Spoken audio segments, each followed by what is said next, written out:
full screen. What's it sounding like?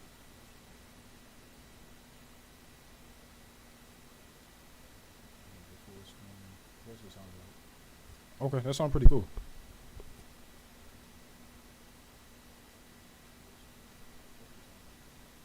Okay, that sounds pretty cool. All right, cool. What's the deal? What's the deal? What's the deal?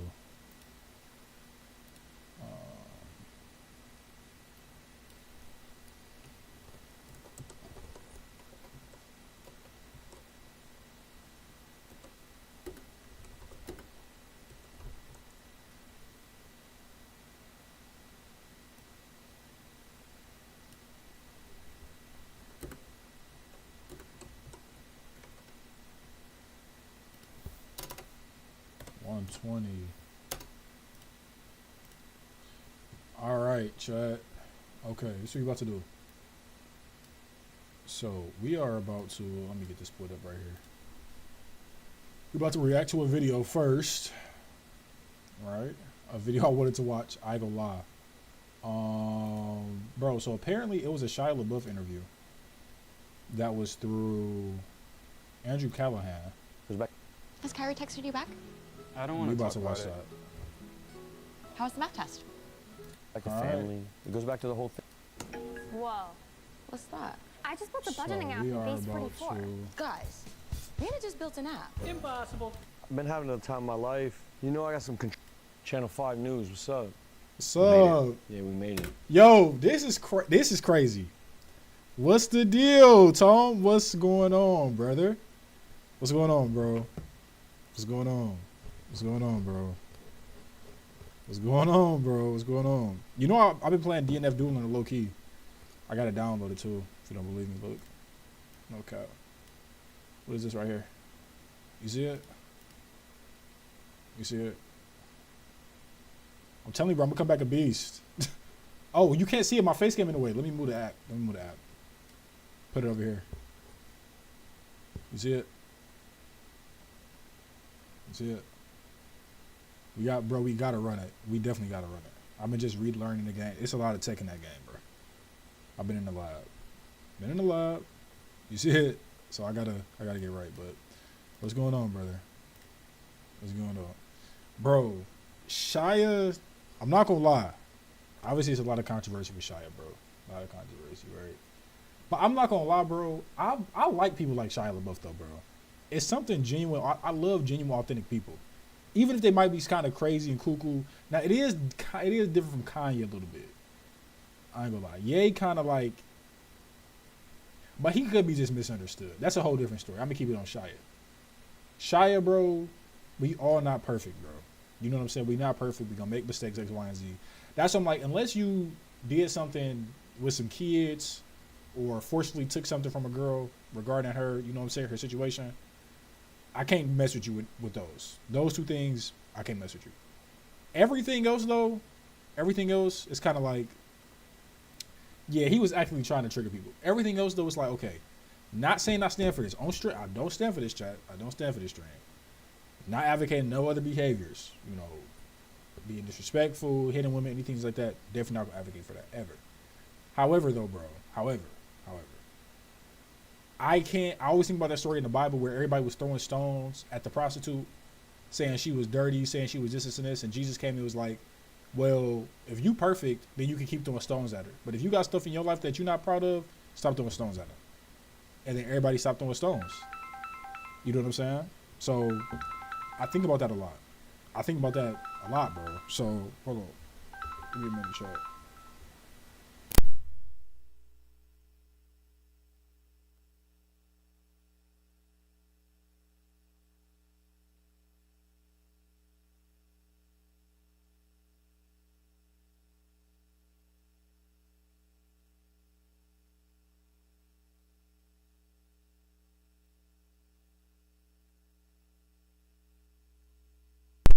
All right, we back.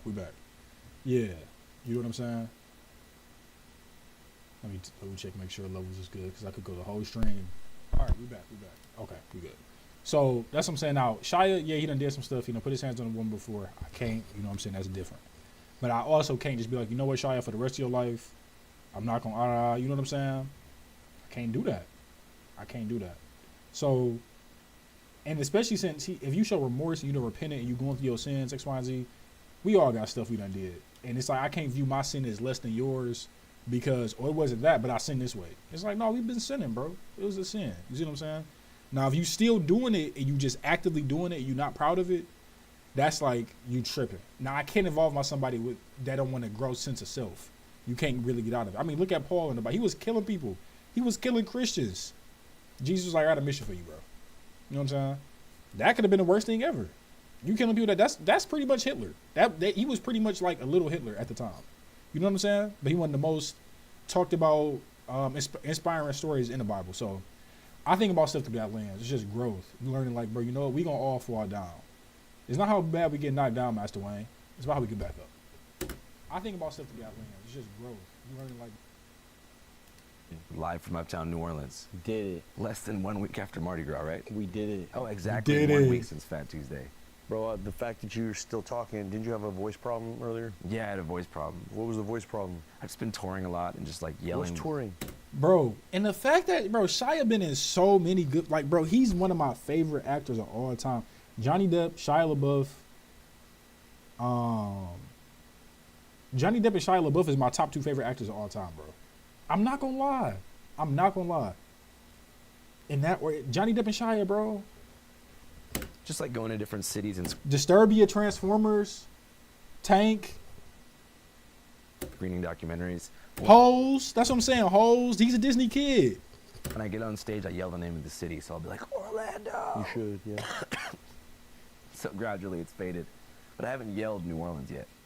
Maybe I could try when we wrap the interview. All right, don't do it right now. We got to talk. Okay. We got to Let talk. me know where we're going.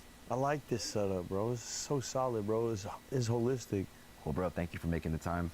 Yeah, yeah. Appreciate it. Easy. I think a lot of people probably saw some of the Mardi Gras media coverage, No, I understand. heard about the Yeah. arrest and stuff. Yeah. God bless them. Likely want to know how you're doing. Bro, I've been having a time of my life. You know, I got some contrition on my heart, you know what I mean? Right. It's not nice to hurt people, ever. It's fucking lame. People got hurt, I gotta deal with that. I'm gonna deal with that. I'm gonna deal with that in full. I'll eat it all. It's on me. It's not on them. It's on me. I fucked up. It's on me. I fucked up. It's on me. Help. Speed Stalker. Hello. I'm like, yo, wait, let's pause. What's going on with Speed? Like, yo, what's going on with Speed? You good though, Speed? I'll pause the video for you, brother. You good? Thumbs up in chat. What's up, Speed? Drop a like, subscribe. Me. Definitely. Yeah. So you take responsibility for 1000%. We're not gonna play games. Yeah. But I had a You great good? time. We're not gonna play games. Yeah. But All right, let's see. Definitely. Just like partying at Mardi Gras in nah, general. more than that. Something further than that. Something like sacred, bro. Something like joy is sacred, bro. And we're in. I don't know. I keep talking like weird, like because we're camered up. So I'm thinking I gotta talk for a big audience. I'm gonna talk for me. Let's start over. Click. Start the to whole the interview beginning. over. Start the interview over, bro. All right, we're here, Shia LaBeouf, live, Yeah. New Orleans, 1 week after Fat Tuesday. Yeah, that's kind of decent though. Like he had to bring himself back in. You know what I'm saying? Like you got to bring yourself back in sometime. You know, like bro, he's so oddly aware. You know, with all the stuff he got going on, he's oddly aware, bro. I love people like this that be aware, bro. You know what I'm saying? How are you doing 1 through 10? Blessed. Amen. Okay, so that's a 10. It's a 10. Yeah, bro, I feel good. I mean, you know what I mean? I got shit I got to answer for, but overall, I feel good. I came out here heartbroken. I speak to you now as a man who's filling my heart up. How long have you been in New Orleans for?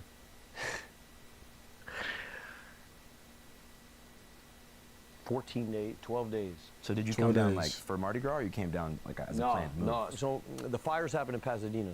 My dad was in Vietnam. He got Agent Orange. His whole shit, he can't breathe. So he had to get out of Los Angeles. So when the fires happened, we all evacuated. My pops was like, I'm never going back. Set it up over here. We got Right. family in Appaloosa and Abbeville, Covington, Mandeville. Like LaBeoufs are a name out here. Like they matter out here. You know, there's like Oh, this is real lore? The LaBeouf family. Early settlers, Gabriola Island, BC. Variants, LaBeouf. Oh, they really, this is real lore, chat. LaBeouf parks and LaBeouf cemeteries. There was 3 brothers that really mattered out here early days, and I kind of never paid attention to it. I had a grandmother who was a lesbian, so she ran off with Ginsberg as a beard in the 50s. Ginsberg, like the beat poet from the Bay. Yeah. And there was a whole beat thing going on, and she dipped off with them, and then she found herself on some gambling casino. It's a long story. Her name was Jacqueline Joy Ginger LaBeouf. She was a friend of Jacqueline Allen Joy Ginsberg. Ginger So her LaBeouf. family was deeply Catholic out here, and they didn't fuck with her being gay. So she had to move out there and change the spelling of her name. So LaBeouf out here is L-E-B-O-E-U-F, and my name is L-A-B-E-O-U-F, and that's because of her. She basically said, fuck you to the family out here, moved to Los Angeles, Venice, with Ginsberg. They had a beatnik poet fucking house down there in Santa Monica, and that's where my dad was conceived and born and all that. So the LaBeoufs, the L-A-B-E-O-U-Fs, the weird spelling, we all grew up in L.A. Like, I have a half-sister named Michelle. She lives in Utah, and she's married to a Honduran man, Dennis, good man. They got 2 beautiful kids who are going to be incredible. Anyway, blah, blah, blah. So, this is my, 2 different families. You got the LaBeoufs for real, the Cajuns for real out here. So his grandma moved to LA or wherever, had the whole LaBeouf family change the name because she wasn't messing with the LaBeoufs out here, and then he came back to North Carolina, New Orleans, to see what was going on. I'm following, Chuck.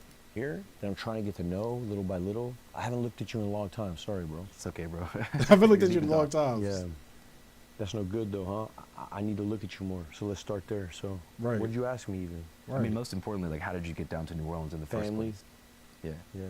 But it was like a permanent move that you're Well, planning? family on both sides. So, you know what I mean? Heartbreak. Shit didn't work out. Had a dream that I was trying to build in Pasadena. It didn't work out, you know, because of me. And then, so I moved out here and started trying to build something new out here, like a landing pod. It's like an outpost. You're in an outpost right now. This isn't a house yet. It's an outpost. You know what I mean? It's like a, you know what I mean? Right. You said heartbreak? Oh my God, yeah. But you know what I mean? But you got to deal with that, and God puts that on your heart for a reason. And I feel like it's Facts. Everybody got to go through a good little piece of heartbreak in their life. That's really, hey, chat, think about your heartbreaks. Bro, heartbreak can make you want to just move across the world sometimes. I'm not going to lie. Like, bro, you get a good heartbreak. Ooh, ooh. it's not new heartbreak. You know, it's heartbreak. I don't want to talk too much about it. It's not my story alone to tell. But my side is, you know, Hey, that's a bar. That's not my story alone to tell. That's a key to life, bro. That's a key. It'd be so many moving parts and people involved. It's like, bro, just let it rock. It's not my story to tell, bro. And that's why I be trying to get across to some people, but they be so consumed in their own story. It be like that. I failed my marriage. God bless 'em. And so I had to own up to that. Hold on, what did I say? My side is, you know, I failed my marriage. Shia LaBeouf and Mia Goth privately broke up after 9 years of marriage. And so I had to own up to that, so that's why I had to move out here. So I moved out here and started trying to rebuild. Was having a good time, and then, you know, hit a roadblock right there. And where do you think that roadblock began? I think that roadblock began with cloud chasing. In what sense?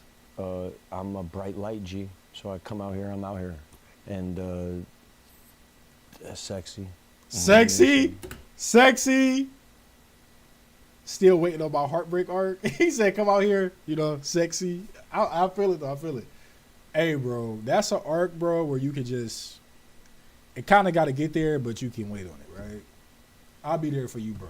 I got you, bro. You don't gotta go through that shit alone, bro. You got the bros. I think, but it's not my. We're gonna get to it. I the don't want bros. to. Never But forget that's that. not to diminish on that side either. I fucked up. You know what I mean? But You mean like cloud chasing is what led to you having an altercation, pretty Yeah. much? yeah, Can you break down like what happened that led up to that fight? I was drunk, and then I felt infringed upon.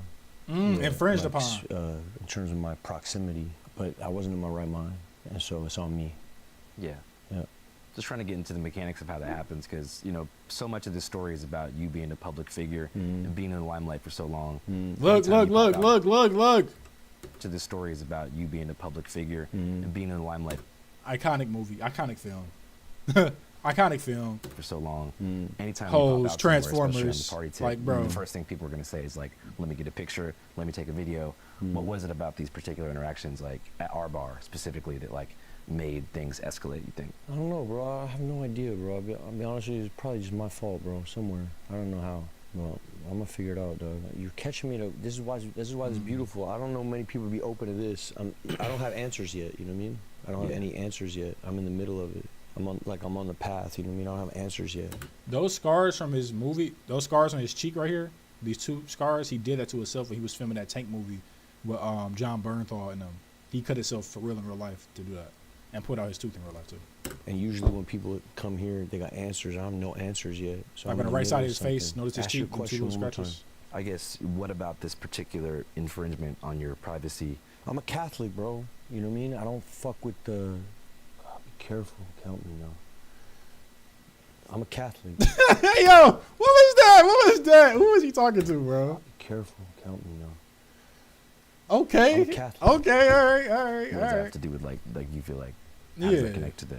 I don't know. The whole story's not out yet. I don't know what was going on in my head, but it don't matter. I mean, the truth is, I like how he could take like accountability though, and sometimes that's all it is. Like, bro, I don't really know what happened, but in my heart of hearts, I know I was wrong though.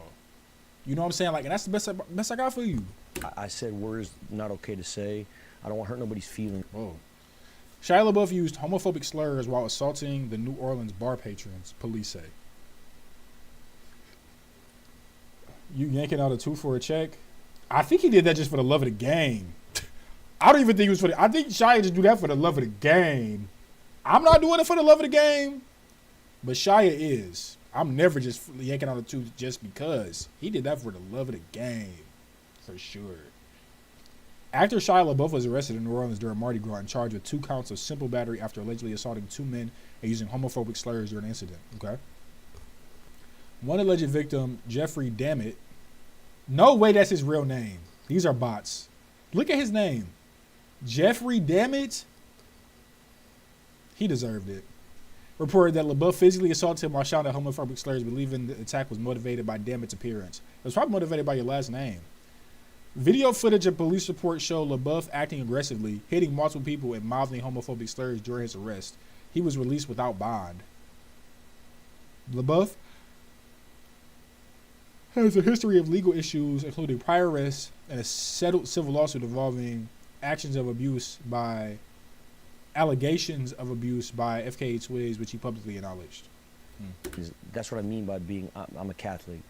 I'm not supposed to be out here. You know, I'm wrong for what I did. Is what I'm saying. How was the experience of going to jail and everything like that? Oh, cute, like fun, like whatever, like stupid, like Mardi Cute, Gras. fun, whatever. What was it like at Mardi Gras. OPP? What's OPP? Orleans Parish Prison. Oh man. shit!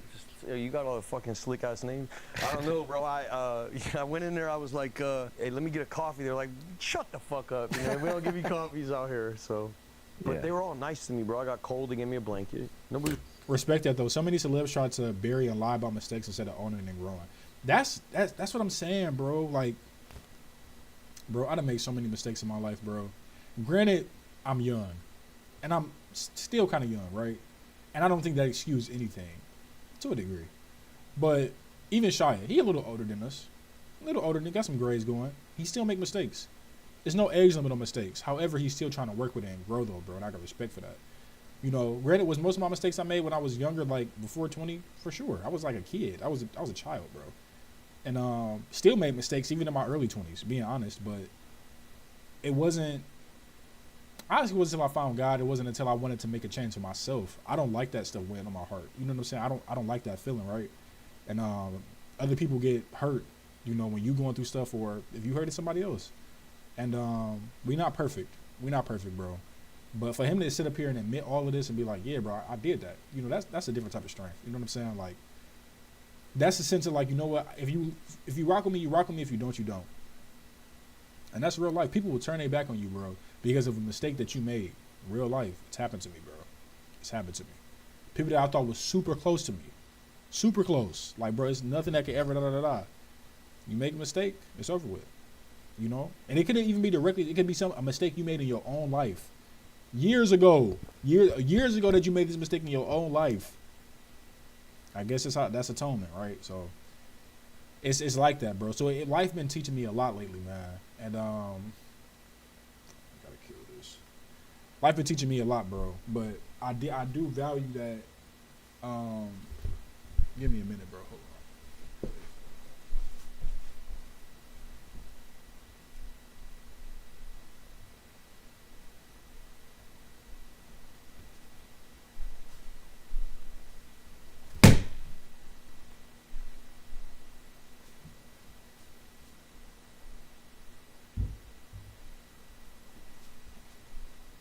You know, so that's life, bro. That's life. And I've learned in life, like, bro, I can't condemn somebody for the mistakes that they made. Now, if you steal this person, you got to work on that. I'm gonna have to distance myself from you just so you can grow and work on it. But if you done grown, worked on it, atoned X, Y, and Z, why am I the judge? You know, just because how I feel. I was really talking. It was crowded. It was Fat Tuesday, so it was super crowded, and then it got more crowded and more crowded and more crowded. But that was fun. And then it's pretty cute. There was one dude who popped off bad, but nothing really. How many people were in the drunk tank on Fat Tuesday? On Fat Tuesday, it was probably where I was. There's probably 50 of us. I'm sure everybody recognized you, though, right? Yeah, but everybody's good, bro. Everybody's easy. You know what I mean? They know what it is, really. They know already. Yeah. My baggage kind of lands before I get there, kind of thing. Usually. Bro, what?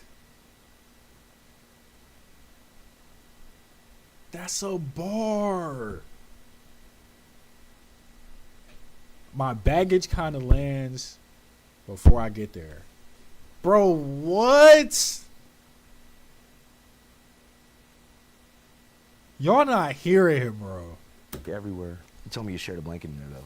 Yeah, we did. We shared a blanket because That's there's crazy. 50 of us, so there's only so many blankets. But yeah, me and this one. Wait. Yeah, we shared a blanket because there's 50 Shared of a us, so blanket? there's only so many What's going blankets. on now? But yeah, me and this one. Yeah, we shared a blanket.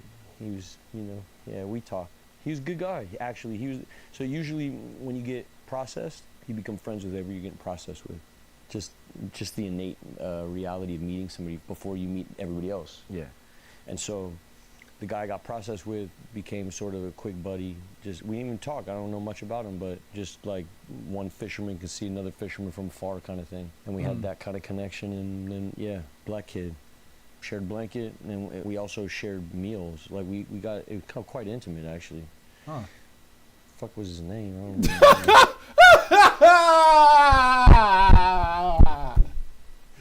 Bro, he's not real, bro.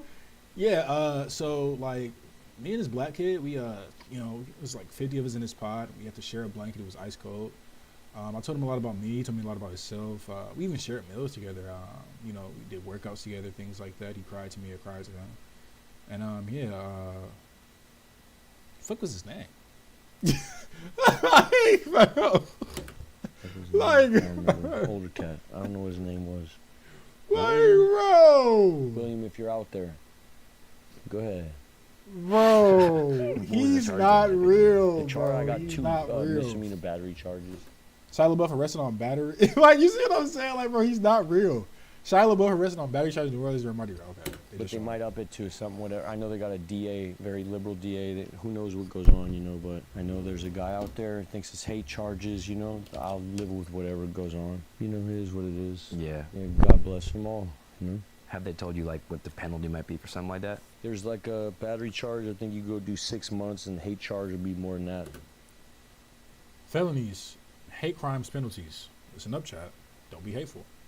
Felonies, an additional 1 to 20 years in prison. Gross misdemeanors, an additional 1 to 20 years in prison. Misdemeanors is like a few months though. Up to 364 days in jail and okay. Yikes, chat. I don't know. What, Jeffrey Dammit, I don't know Def what it baited. is. Oh yeah, he definitely baited him with a last name. Damn it, you baited everybody you come across, and he looked like Chris Angels. I gotta He's do probably trying to- whatever it is. I'll do whatever it is. Fucking It was magic no good, tricks. bro. My Fucking with a behavior's drug dude dirty, doing magic ugly, tricks. disgusting, so I gotta eat it, I know that whenever we first started talking, it was kind of on, like, the program tip in the AA recovery Yeah, world. that's when we met. How long, like, were you sober for? I had like 9 months, I think. I had done kava. You know what kava is? Yeah, like the Polynesian version of beer, but it's not alcoholic. What is this? Chocolate milks? Y'all trying kava chat? Yeah, it's kava. It's like some root drink, some kava. So some kava shop opened up in Pasadena. I started drinking kava like probably 9 months ago. So my sobriety ended there. 9 months. Wait, Kava's alcoholic? He said sobriety ended there. So Kava's alcoholic?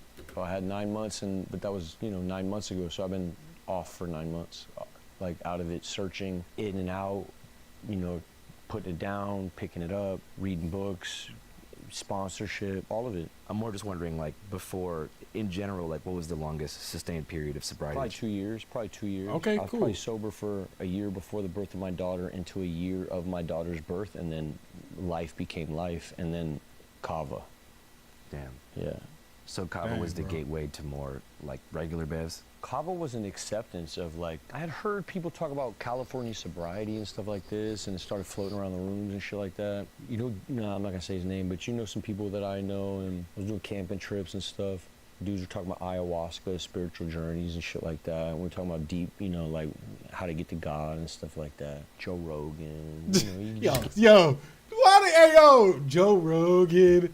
What is he talking about? Shia.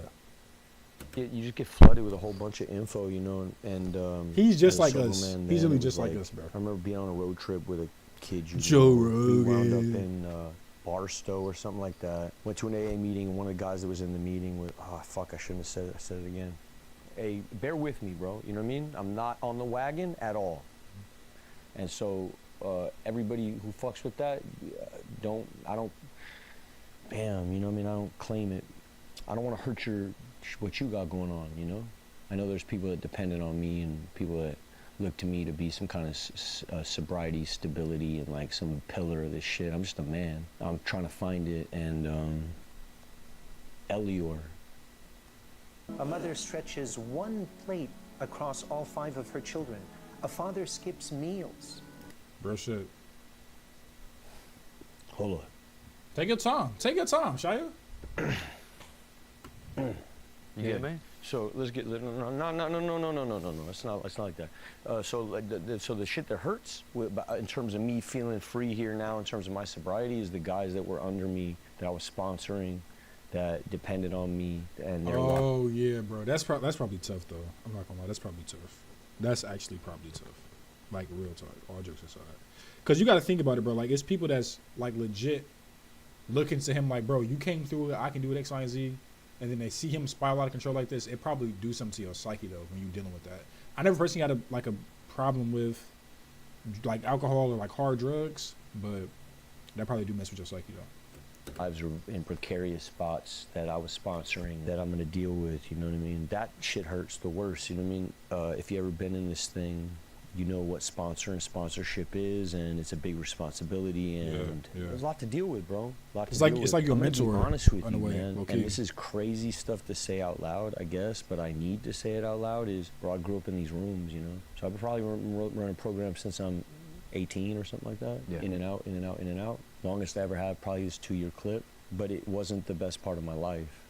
And this is what I'm dealing with out here is like, I don't really know how to get to joy and run program like as rigid as they run it. And the deeper, and this is not excuses, but the deeper in the program you get, you wind up in Catholicism, you know. So you feel like the restrictive nature of traditional recovery often leads you into a religious box? No, I feel like the restrictive nature That's a good question. recovery leads you into unhappiness Because it's rigid. and you feel like you're missing out. Oh, I see what he's saying. So, okay. So what he's saying is like, bro, I'm having all this fun, destructive fun though, right? My life is like this. Even though the people around me see it as destructive, I'm still balling. I'm having fun though. So when I have to go into this setting of like rules and discipline and coping mechanisms and stuff like that, I genuinely literally can't do the things I was doing that was bringing me fun. So now my life is like boring. But that's kind of how I thought it was going to be like when I accepted Jesus Christ, right? And I'm not perfect. I still don't do things as, I guess, rigid or by the book that I should, right? Still having sex, you know what I'm saying? Not married and stuff like that, amongst other things I be doing. I probably cussed a few times during the stream. So it's stuff that I'm doing. I'm still probably listening to some secular music every once in a while, playing video games I shouldn't be playing, watching stuff I shouldn't be watching. You know what I'm saying? Stuff like that. Got tattoos in my body. I have thoughts about getting more tattoos. I have thoughts about a lot of stuff I should have thoughts about. Not like that, but you're saying just in general, like sinful thoughts. Hey, you know, she's beautiful. You know what I'm saying? Like, I wonder if I was to talk to her, I would probably, you know, X, Y, and Z, appropriately with consent, albeit. In addition, he's saying like, I can't do anything though. Like, I can't drink, I can't do drugs, and that's his freedom, that's his fun. So I'm like, imagine taking that away from somebody, what are you left with? And that's what they genuinely view as like, they freedom and they fun. You know, like, bro, I'm not gonna lie, I want some more tattoos. I do want some tattoos. I'm at this stage in my life where it's like, I want Bible verses now, that type of stage, right? You know what I'm saying? I want some Bible verses now. Yeah, I'm still trying to keep the left side of my body all anime related and the right side of my body all stuff that people, like my brother drew, like actual drawings and stuff like that. But thinking about some JJK reference tattoos I'm trying to get on my left side. You know, the perfect one, stuff like that. Been thinking about some stuff like that. You know what I'm saying? So I've been thinking about the, you know, neck tats and things of that nature coming soon, right? But that's just to go to show, like, bro, it's really crazy because we all the same. Yeah, my little brother, he draw. Like the tattoo I got right here, he drew. I don't know if you can see it. I'll show it, but he drew this. I don't know if you can see it though. But he drew this. Yeah, drew this. He can draw for real. Drill be drawing. Yeah. So stuff like that. So I mean, I see where you're coming from. And there's a mysticism, there's a mystery that's inherent to health. Because you feel like the rigid nature of it makes you feel like you're depriving yourself of something. Yeah. You see what I'm And that saying? would be Yeah. the breadth of human experience, Yeah. which is joy.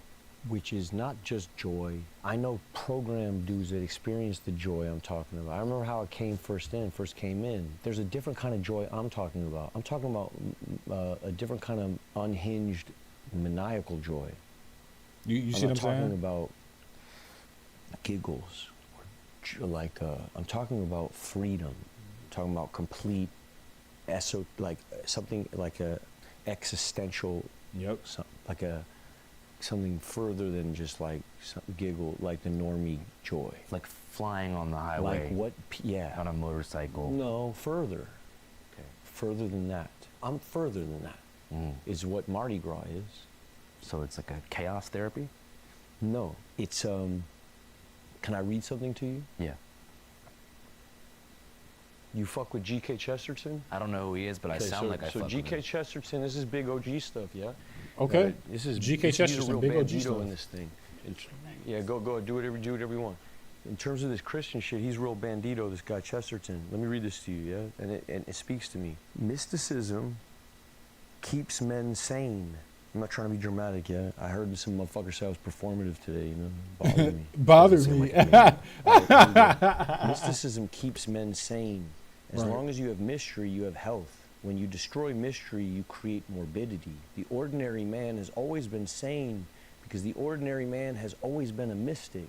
He has permitted the twilight. He has always had one foot in earth and the other in fairyland. And I feel like that guy. Like, I feel like I want to encourage the luminosity, bro. I'm out here to fucking get it. Yeah. It's Mardi Gras. It's Mardi Gras. I think it's just Warhammer. Hey, what's up, guys? This is not an advertisement. Times probably was live. I love you, Andrew. I remember trying to get Mike Piazza's autograph, love motherfucker. you, Andrew. You know what I mean? For my whole life, Mike Piazza. Were you waiting outside the fence? Every day, this guy, bro. We used to go to Dodger games. Big Brothers program used to give these tickets out. You go fucking Dodger game. Me and all of them dudes would be sitting in the parking lot. Brent Butler always signed. Hideo Nomo always signed.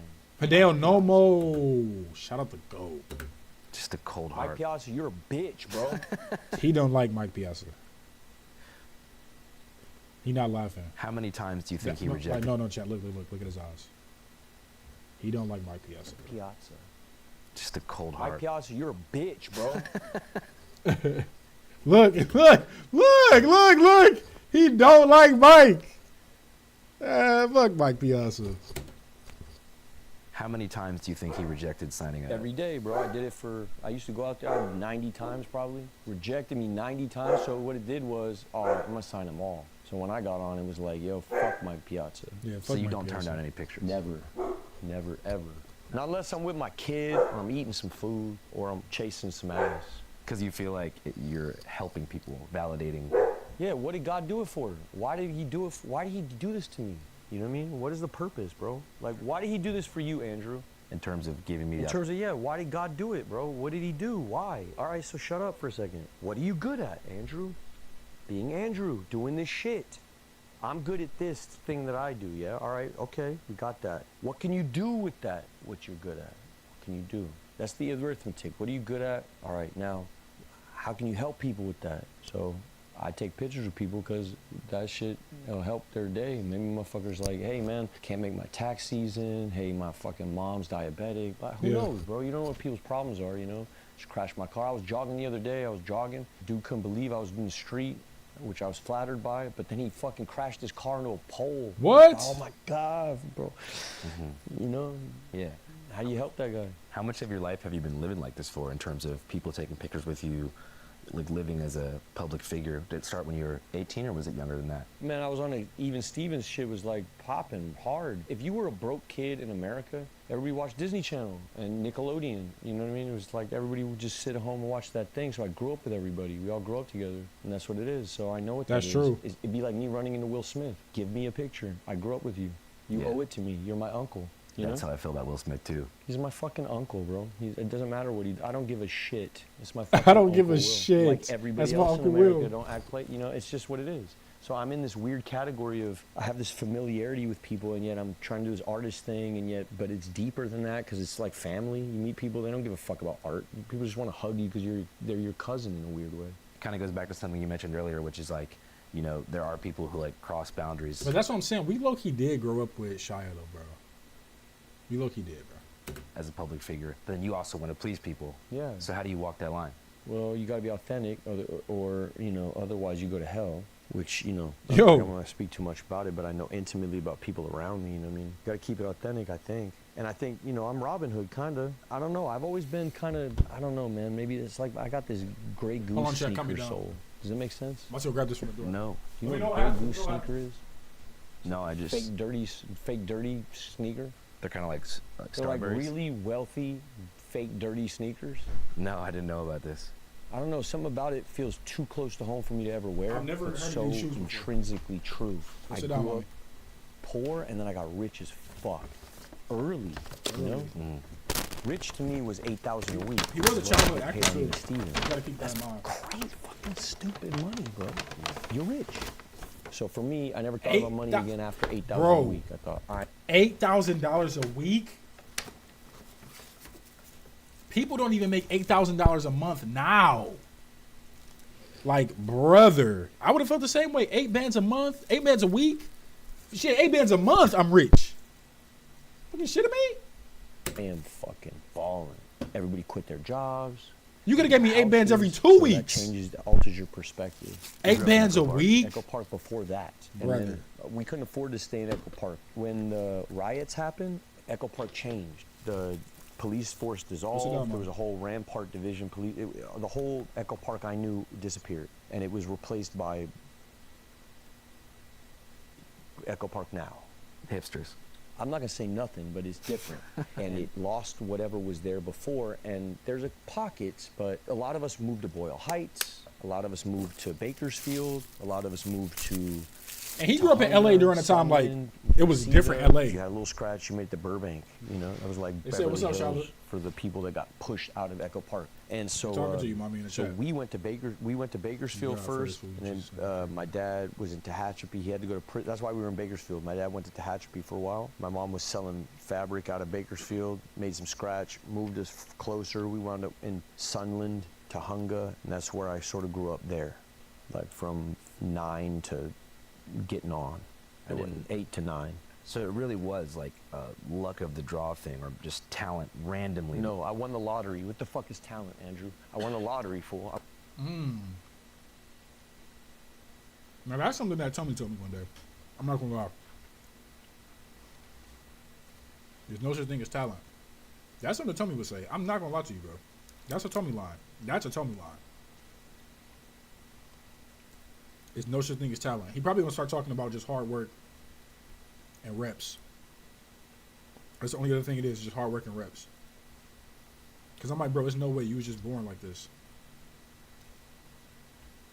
But he has a different view, which I can see. I can see Tommy's viewpoint now these days. Like, I guess. He said, and look. Yeah. Yeah. And then in my spiritual walk, I'm trying to believe, like, it was just your purpose. I view it as just your divine purpose, what people call luck. Like, no, you wasn't supposed to die here. No, you're supposed to meet this person at this time. That's how God ordained it, right? But, yeah. That's what you say about talent. I completely won the lottery. Dude, I won the lottery. I won a scratch off. It's like that. It's like I won a scratch off lottery. There's no such thing as talent at all. Do you believe in talent? Yeah. Tell me. I think as an interviewer, like listening is a talent. Like, look at his reactions that is so, like, surreal. Believe in talent? Yeah. Tell me. I think as Crazy. an interviewer, like listening is a talent. But I do look back at certain things. That's a skill. Damn! Why that low-key makes sense, though? That is a skill.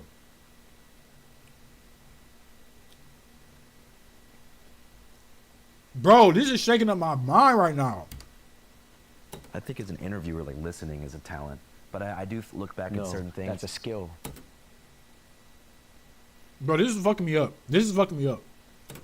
Okay, so talent would be like juggling, or Which is also a skill. being able.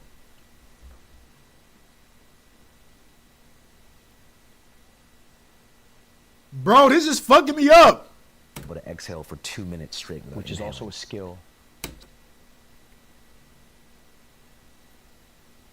Bro, what?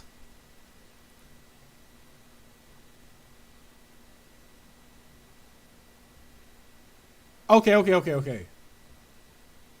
No. So then, by that criteria, I guess there's no talents. Correct. There is only push-ups. So the even Stevens thing just hit. It's only reps. I knew he was gonna get to that. Okay.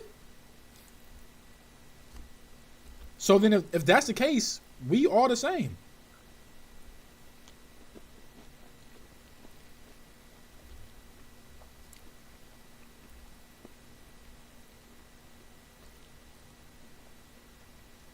Because you know what's crazy? You take Ninja Killer and Sonic Fox. Daigo just the one.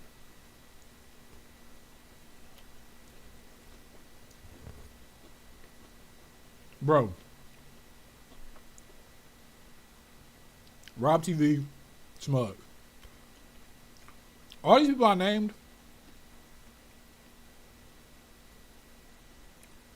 have the same skill, which is to like play fighting games on a high level. It's just who's more skilled. Now the thing that comes down to it is that they all dump so many hours into the game. I do think it's something in some people's brains which allow them to get over mental barriers quicker or to view stuff differently. Like, we could both be in a hyperbolic time. Same thing with Goku and Vegeta. They was both in a hyperbolic time chamber the same period of time, but they came out with different results. Trunks going Super Saiyan by just making his body buffer. That's how their brain worked. Their brains were different. So I do think it's something in your brain where it's like, I think I can maximize efficiency and skill more than you can. Even though we got the same skill, my brain just think differently, which I think that's what it comes down to. I feel like the only things that you can consider talent is biology, and even then, having the biology doesn't come with a skill in any capacity. Like, I'm still assuming you're saying like a tall person automatically being good at basketball. You know what I'm saying? Because who's to say you have great hand-eye coordination? How many people walk around with 1 in a million genetics and don't even know? Yeah.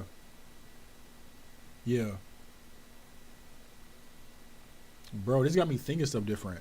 I think the real thing is like how to tweak your brain. Like, but then what are you losing if you start thinking like somebody else? What talent or what advantage are you losing But it's like, oh, he's the number one person in the world. If he does this at the highest level, he's the GOAT. Let me just have that brain capacity how you think. Would that be beneficial? Or would you want to keep your own brain with the same skill you got? So many people, players in sports, everything. We all get the same skill in the sport, but you're better than me because you can break down the game different. You know? That's deep. Like, even you, like, Tommy, you're better than me at Street Fighter. Granted, you have more reps, for sure. Right? But it's also how I break down the game. How you break down the game. Even in the characters we used to play with. I love counter characters. I love working harder for an opening in every fighting game. You know? I like going off of somebody else's mistake to get my turn. Because at that point, I'm helping you. I want you at your highest capacity when you lose. I want you at your best to best when you lose. Because when that's the case, you can't make any mistakes against me. But if you lost against me, you made mistakes along the way. It's the only way I won. I like knowing that in fighting games. That's why I use Leroy. You were pressing the button, that's why you lost.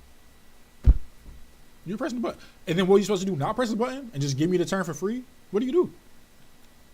That's how I think about stuff. That's how I think about fighting games. Bo Right Cho, stuff like that. All these fake mix-ups and stuff like that, but I was linked back and you pressed the button and I won. Anji Mito. I love that shit. This is a skill too, though. Being able to break down the game of your opponent. I started off with no clue what was going on. That's a fact. Yeah, that's a fact. And then you start to learn these little small things. You know? Random. No, it didn't hit random. I was prepared for the moment. My dad was a hustler. He was taking me to comedy clubs all the time. I was talking shit to adults all the time. When I got to meet a casting director, I knew how to talk shit to adults. So you kind of were molded by your upbringing to be in a position to do correct. something. I did enough push-ups. And you said you first got into the rooms around 18. The AA rooms? Yeah. No, my dad grew up in the room. I learned how to smoke cigarettes in AA rooms. My dad was in AA when I was, before I ever got on. My dad was a junkie my whole life, so then, and God bless him, the fool ain't no more. Amen. For real. Yeah. He's clean, I'm not. G shit, bro. G shit. Go ahead, Dad. What do you think has been like behind your decision to get sober every now and again? Usually, I've been forced to get sober by the court system usually, and then women get scared, you know, so then you gotta stay sober for the girl. So you feel like most of your decision to like lay off the drinks was external factors? Yeah, the business, the job, holding on to the career, holding on to the girl, holding on to family, holding on to fear and all the shit, people around you. You know what it is when That's the real. walls close in. You just want to calm it down. So you make a bunch of decisions that are inauthentic He's speaking real shit, chat. because you just want to calm everything down. Especially when you provide for other people. Especially when you're the racehorse, yeah, for sure. Then you gotta, then it's more He's than speaking real that, you shit. know what I mean? I just noticed in my personal experience, like when you're going through a super hard time, it's really best to put the bevs down. Yeah. Because when you're drinking to cope with sadness, oftentimes it can spiral into something deeper. Yeah. Because you're just delaying processing of those sad feelings for a long time, and eventually That's you're true. going to get to that brick wall where you're like, I got to face this shit. Yeah.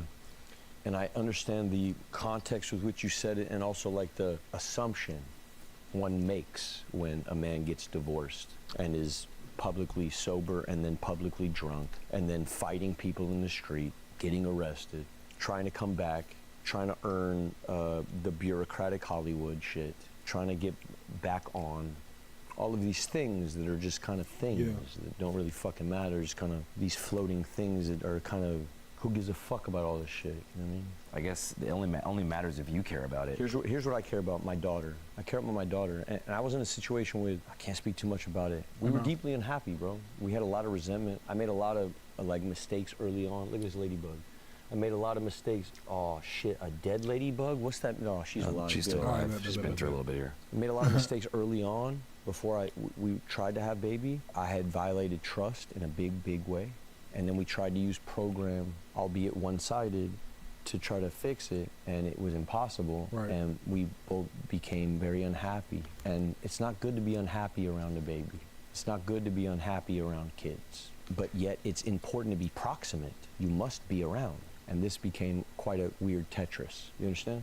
Yeah. The person you're with is pushing you to do program. No, sir. No. I loved program. The ladybug for a tried is very long crazy. time. And yet I am a big God boy, you know. I'm big, and I found God through program. So I don't know. I'm on a circuitous path. My path isn't over. I'm still in the middle of it, but I'm on the path. You know what I mean? I'm not just out here being debaucherous. I don't know if I'm drinking that to be cool on your Channel 5 fucking cool fucking let's get it type of shit, or if I'm drinking that because I like want something to drink right now, or He's so aware though, bro. What do you do with people like this? What do you do? Like, what do you do with somebody like this? Like, bro, he's so fucking aware, bro. if I want to be drunk. I don't know why I'm drinking that right now. I can't tell you why. And the truth is, I'm so fucking I don't give a fuck no more. You know, I'm just like, I'm just done with the self-analytical shit. It doesn't bring happiness. In terms of deep introspection about Bro, why. every time I think about me, I'm unhappy. Like thinking about yourself? I think it's true all around. I think it's just true. Every time a person thinks about themselves, they're unhappy. Oh, I know what you mean. Yeah. Sitting around. Yeah, just fucking self-reflection, all this navel gate, you're just gonna be unhappy. This helps me just like get out on the town. Externalize. Bro, I just fucking fuck it all. I'm no longer no Shia LaBeouf celebrity, hold on to this thing, worry about the next job, keep the fuck. None of that. I just go out and I go listen to music. Feels good right now. Yeah. But that's the false sense of like alcohol, you know, and cigarettes and drugs and weed. Like, bro, I haven't smoked weed since November last year. Haven't smoked any weed since November last year. Haven't drank anything since November. Well, before November last year, probably September of last year. Bro, I'm gonna tell you this, bro. I'll tell you this. What he's saying is true. What he's describing is just escape. Like, bro, I just want to escape the routine. I gotta go to work. I gotta do this. I gotta cry in a dark room by myself because I can't let nobody know I'm sad. I want to just chill. I don't want stuff to be so heavy all the time, right? I don't want to be too deep and intellectual every time, but that's how my brain works. Let me just go to a different place. I could turn this off and let something else take over. That's possession. That he's describing possession right now. However you want to break it down, you're being possessed by something that's not you. This isn't you. This isn't you, bro. You possessed. I was possessed. You know what I'm saying? And it don't seem like it because like that don't mean like I'm hurting somebody or doing anything else, but I'm damaging myself though. How many more drinks can you drink until it's your last? How many more cigarettes can you smoke until it's your last flip? You know? And that's the sad reality of life, bro, where it's like, that's why God is so crucial. Thank you, Jesus, Allah. Thank you so much. It's like, through that, you can find eternal peace and solitude of that decompression. I can just talk to you. I can talk to God right now. Thank you, God. Thank you, Jesus, for the day. Thank you to my brothers are safe, X, Y, and Z. Thank you, God. Thank you, Jesus. Thank you, God. You can detach and just talk to the Lord for me. But we live in the physical realm, a flesh realm. So what do I do for my body? When my body is tired, my mind is tired. You know, these things I can touch are tired, bro. What do I do? When I done talked all I can talk, what do I do? I want something to take this away right now. Not saying I'm gonna stop my life or stop doing the stuff I have to do, but bro, I need something now. And the only medicine in that is the Lord, in my opinion. Because everything else, bro, like he said, he in that circuitous loop. Same thing, same thing, same thing, same thing. But the only thing is, it's like a spiral. I can see it the older I get. It's like you think you're just in a circle, but that motherfucker's going like this. You're spiraling down, like out of control. Slowly but surely, until you look up, nobody around you. You don't have anything no more. And the inside or outside. It's sad, bro. But what he's saying is deep and real. I don't know why I'm drinking. I don't know why. Genuinely, truly. But I know when I do drink, I'm having fun, I'm chilling, I can go out. I can be somebody that's not myself. I can be possessed by the greatness of life, the fun, the joy of life. That's the biggest lie ever told, though. 100%, that's why I don't fuck with escapism, anime. Fuck with escapism, anime, and games. It's just a distraction to keep you from changing the situation that you fantasize about escaping. That's deep, bro. Yeah, that's deep. That's deep. Like VR and all other type of stuff, too. That's deep. That's deep. There's deep distractions. I do think it's a fine line between that, what you're saying, and decompression. I do believe like we do need something we can decompress with. You know, if that's music, if that's like you play the guitar or something like that. I guess it's all a distraction, but I guess it's healthy because it's not damaging. You know, we call it a decompression. Because I could say that's a distraction too. I can say drawing is a distraction. You just distracting yourself from what's going on. And the same thing. But since it's a positive coping mechanism, we've described it as a decompression tactic and technique. You know? A lot of forms of art and stuff like that. Oh, you making clay pottery. You distracting yourself with to a degree, you're absolutely right. Yeah. I'm doing this to decompress my mind. This is keeping me sane right now. Making this fucking pot. Yes, absolutely. Painting this picture. Drawing this circle on this page in different ways and different sizes. It's keeping me sane right now. Plucking a string on this object. It's keeping me sane right now. I'm not hurt nobody. There's 2, 3 people I hurt. I'm gonna deal with that. God bless you guys. That's my fault. I'm gonna deal with you. On me. But that's 3. The amount of interactions I've had in Mardi Gras, bro, I must have met 20,000 people. 20,000 good interactions and 3 bad interactions. I'm gonna sign up for it still. It's like playing blackjack at a casino. I see you making uncomfortable moves. No, I'm just moving forward. Okay, go. All right. No, but I'm thinking like, you know, you're going to jail for fighting. Bro. It's like playing blackjack at a casino. I see you making uncomfortable moves. He knows too much. I'll be thinking the same exact shit. He just says it though. And I'll say it too sometimes. He's so aware and acute to body language, everything. Like, this is like a genuine human on the screen, bro. I gotta respect that. I think the difference is how much you grow doing it. I can play fighting games and be part of a community, sharpen my skills, make money, or play fighting games just because it's too many hours in a day. Wake up the same man I was yesterday. That's deep, bro. Because you're building. You're genuinely building. I see what you're saying. You're genuinely building. And all them categories. Skills, finances, building in part of a community. Or you just playing it because it's mindless. You know?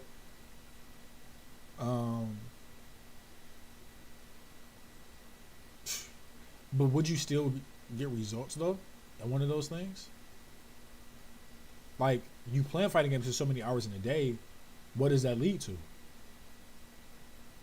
What does that lead to? I guess you have no ambition of becoming a part of a community, anything like that. Only thing that you're genuinely growing is your skill. But you're still growing a skill. And in that essence, you're not the same man as you were yesterday. In that regard. Unless you're saying you plateau or peak out at a level of skill. Now that's the question. No, I'm just moving forward. Okay, go. All right. No, but I'm thinking like, you know, you're going to jail for fighting when you're out drinking. Is that not a wake-up call of like, damn, dude, like... Nah, because it wasn't bro, I'm not a fighter, bro. These people are clout chasers. But I'm saying going to jail, like, have you thought like, damn, maybe if I wasn't drinking, that wouldn't happen? Like, I gotta Who gives chill. a fuck, though? It's another experience. Yeah. Jail will be another adventure. Yeah. What are you gonna do? It's cool. That's You get it. like Yeah. the Hunter S. Thompson viewpoint. Who gives a fuck? Yeah, I'm with God, bro. I just move with God. God's gonna move me around. Yeah. And you feel like you found God through AA. Yeah. Whenever they talked about the higher power, I always put it as like my inner child, like Yeah. my 8-year-old self, like full of curiosity, who never even thought I'd be at a bar until 6 in the morning. You know, it's like imagine him watching you doing what you're doing. Yeah, I Like, swear you're it's gonna that. call the same guy again at 7 in the morning. Yeah, You know, like it's that kid would be like, "What do you mean? You have a successful YouTube channel. You support your mom. Go get some sleep."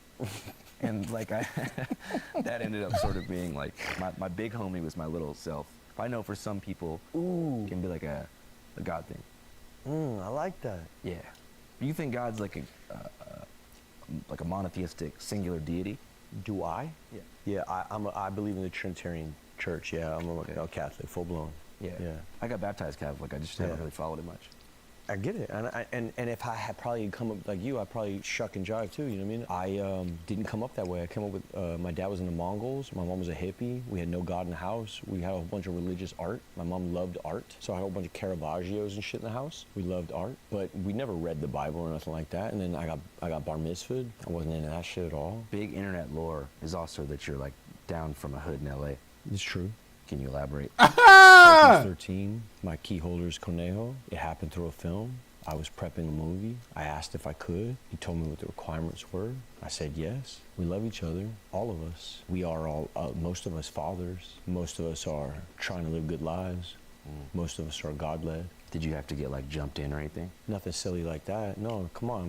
When I joined, it was sort of, I was 36, and it was like they had already done all the rowdy for so many years that I'm kind of the T-shirt salesman. And that was when you were filming for that role as Creeper, right? Yeah. Hell yeah. Yeah. I always thought that this was Big Hazard, the hood that made PCP. No, that's Harpies. Yeah, I guess you wouldn't get jumped into a gang at 36 years I mean, old. yeah, we talked about it, but then he was like, this is ridiculous, you know? So if you went to jail in California, you'd have to run Southsider. Yeah.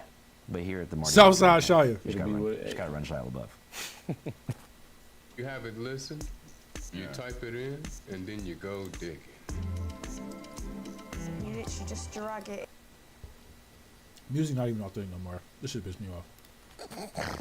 To be honest with you, bro, it's love all Go make some around. fucking drums. It just fucking is. All that other shit, like, I'm not That's what pushing no people love. line in California neither. I'm Shia LaBeouf, bro. I was in holes. The fuck Yeah. are you talking about? I'm Like, Shia LaBeouf. I was in he's holes. pushing what? Like, what are we talking about? You know what I mean? But I am friends with these people. We do love each other. Their shit is for real. They really do push the line. Am I pushing the line? No. Yeah. But you're not expected to. No, fuck no. What kind of clique would they be if they did? You'd be. I mean, there's It'd be a lot. ridiculous, There's fool. It'd be a lot of old stupid as gangbangers in shit. California. No, bro. We got an AI artist on the top on the Billboard top 100. Show you lying. Hold on, chat. AI artist. Billboard.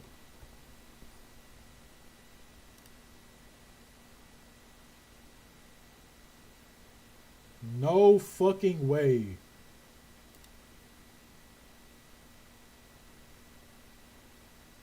He's telling the truth. AI-generated artists are beginning to appear on Billboard charts with Breaking Rust, recently topping the country's digital song sales chart with Walk My Walk. Other notable AI-driven acts making an impact include Zayn Monet, the first hit radio airplay chart, and Kane Walker. Breaking Rust topped the country digital song sales chart and reached the top 10 on emerging artists.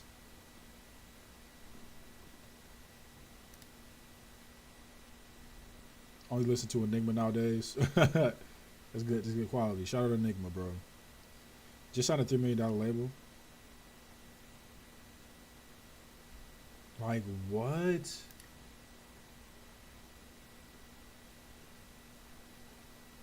No, bro.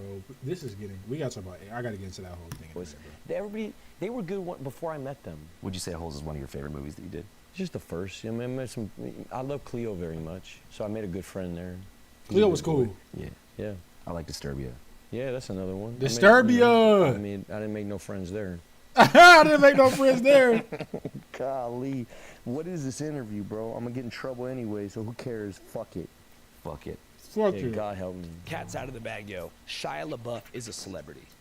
You know, anger management. So like, that's not what the issue with me and her was. The issue with me and her had to do with jealousy and bullshit, manipulation, and some stuff she talked about, and some stuff that you know what I mean. But That's tough. that's my fault too, right there. You know what I mean? That's on me too. That's not on her. That's on me. That's a good girl. She's a fucking incredible artist, bro. Pay attention to her work. She's amazing. When you say it's on you, like, were you ever- Whatever she's. FKA Twig sued Shia LaBeouf citing relentless abusive relationship. The lawsuit filed in Los Angeles by the musician accused of the act of sexual battery, assault, and infliction of emotional distress. Whoa. Said run with most of.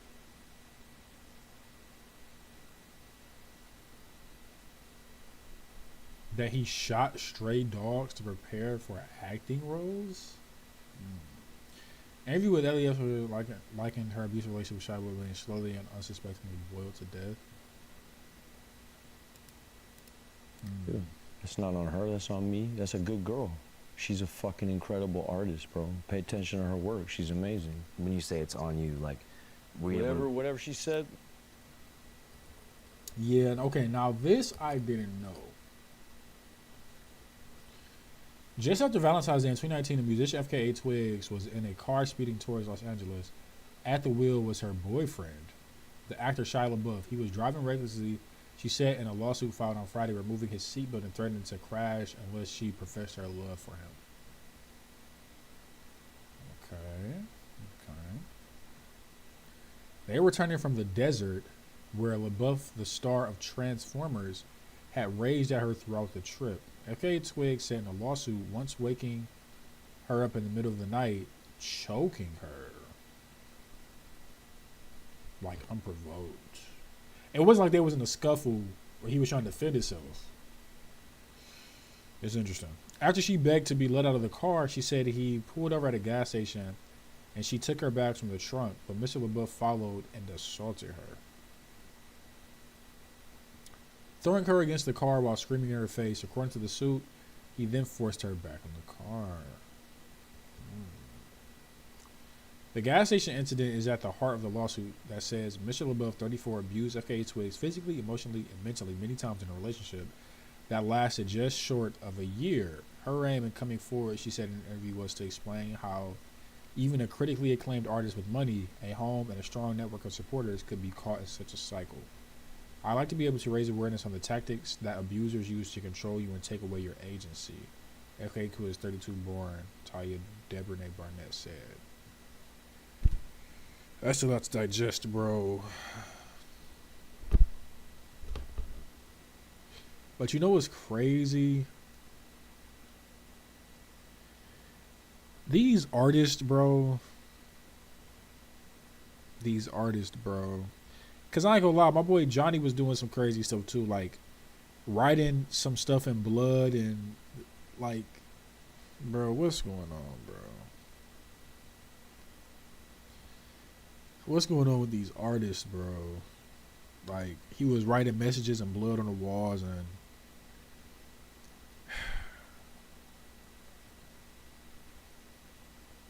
I think they too deeply in tune with emotions. I think the emotional spectrum, they just got it dialed out the fucking wazoo.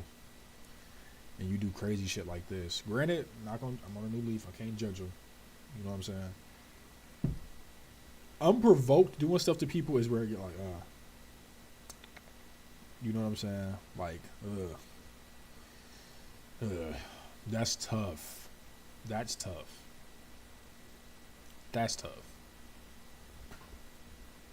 That's tough. Now, if he was like, oh, like that, but I'm gonna kill myself if you leave me. Oh, okay, that's different. Not saying you should, but that's a lot different than I'm gonna kill us both right now if you don't tell me you love me. That's where it's like, okay, you know.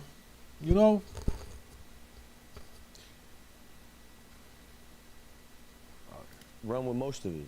Were you able to work some of that stuff out behind closed doors? Yeah, I mean, it really comes down to, you know what I mean? Yeah. Yeah. Because America is, like, a lot of times built on exile, you know, and, like, carceral methods of, like, when someone...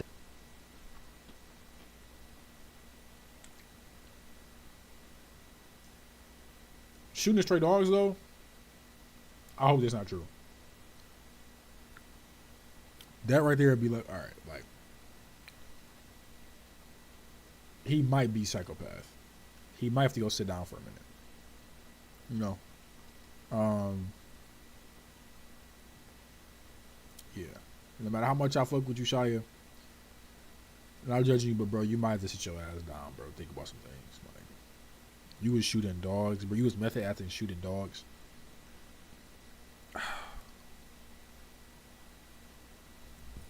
Does something wrong, a lot of times the standard is like banish them from public life, banish them. How? That's just how. That's kind of the lay I of wish the land. I wish you could leave me the fuck alone. You mean put me in the banish spot? Let me party, dude. Let me go there. But I guess the idea is like, you know, you mentioned it earlier, like when you go to jail, you took responsibility for it. Yeah. So it's like when you mess up, when you're drunk and you do something wrong, you hurt somebody. what is the path to restitution? Is it like living, you know, in the proper way to minimize that in the future, or is it like taking actionable steps behind closed doors to like rectify that shit? You got to make amends. First thing you got to do is you got to say what you did. Then you got to say how it's never going to happen again. And then you got to show and prove. What do you think's the best way to like show and prove after something like that? Something like which? Just anything, like going to jail, getting Jail, into like, a fight. like which part? I guess we could go one by one There you go. with the Twigs thing. Twigs thing. So She just looked like, you know. Yeah, bro. Yeah. So, one way you can never run into that again is, you know, be straight up with people right away. When the relationship isn't working out, walk away. And then as far as the situation with like bar fights and shit, how would you minimize that in the future? With bar fights and shit, how you minimize that in the future? Boy, you got me. Wait a second, wait a second. I got a better answer. Give me a second, bro. Okay, cool. I had a real, look how smart I was right here, bro. I look like a fucking scholar right here. With this shit. Look at my fucking, look how I did it right here. Wait, look at this shape, fool. You do look Okay, very stop smart. for a second. Let me think it for a second. Look at the shape, though. I look like I'm thinking, huh? Look at I'm thinking hard as fuck, bro. Oh my god. I'm thinking so hard. What was the question? What Well, was it's like the whole thing is like, you know, if you're gonna keep staying out, I would say, like, bro, you do have to do a lifestyle change, though, bro. All jokes aside, like, lifestyle change. You probably can't go to the bar. If you do go to the bar, probably different times of the day. Or you might not like it, but you probably can't go to the bar at all. If you know you always go to the club and you fighting at the club, you might need to stop going to the club, bro. Just being real. Just being real, you know. So many people would be living in paradise if they took that advice. If the relationship isn't working out, just walk away. Yep. That's what I'm saying, that 4 little words get involved. Love, bro. And that simple thing is so hard to see and act on. Hey, mommy, go sit down. Go sit down, baby. Go sit down. Go sit down. Go sit down. I don't want you on those cords because you about to yank up my thingy. Go lay down. Lay down. Look, lay down. Lay down right there. Come on. There you are. But yeah, love start getting involved. You start saying, not saying I did or am or advocate for it, but like Shia did, hey, we about to crash into this wall going 120. Let's see if you love me then. You see what I'm saying? That's the type of time people be on. Like, people do crazy things for love. Like, if I can't have you, nobody will. They will, bro. They will take your life. You see what I'm saying? You understand me? Like, they will take your life. That's when the point it get. I'm not on the kid that was 16, 17. The girl he was with, 16, 17, 19, the girl he was with, they got into a little argument. You know what I'm saying? She threw something, he threw something. Okay, cool. Whatever. She tried to hit him with something, he moved, he pushed her, whatever. Cool. You a kid, y'all kids. Cool. However, when you get older and you're Shia's age, it's so different because it's like, this is behaviors and traits of you now that's been cemented. You haven't changed. It's multiple women, it's multiple scenarios where it's like, oh, this is what you do when you get mad. It's the no improvement, you know, and severity of what happened. Like, but that's just me thinking through my flesh. Like, bro, shooting dogs though, bro. Like, come on. Because some people can say that's worse than hitting a girl. It would depend on who you ask. So it's like we can't. That's what I'm saying. You can't pretty much put a layer of like levels to sin because it's all bad at the end of the day because it's sin. But dude, shooting the animals though, bro, that's crazy. That's the part that's making it tough because it's like, bro, like.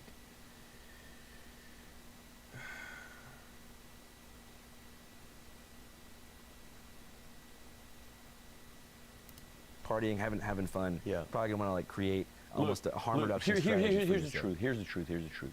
On Mardi Gras, everybody's got motivations on Mardi Gras. Mardi Gras is Mardi Gras. God bless these dudes. I'm sorry it happened. Mardi Gras. They want to make it an extra thing. I understand. Go ahead, bro. Go ahead.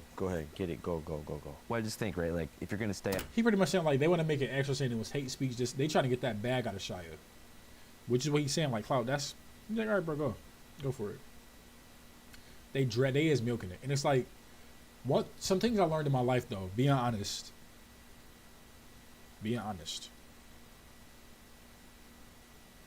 It's hard for me to trust the media at face value. These is face value things. Not saying they're false, but at face value. Media, some, not all, some women, and some, not all, Caucasian people. Being totally honest.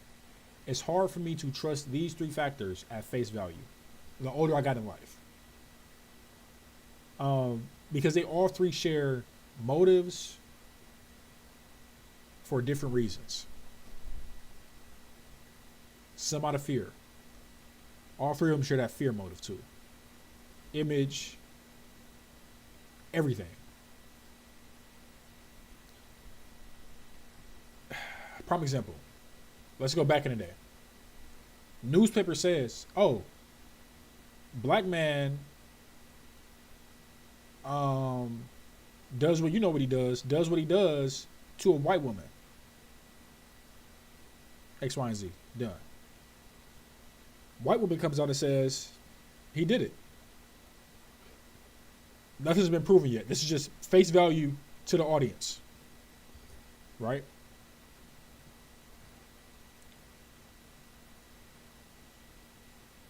In the judicial system, let's be honest, the majority Caucasian that's making rules and enforcing things. It's difficult for me to know these things took place in history and it still takes place now. That's what I'm just saying. Some. I'm not on that everything. No, but that's real life things that happened, and some cases do happen to this day.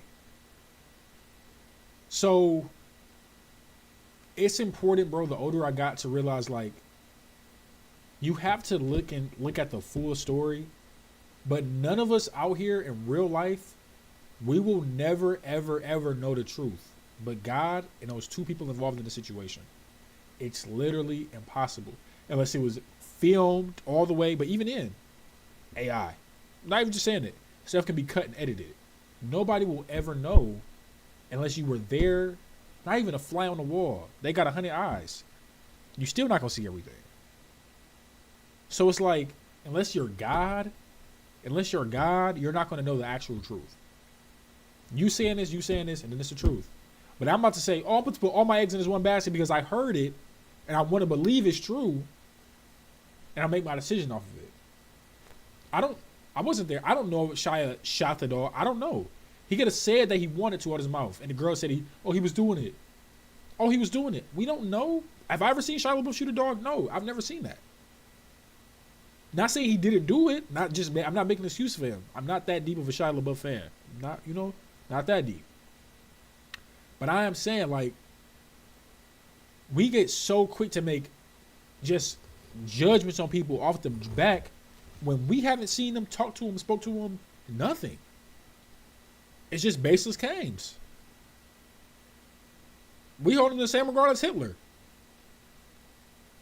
I don't know, bro. Those are the only things where I don't agree with, because it's like, I can't condemn you off of something that I've never seen, or I don't even know you. But I'm about to have, this is what the label I'm going to put on you for the rest of your life. Johnny Depp lost roles, this and this. He never did nothing to that woman. But the world, most of the world is viewing, oh, Johnny Depp is this type of person. What? For 9 years? 10 years? 11 years?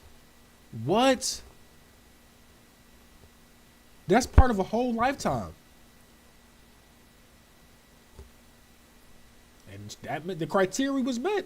What I just said, the three things was met. All I'm gonna say, the three things was met in that scenario.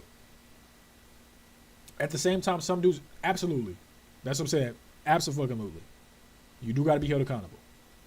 I'm just saying, let's actually go by, for once, innocent till proven guilty.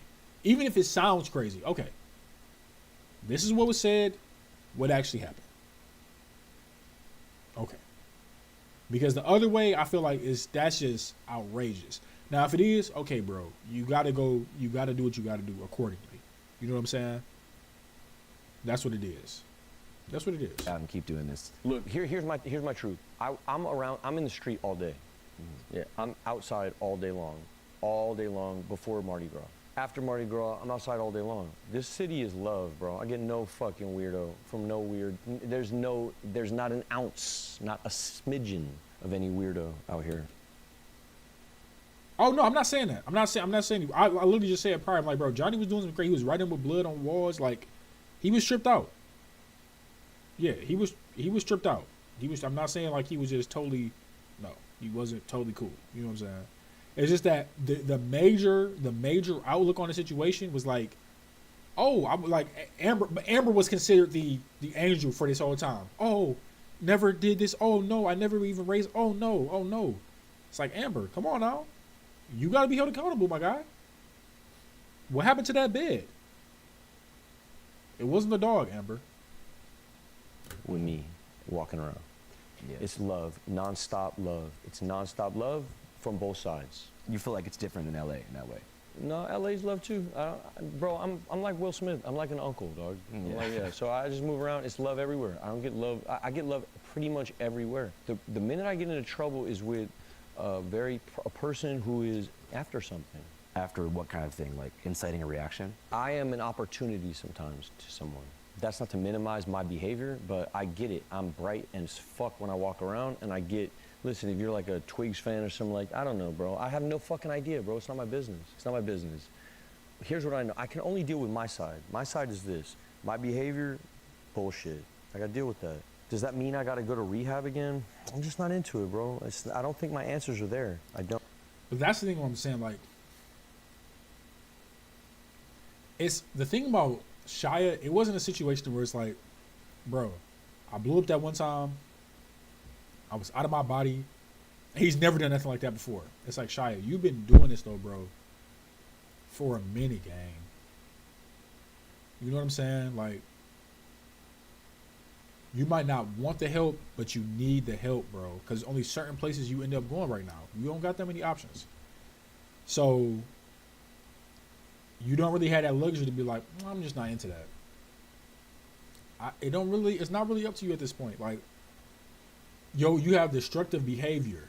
You know, you got destructive behavior that's like kind of unchecked right now. And you're not really getting help. So we got to figure that out. It's not a one and done. You know, it's not, because if it was a one and done change your life, cool. You know, you're different now. But when you still in that same limbo, you're still doing the same things. That's where it get difficult to be like, well, you're not on the short end of the stick no more. You know, it's kind of like, no, you actively do these things. You know, if you drunk or not. And if that's the problem, you drinking, you got to address it. I can see if Shia was totally different now. He was, yeah, this has happened 10 years ago, whatever the case is. And that happened, but nothing happened again. You know, and he been cool, he been chilling, and you just have to live with that. Cool. But it's like, bro, you still, you know, like I remember being a kid hearing about this stuff with Shia LaBeouf. Still not a kid, I'm a man now. But I was a kid at the time. And now I'm an adult, getting older, you know? And you still doing the same things. Not saying I'm doing everything perfect in the meantime. Absolutely not. But it's hard to be like, oh, yeah, I learned from that. I changed, but you're doing the same things, bro. You know? That's where it's like, yeah, it get difficult. So. I genuinely don't. If I genuinely did, I'd go. I don't think I have a drinking problem. I think I have a different problem, and I'm going to address it. And what's that problem? I think I have a small man complex, some kind of Napoleonic, I don't know what it is. Okay, this is something honest. that has to do with anger and ego more so than my drinking. But that's where I'm at now on my journey, and I'm trying to navigate it. I'll figure it out. What kind of things set off that anger? What kind of things set off that anger? I mean, boy, I haven't experienced it for a while, but I'll be honest with you, big gay people are scary to me.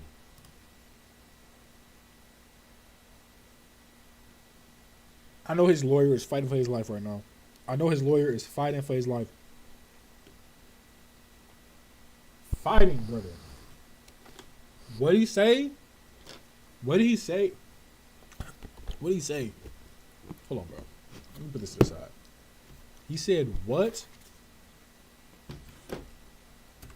Experience for a while, but I'll be honest with you, big gay people are scary to me. What do you mean? When I'm like standing by myself and 3 gay dudes are next to me touching my leg, I get scared. I'm sorry.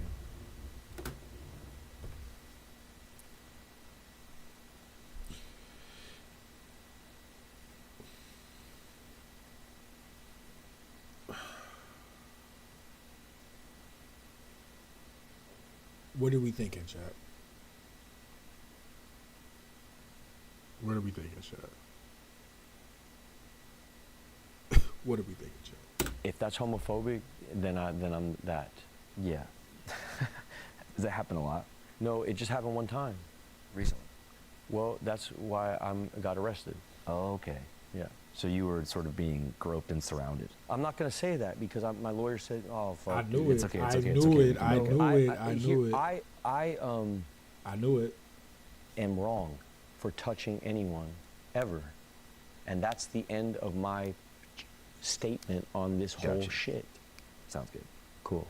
Moving back to like what kind of things would set off that Napoleon complex? Being challenged, my masculinity being challenged, somebody touching my girl, or touching my kid, or, you know, I'm good with gay. Be gay over there, though. Don't be gay in my lap.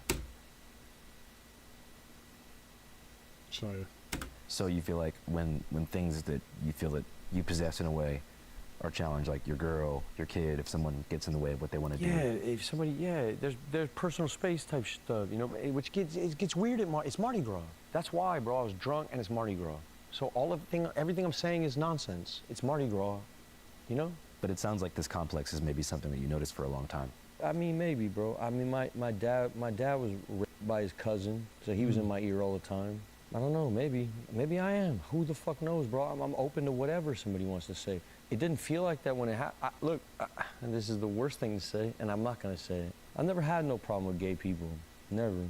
I remember paying for people's like transition surgery when I was fucking around on the internet heavy. I've never been adversarial towards it, you know what I mean? But I don't know, I'm open to whatever. If somebody's got more information on the subject, then, you know, let me know. I know I'm fucking deep off into the Bible. I know what the Bible says. About Homosexuality. what does it say? Nah. That's what it says. Yeah.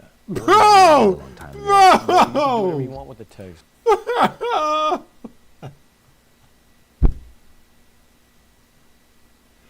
Bro, what, bro? Nah. Yeah. No, bro. No, this is I know not what the real. Bible says. About Homosexuality. what does it say? Nah. That's what it says. Yeah. Yeah. But wasn't that really right? Ah! A long time ago. Bro, Bro, you can do whatever you want with what? the text. It's not my business. You know what I mean? I'm a traditional Catholic. That's okay. And what's the difference between a traditional Catholic and, let's say, a more progressive Christian? I really fuck with the Bible. You believe in hell and stuff? Yeah. Who do you think's down there? Who's down there? Martin Luther. The man who wrote the Protestant. Why is this the first person that came to his mind, bro? Martin Luther. The man who wrote the Protestant Martin Reformation. Luther. Martin Luther's there. Yeah, he's He gone. had the special haircut. He's gone. That fool's gone. He's gone. The Pope. There's a whole lot. We could talk about this. This would be the whole rest of the interview. I don't want to do that either. I'm not Mel Gibson. I'm not trying to be out here doing that either. God bless you. I love you too. I'm not that guy either. I'm not angry with my Christianity like that. I just really believe in what I believe in. I'm not trying to proselytize nobody. I'm not trying to hold no traditional Catholic line. I'm not some fucking weirdo like that, tight ass fucking. No, none of that, bro. I'm on my relationship. I'm in a full-blown love affair with Jesus. And I Amen. believe what I believe. One thing you did mention earlier Amen. was the certain type Amen. of person Lord Jesus, I that, can that buy creates one for Jesus. confrontation when they see you for whatever reason. Sure. Maybe they bring up controversy, they want to film you, they want to heckle you. Do you find that that is oftentimes a trigger for you to be like, yo, get the fuck out of my face? God's involved, bro. I'm learning my lessons. You know what I mean? I'm on my path. These people that was involved in this, there's growth that needs to happen, and through them, it will. Mhm. That's how I look at life. You know what I mean? Okay. They're a blessing. Okay, to for me. sure. I'm about to learn whatever lessons I'm about to learn. I don't know how long I have to sit, but I'll learn lessons there. This is God. God's involved. Yeah. That's why I'm not like bumming out about it or nothing like that. Like I feel like I'm on the path. So you feel like even when things go wrong, there's a higher power trying to teach you something. I learn more when things go wrong. That's for sure. Yeah. Yeah. So you think struggle breeds wisdom? Yeah. Have you always found that to be true? Yeah. Interesting. You feel like the most prosperous times in your life are the times where you remain spiritually stagnant? Sort of blind, yeah. Yeah. What do you think was the most like blind, prosperous era of your life? Oh, it'd be like these Michael Bay days, bro. It'd be like, hey, I'm about to see you, motherfucker. Let's go. Michael Bay? Go, dog. Yeah, be them days. Be them around them days. But we love each other deeply, you know what I mean? I met him in a wild time in my life. I love him very much, you know, and we, you know, we got unfinished business. Hey, shout out to Andrew Callahan. This interview is actually dope, though. I actually like how he doing this. Yeah. Yeah. You mentioned the rehab thing earlier. Mhm. Obviously, I follow the news and shit. You saw Yeah. your ex-wife Yeah. said that you should be in rehab. You gotta say what you gotta say, bro. Save faith. Let her live. That's a good girl. That's one of the best girls that ever lived. She's incredible, that woman. Incredible. That's an incredible woman. Is that a relationship that you think you want to repair? Oh, she's incredible. Mia Goth, incredible. All time. 10 out of 10. So your long-term plan would be to repair that? Repair nothing. We're good as is. What you mean? It's my girl. I just read that you guys divorced. That's true. Yeah, but we're in a good spot. I mean, this isn't new. See, that's what the thing. It's new for you guys. We've been there for a while.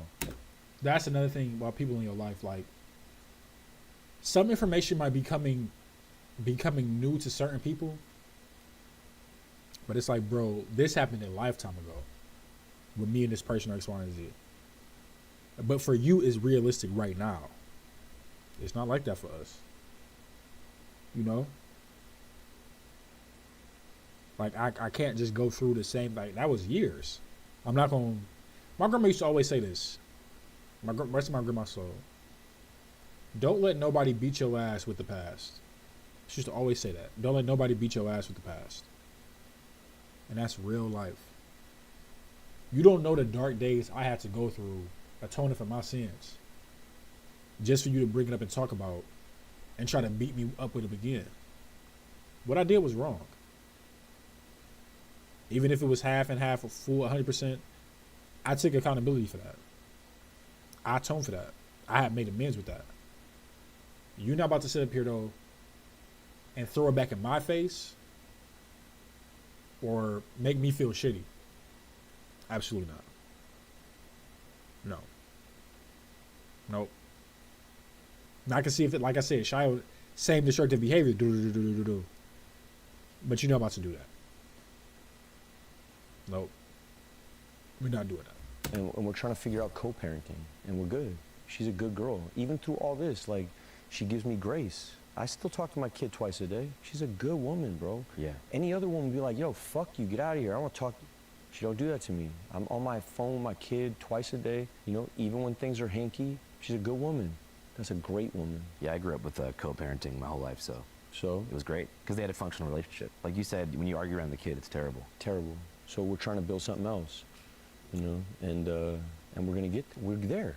My kid is happy, dog. My kid is fucking. How old are they? She's 3. So just now getting to that age where she sort of has figured out what's going on. She knows daddy's a Rolling Stone. She knew that for a while. And she knows mommy's a Rolling Stone too, in her way. She got cool parents. Yeah. She's gonna be a cool kid. That's for sure, dude. Yeah. Yeah. Do you envision a world one day where there's going to be like split custody type of deal? No, we don't talk about that. We're good about that type of stuff. It's just like they're getting ready. She's going to film in France. I got to film in April, so I got some time where I'm gonna run out there and go be dad for a minute while mommy's got to film. And we're in a circus. We're the circus family. Yeah, I forget you guys probably got to travel for work a lot. Yeah, I did week on, week off my whole life. Yeah. Okay. Well, you fucking wound up pretty solid, bro. Look at you, Thank bro. you. 6 cameras. Fucking 6 cameras. 6 cameras. Yeah, How many of us, bro? Huh? 6 cameras? For real, Come on, bro. It's like you did variety it. in this bitch. You fucking did it. Yeah. Yeah, so I'm not tripping on that too. I got guidance there, you know what I mean? I'm really a church kid, bro. People don't know that, but I got so much support. That's why I don't feel alone. You know they got St. Francis's bones on display for the first time ever in the history of life? No way, here in New Orleans? No, fuck no. Fuck no. In Rome. Oh, shit. Yeah, dude. All right. Yeah. I forgot he wasn't from here. Yeah, fucking, he's playing Assisi. So my dad's about to get baptized on Sunday if the court lets me go. I'm going to Assisi. Oh, so is the court like keeping you here? Yeah, I gotta stay. Oh, I'm on, no. I'm on bond. Yeah, I'm on bond right now. Wait, so you're out on bail? I don't know what it is. They told me I'm on bond. Yeah, you're out on bail. Okay, then you said it. No, Andrew's wrong. He don't know how this. Let me hear him. And then I gotta take my shotgun in there in the morning. Can't have a gun. Can't be on drugs. Yeah, Andrew's wrong. He's not out on, like, he don't know what's going on. He's not on bail. So you get arrested. Say you get arrested. Let's say you spend like a weekend in jail, right? That next day you get released, you have to get arraigned. So you go into a room, you go to court, or you go to virtual whatever, you have an arraignment. At that arraignment, they're gonna say, hey, you're getting released, but what he said, he's on bond. So Shia is most likely on a personal bond. Or you got a personal bond of $5,000. Here are your conditions of bond. He really can't have can't do no drugs, can't have no guns, can't make contact with the in this case the victims or whatever. Can't be arrested by the cops or have any law enforcement contact. Can't leave the state. Those are bond conditions. If you break these bond conditions, you have to pay this money. The percent of the $5,000, let's say it's $1,000. Whatever his bond is set at, he'll have to pay that bond because he broke the bond conditions. If you fail to appear in court, you got to pay that bond. But since you're out on personal bond, he's waiting until his sentencing date where they're going to tell him, hey, you either go to jail, you got to pay this fine, you got to take this program. And it's during his sentencing date. You got to be on probation or whatever. Not bail. He didn't bail. He wasn't money posted for him to get out of jail. Drugs. Can't be in no fuck around, and can't leave the country. How much was the bond? I have no idea what happened. Did somebody bail you out? I have no idea. Andrew don't know what he's talking about. Nobody, calm me down, chat. I gotta go piss. But he didn't get. It's not a. If he say he's out on bond, he's mostly on a personal bond. He can't break his bond conditions. If he break the bond conditions, you gotta pay that money. Yeah, bro. I know Thundercat tried to get it going. Steven and me are very close. I know him from school. He tried to send his people out, and I love you very much. That's a good man. Cuddy did the same thing. So I had these assistants. I didn't know these names of these people, but they showed up at the court, the jail, trying to get me out. And then the bailiff or the jailer was like, hey, do you know Stacy or Shirley? And I didn't know none of these people. So she said, should I just tell them to go? She did. And then I just left on my own. I don't know who paid for what. I know that somebody told me there's like I'm not reading none of it, but bro, there's a lot of clout chasing going on in this motherfucker, you know what I mean? Like people trying to take credit for bro, getting you let out him of jail. live, bro. God bless him. Good people, good people. So you got out of jail, like not even knowing who paid the bond? No, I don't know. I don't know what it is. No. And what'd you do when you were first fresh I went out? right back to the fucking French Quarter. Hey. It's about to be the fucking Zulu parade. Come on, dude. It's the parade. Did I see you had papers in hand? Yeah, I was ready to get it. What do you mean? You can't have half a Mardi Gras? What is it about Mardi Gras in New Orleans that you love? It's existential. It's almost spiritual. If you're in the position I'm in as a Cajun man who's been exiled from his family, who has blood in the soil, who's fully connected to this place, and have never really explored it, who's been on a fucking leash for a long time, who is a wild man at heart, you wind up at Mardi Gras, it becomes a spiritual experience. Bro, it's sacred. It's sacred. If you go in, yeah, I'm not gonna go deep off into that, but there's. I think you should, bro. I knew some Lakotas deeply. I knew some Lakota. I had spent some time in North Dakota for a long time. There was a girl I knew, who was the daughter of Chief Red Cloud, who really ran shit, and he brought us in. We were doing a movie called American Honey. American Honey. All right, we're selling magazines and stuff like that. We're at this reservation. We're fucking around at this reservation, and they basically took us in. And when we were there with them, you know, they kind of like were explaining drunkenness to us and like spirit, you know, like for instance, like when they do the and they're gonna check me on this, of course, because I'm speaking out of turn, but like I never got to go to Sundance. No white man can. But like when they go to Sundance, it's complete sobriety. I think it's like 60 days before, 60 days in. I'm getting the timings wrong. Forgive me. Complete sobriety. But they also have another season where something like a quinceañera, and I don't know if it's at 15 or 16, but there's a period of life where they encourage drunkenness. Jews also do the same thing. The Amish also have Rumspringa. Amish do the same thing. Germans do the same thing. I get that I'm the wrong guy to proselytize this shit. No, but I get what you're saying. But yeah, we're not alone in this. Mardi Gras is not the only one. You know, and it's just the American one. But America doesn't have, it's a very puritanical culture. Sure. The Pilgrims didn't have a day where they all got hammered off Right. on moonshine or whatever. They didn't even have alcohol. It would have been like prune juice that was Right. fermented. Right. But right. yeah, no, it's true. New Orleans is like an alternative to American reality in many ways. Yeah. It feels like our connection to Europe also. And it's been dominated by 3 different kingdoms. So it makes for a resilient type of depth that LA just does not have. So I come Yeah. from an LA in the 90s that was more of a bar. This is what I was talking about earlier. Like LA back in the day was a movie, a genuine movie. Now it's just LA. And it had a depth to it with a different socioeconomic mix. And that socioeconomic mix is not like just money. It's like, it's culture and it's spirit and it's feeling and it's all those things. It shapes the person. And the socioeconomics of LA changed and the spirit left. And it's gone now. LA is dead. You don't even feel it like when you're It's on gone, Bonnie bro. Brae I'm by an the carpet. Angelino for real. I really am full-blown LA. You couldn't get more LA than me. I am so LA. More than Esteban Oriol. Who is Esteban Oreo? Who is Oreo is just Esteban like a famous Oreo? photographer. He doesn't matter to me at all. Bro. Oh, no. Oh. You're talking about, I know who you're talking about. And respect Oh. me. He's very important. You're talking He's about very the dude who does important. all Mr. Cartoons photography. That's the most LA guy I Yeah. can think He's of. the most LA guy I can think of also. He's very important. And He's the forgive- most LA guy I can think of also. I thought you were talking about some weird singer. No. Okay. But even those dudes have become caricatures of themselves. The culture doesn't exist anymore. The car culture is gone. The dance culture is gone. The bar culture is true. gone. It's all gone. It's gone. That's I true. know it's gone because I'm firsthand watching it go away. Temple Street in LA used to be a cultural mecca. This is where gang culture first birthed. Temple Street and Glendale. That is the birthplace of gang culture in all of America. Temple Street's the oldest gang in America. This is also socioeconomics. Okay. So the first gang in America was Temple Gang. And then you have all this weirdo, whatever, New York shit they had popping off, the fucking, when you're a jet, you're a, whatever the fuck they were. God bless y'all. But it's different. It's very different. Real gang culture is Los Angeles. And it's undeniable. It's where it was That's birthed. true. You, That's you true. go up and down Temple Street, it doesn't matter. There's no plaques. You walk around New Orleans, there's plaques everywhere. Why aren't there plaques on Temple Street? That's a huge Chicano culture that's just getting completely just, and they got all this ice shit. And it's just Is it because I don't know. I wasn't from there. getting fucking swallowed and everything's getting like Not gonna say melted too much. away and you're watching it happen. And so the LA that I loved was the Chicano culture in LA. It was the only spirit of LA. That's a good point that you made as far as like even the expressions of like OG, what would be called car culture. Like when you see meetups, I know what you mean about the caricaturization. It feels like watching Japanese people play Mexicans. Like I remember seeing some stuff in Japan where they're like adopting Chicano culture, and I feel for them. I That's crazy though.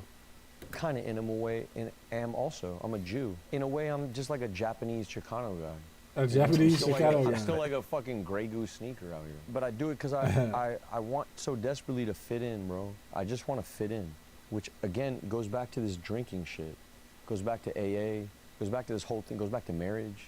Goes back to family. It goes back to the whole thing. If you really boil the whole fucking thing down, bro, I like connecting with people. I'm desperate to connect with people. And I love Mardi Gras. And I love New Orleans. What do you do with that? You say it out loud, you accept it, you take your bumps. I'm gonna go sit down probably for a while, yeah. But I'm gonna be out here. I like it here. Oh, so he's saying like he most likely going to go to jail. He said he got to go sit down. Bumps. I'm gonna go sit down probably for a while, yeah. But Bro, he oddly calm about the whole thing though, bro. It's some sense of peace in him, bro, where it's like he knew.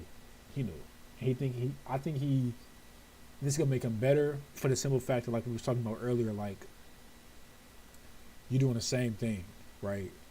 It wasn't just your one-off situation when he was young and dumb and and you can hide behind that. Not saying you can, but you can to a degree. Wasn't even all the way your fault, like it was one of them murky situations and you changed for the better, right? I think he need this, man. Now if he was good and this is out the blue from 20 years ago, I'd be like, that's kind of messed up. Like he done lived a whole other life. I'm gonna be out here. I like it here. I really do. I love it here.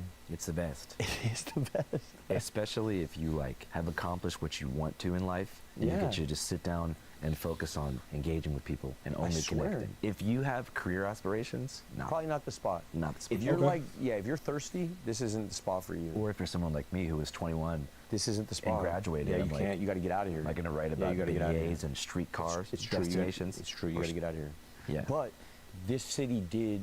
You would not be you had you not grown up here and did it here, because you wouldn't have the ability to be able to connect with the fucking multitudes that you're able to connect with. No, I'm glad you brought that up because I've tried to explain that to interviewers. They don't have in it. Los Angeles. They don't have it. They say, how are you able to talk to so many different kinds of people? And it's like, because I started here. Yeah, that's why. I didn't start on the streets of Yeah, that's why. post-gentrified Venice Yeah, that's why. or downtown Seattle, which, like LA, also lost its culture. Yeah. But much later, it wasn't the riots in '92. It was Amazon moving their corporate campus Yeah. to my Okay, neighborhood okay. in 2011. That was just a final blow. Yeah. And like you mentioned, there's no plaques because Yeah. the forces of industrialization and corporatization Erased just it. erased it. Yeah. So New Orleans respects its own history. Yeah. I suspect that maybe in 100 years, historians might go back and put a plaque on Temple and put a plaque. Maybe. Yeah. When it Yo, Andrew know his stuff, bro. Can we get a clap for Andrew in the chat? I like him as an interviewer, bro. I'm not gonna lie. Shout the fly. when it benefits them, yeah, sure. Or even like, think about, this is a different city, but like O-Block in Chicago. Yeah. Why is there not a Ooh. plaque there that says this is where drill music started? That was Shout the out, biggest Chief. cultural export of American music That's for really 2 interesting. years. Love, Took over so, the so. UK, took over rap around the world in New York. Yeah. But no, they want to tear down that place and build a multi-use family development within 2 years. There's no respect for any counterculture anymore, especially not to get all race pilled if it's like minority generated. Yeah, it's true. White counterculture still gets preserved. Like in San Francisco, North Beach, you can still see Allen Ginsberg's apartment covered in formaldehyde. Bro, you could dig deeper into this and get lost. It's not Yeah, just yeah. white. So let's take it's not just because there's a whole bunch of shit popping ain't just off race, with that. brother. It's not just there's a whole bunch of shit popping off with that. That's layered. That's very layered. That's layered, and it's also American. He's an American. He's Oh my gosh. I just realized something. Shia is out on bond, bro. Can't drink. Can't do drugs. He just sat here and had a whole beer on camera, bro. He just know. he is a titan in American literature. However you want to write him up, Ginsberg goes up there. Big time. Yeah. So no matter what you feel about him, so it's layered. It's layered. Yeah, yo, I'm not hating on the people. I'm just saying the money people put into preserving cultural stuff Yeah. is dedicated to a Well, specific who pays kind for the plaques in New Orleans like this? Who pays for the plaque? probably the city, but also Don't tell not, me he not gets to another disagree one. with you heavy, but also where's the plaque for Low Shia! childhood home on Apple and Eagle? Yeah, it's not here. Where's the plaque It's still for, not here. for C Murda and where Master And P didn't the him mayor started say No it's a Limit? music? The mayor just said it's a music town. I gotta shut the fuck. Because I'm already in trouble. So let's talk about something else. What do you think about fondue? I fuck with it, but it's nasty. What I do you don't think? fuck with it, not at all. What do you fuck with? Like I don't fuck with it. Not at all. Listen how he said this. I fuck with it, but it's nasty kind of on me. I don't fuck with it, not at all. What do you fuck with? I like tacos deep. You've been to TJ? That's I the have one big- time, yeah, I Oh went yeah, one yeah, time. one time. Just for But the I was young. Just for the food. No, I was in a Big Brothers program. What's that? It's like when your dad's in jail and they give you like some nice guy to come take you to a Dodger game, take you out to hang out, take you to. He used to take me dirt bike riding. It was super sick. His name was Tom. He was cool, bro. He took me to TJ one time. What'd you and Tom do in TJ? You go to the water park? We got fucking drunk. Oh. I shouldn't have said that, but he's It's all gone. good. He's gone. God bless Tom. Oh, dang. I was Rest in 16, peace, Tom. and I begged him, and he did it. And if they would Shout have out, known Tom. that, they would have kicked Tom out the Big Brothers program. Yeah, they would've Let me kicked tell Tom you out. something about Tom. Tom was one of the illest motherfuckers that But ever that's lived. real Big His Brother. kids might see it, hopefully, and they'll know their dad was sick Hey, as if his shit. kids see it, hey, Tom was one of the illest motherfuckers that ever lived. That was a good man. That fool helped me a lot, bro. I used to have a whole bunch of shit with my Shout mom out where I'd be Tom. screaming at my mom and my dad was in jail and I was acting up and Tom would be like, hey, bro, you can't be doing that. Hard Hey, to bro, do you can't that be to a doing kid that's that. not yours. You gotta have a big heart and love for the world. Yeah, and be connected to the kid. He was a good motherfucker, Tom. Yeah, he was a stunt man. He introduced me to Hollywood. That's how I came Shout in. out Tom. My first job was Leprechaun 4. Yeah, he was a stunt man on it, stunt coordinator. And my first job, I was a little tiny Leprechaun motorcycle rider. Going back to big homies, whenever you got out of jail here, went back to Bourbon, I'm sure by then you probably got your phone back and saw that like you had gone viral, #1 news item. No, I didn't shut the whole shit down. But what about text messages? I didn't touch it till a couple days later. Did you see like a bunch of concerned messages? Of course. You respond? Yeah. Well, that's partly why I say, hey, bro, Andrew, can I talk to you? When you have to explain yourself over and over, it's Oh, so he reached out to exhausting. Andrew. And it's emptying. And so I just like to get it out of the way, like, Okay. just bang, bang, bang. So And you feel like this is a way of kind of like responding to 1,000 texts? Yeah. And not just the text, but there's a lot of people that love me that I don't know that are concerned, that I want to, you know, make sure they're cool too. Well, I guess if you could talk to him directly, what do you want to tell him? Dog, it's fucking, I don't know what to tell you. I'm on it. I'm on a path, and I'm okay. You know what I mean? I'm okay. I'm not gonna lie, bro. This was oddly therapeutic, bro. This video is oddly therapeutic, man. Chat. I'm not gonna lie, like, it's something refreshing seeing somebody that's been through so much and has done so much, good and bad. It's called spade a spade. To just lay it all out, bro. To just lay it all, because so many people walk around like they just, oh, I've never messed up. I've never done this. I've never. And it's like, bro, what? And they have such a different outlook on the world. Like, oh, it couldn't be me. Oh, no, they're just crazy. It's like, bro, you crazy too, Loki. You crazy too. This is oddly refreshing, bro. You know, like, granted, he's been tripping. He's been tripping, bro. And it's concern for him, you know. But this was oddly refreshing, bro. This is oddly just refreshing, bro. You know what I'm saying? So, in Jesus' name, God, please forgive me for the sins that I've committed. In Jesus' name, thank you for forgiving me for the sins that I committed, God. Cover the blood of Jesus, amen. Sheesh. Sheesh. I'm just blessed that it wasn't nothing. You look at life and it's like, bro, it could have been worse. Like, listening to some of the stuff he's saying, it's like, sheesh. Because I'd have been heartbroken before, you know, for sure. You know, I don't have my fair share with women and stuff like that, for sure. But nothing like this, bro. That's different. You see what I'm saying? Like, that one right there is a little bit different, bro. So, yeah. I feel like watching this, you got to look at this as like, if you don't take nothing away from this, I think that's kind of ignorant. I think you should be able to take something away from this. Like, you know what? Let me, you know, remember, because remember, it could go either way. You know, I know somebody that stopped by this stream probably needs to see this. You know, like, let me change. Let me really make that change, or let me not do this like I'm thinking because I'm hurting, or is pain involved, or is love involved, or something like this. Like, bro, tomorrow gonna come. Cover the blood of Jesus. Don't make a decision that could alter your life, bro. You know, it's never over for anybody. You know, it's like you're never too old, never too young to make a change. Just don't have this as a long-lasting effect on your life to where it's like a shadow on you. You know, like, be that change. Be the different person tomorrow, man. Be better than yourself that you was yesterday. And keep going. Keep going. It's okay. God is love. He love you, man. In Jesus' name. You know? Keep going. Don't worry about somebody down here condemning you, because they not perfect, bro. They pointing the finger but can't point the thumb. You know what I'm saying? So, keep going. Keep going, bro. Whoever needed to hear that, bro, keep going. It's okay. You made a mistake in your life. You made a mistake. Try not to make the same mistakes over. It's like that. It's okay. We got, God willing. Well, thank you, God. I'm not going to say God willing. Thank you, God. We got a lot more life to live.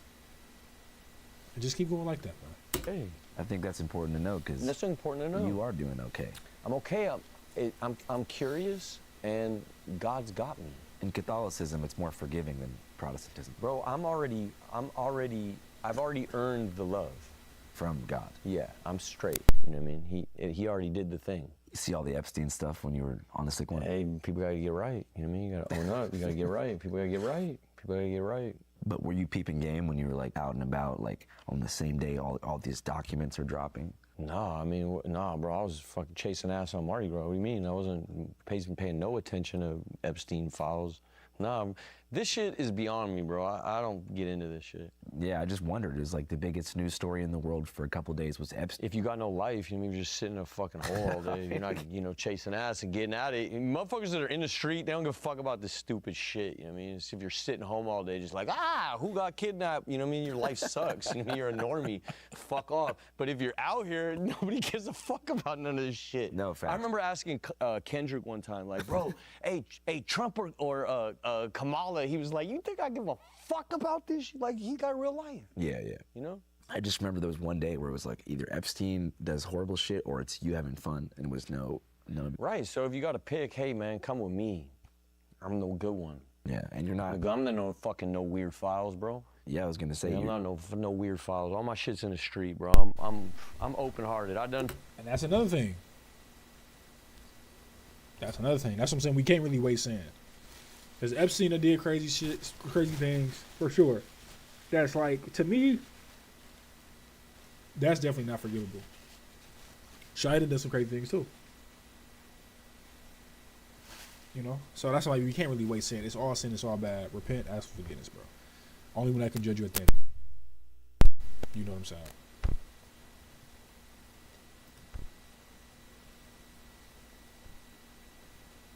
Yup, checking testing levels. Alright, bet. Fucked up, yes. But you know what I did, you know what I mean? And you know what I didn't do, too. I swear you do. Come on, how? Bro, how, bro? Deduct it. You know about that take? Yeah. Like I'm saying, bro, like, this is what I'm saying. Like, this is just me. It's just me. And I'm Jason. Like I said, the Epstein stuff, egregious work. I don't know if I can forgive him for that stuff. You know, I'm viewing it as like, I can't, like, taking judgment. I'm trying to take judgment out because I can't justify judging somebody, right? At the enlightenment I'm at now, right? But I can't forgive Epstein for what he did to them kids and in general, right? And the stuff we don't even know about. Shia has done crazy things too. She's done crazy, dogs, women, crazy. Are they the same person? That's the question we gotta ask. Are they the same person? I wouldn't say Shia is Epstein. That's crazy to me. But has he done crazy things? Absolutely. Has he done some unforgivable things? Low key. He said we can waste in. Sometimes I ain't gonna lie. And that's what I'm saying. That's through, and why I had to get revelation knowledge was that's through the flesh that we do that. I felt that same exact way. Like, oh yeah, this is worse than this. But it's not Old Testament. It's not Old Testament no more. It's not levels to sin. It's all the same. When Jesus came, it was all the same. He's not saying, oh, you did this, so this is where. It just don't exist. It feels like it should. Through the flesh, it definitely feels like, yeah, he did this. You hit a girl in the face, you found it with a kid. Same level of sin. Granted, it's like, which is worse, that might boil down to the person. I think the latter, the finding with you, is no way. To me, that would be worse. Yes, my flesh self, that would be worse than hitting a girl in the face. Granted, still, you should never ball up your fist and hit a woman ever in your life. To ball up your fist and hit a woman, I've never done that. I've never balled up my fist and hit a girl in the face or slapped her or nothing like that. That's wild to me. You know? That's wild. So it's like, at the same time, I would weigh still the child. It's crazy. That's crazy. I've never done that either. Covering the blood of Jesus. Never, no thoughts, and even thinking about that is crazy to me. Like, you have that. I just talked to somebody about this. Is the thought as bad as the action? Is thinking about doing it as bad as actually doing it? And I was thinking, like, dang, like, and that's the same thing. To me, it's both a sin. Why are you even thinking? Why are you even thinking that in your brain? So many things to think about. You're thinking that in your brain. You know what I'm saying? So are we waiting until they act on it? Till they act on these evil deeds? Wait until you slap her across the face? Wait until you see that child? Like, what are we doing? That's what I'm saying. Like, it's just all the same. It's a sin. Sin is a sin, bro. That's what I'm saying. Through revelation knowledge that I've come across. Sin is a sin. Because by that case, when he was saying about a man sleeping with a man, that's the same. Some people might be like, oh, that's worse. Ask a certain demographic of people. That's probably the worst thing on the planet. The worst thing on the planet you can do, regardless of anything else. So, if it's up to us as humans, the reason we can't weigh them, and that's why I'm giving Revelation knowledge now, is because we'll weigh them differently. Granted, not down here, yes, we have a judicial system in court for this reason. You did this sin, you get this much amount of time. However, it don't add up. Why is it PDF files out here walking around? How is that possible?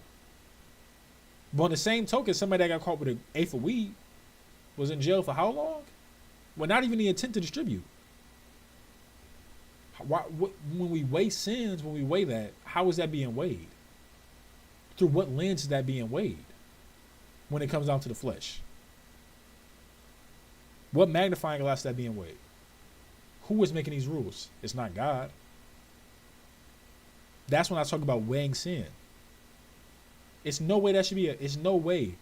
My auntie was killed, bro. Rest my auntie Wanda's soul. She was killed, murdered by her fiance, by her husband. We couldn't even have it was a closed casket. That's how bad it was. Couldn't even see my auntie. He's out right now walking the earth. Walking around. He's out right now, this day, walking around. Why is he walking around? Why is he not dead? Why is he not in jail for the rest of his life?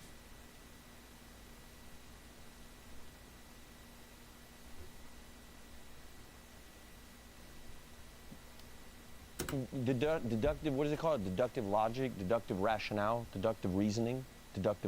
Yeah. So work your way back. In terms of, My whole life. Yeah. You'll know them by their fruits.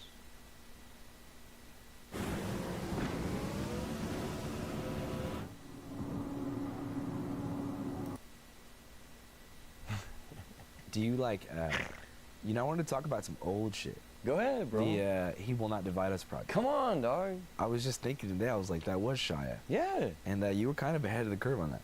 Hey, bro, different time, different spirit, different everything, just everything. And I wasn't wrong. He didn't. You don't think Trump divided us? No. It depends on your sensibilities. I still stand by the statement I put on the wall. He will not divide us, and he did not. Well, he did divide the public. No. He, look, the beauty of that piece actually was its ability to be both things. And I don't want to fuck the art up, so I'm not going to speak on it no more. I don't want to choose a side. I'm a Catholic. Christ first. First. Only. What would you say to Jesus if you could meet him? I wouldn't say shit. Really? Nah. But I'd kiss him. This is deep. I'd kiss him. I'd kiss his feet. No one say nothing. Sheesh, bro. This is about to get me emotional, bro. This shit about to get me emotional, bro. That's real as fuck. That's real as fuck. That's real as fuck. This shit about to get me emotional, guy.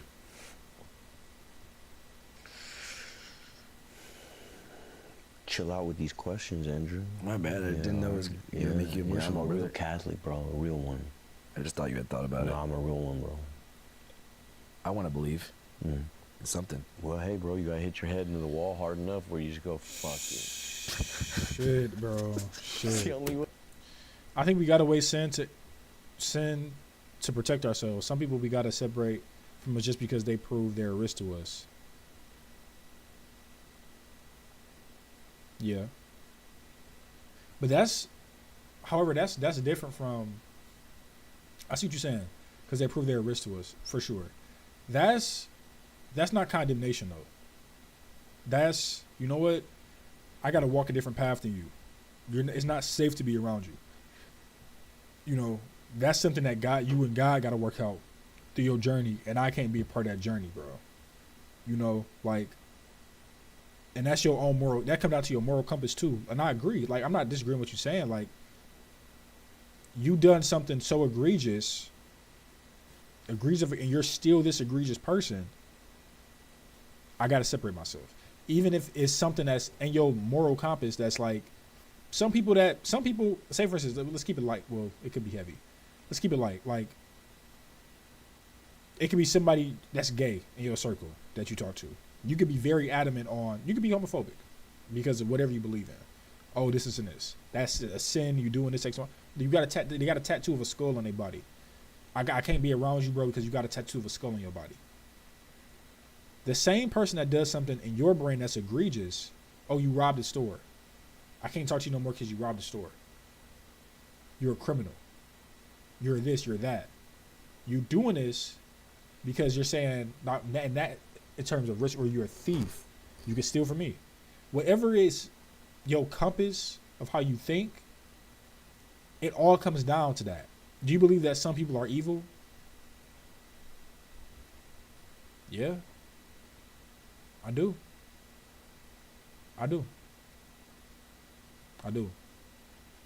For the simple fact that I believe that they operate in possession of the enemy. They forfeit their soul. And I do believe in the greater power of God that he's stronger than that he can purify that soul, save you. But in order for that to happen, then evil does have to exist, though. Yeah. I believe some people are evil, for sure. Advertently, inadvertently. Now, do I believe that they're born evil? That's a better question. Like, I don't think so. I don't think people are innately born evil.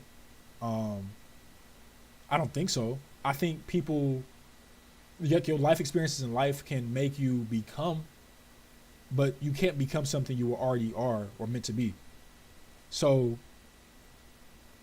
yeah, that's a good question. I don't think you can become evil. I think you can become evil through life experiences. Like, unfortunately, school shooters. Was that person born a school shooter, or did they go through different psychological traumas in their life to become a school shooter? Which is evil to me. That's when we be like, people are like, no, that's evil.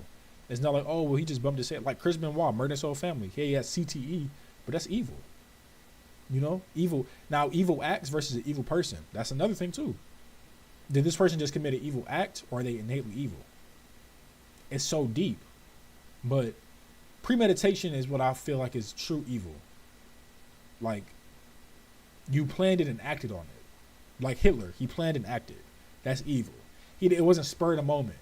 You know, like, oh, I spazzed out. Boom. I got possessed by the enemy. You committed an evil act. You know, so. Hey, dog. That's how you find God? Yep, for me. For the hard-headed ones, yeah, you got to go hard. What do you think was the real life equivalent of you smashing your head? Do you think someone put a can be gun in my destined mouth. to be evil?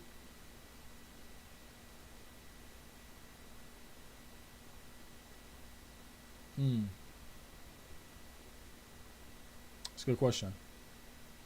The greatest gift God ever gave us was choice. Was choice, bro.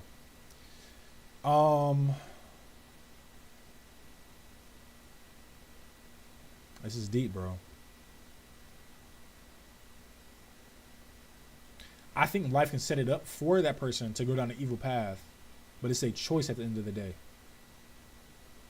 I think it can all align. I think all the stars can align for you to be evil, for somebody to be evil.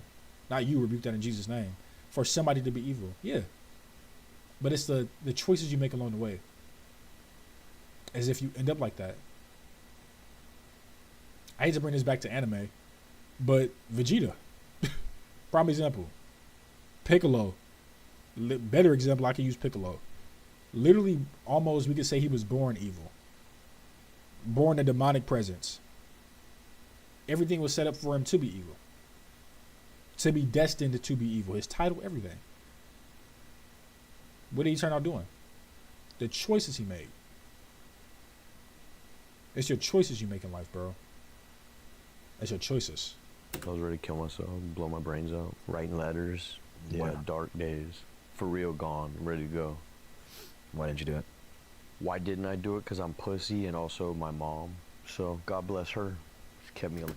I relate to this, bro. I struggle with suicide in my life. And I can open, it's crazy I can open up and talk about this freely, but I struggle with suicide in my life. And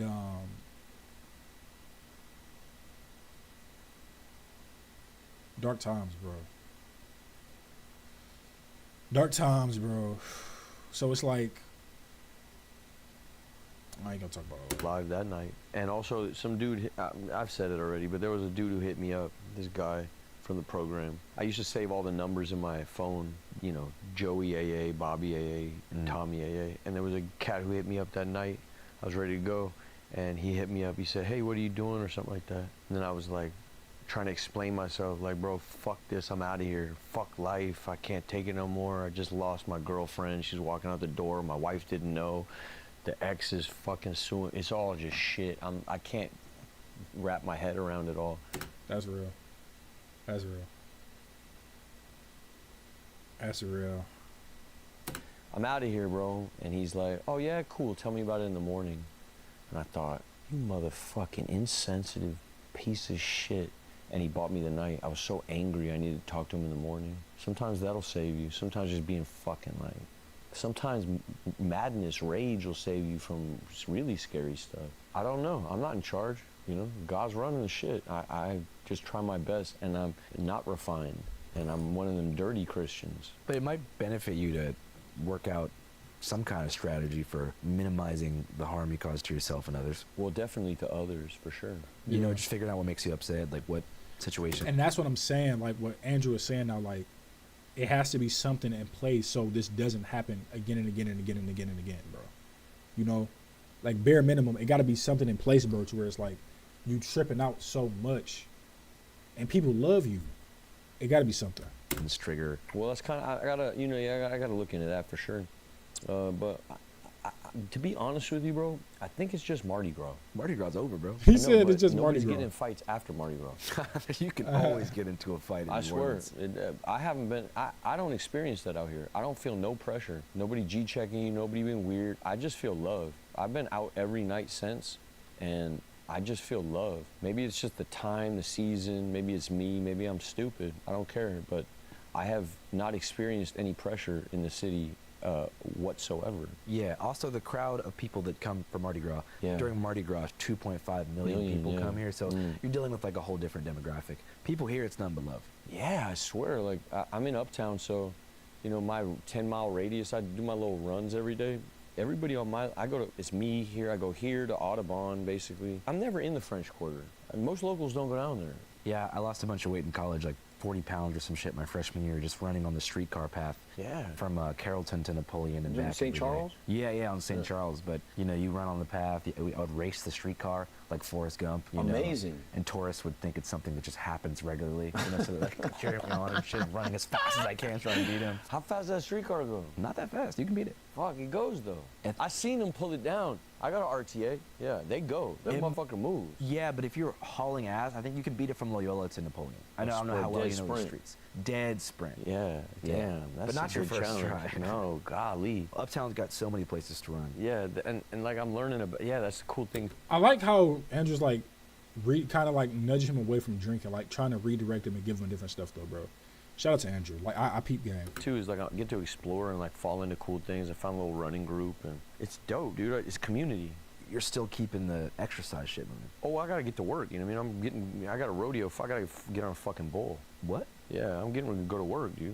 You going Angola. You going to Angola? Angola, yeah. You're going. Oh yeah. You're participating. Oh yeah. Ain't no reason to make the movie. You don't fucking make a movie. You gotta go. You're making a movie about Angola. Pretty. Yeah, the rodeo. I shot my first documentary ever in my life at the Angola Rodeo when I was a sophomore in college, and they wouldn't let any press in, but for some reason Loyola. What? A sophomore in college, and they wouldn't let any.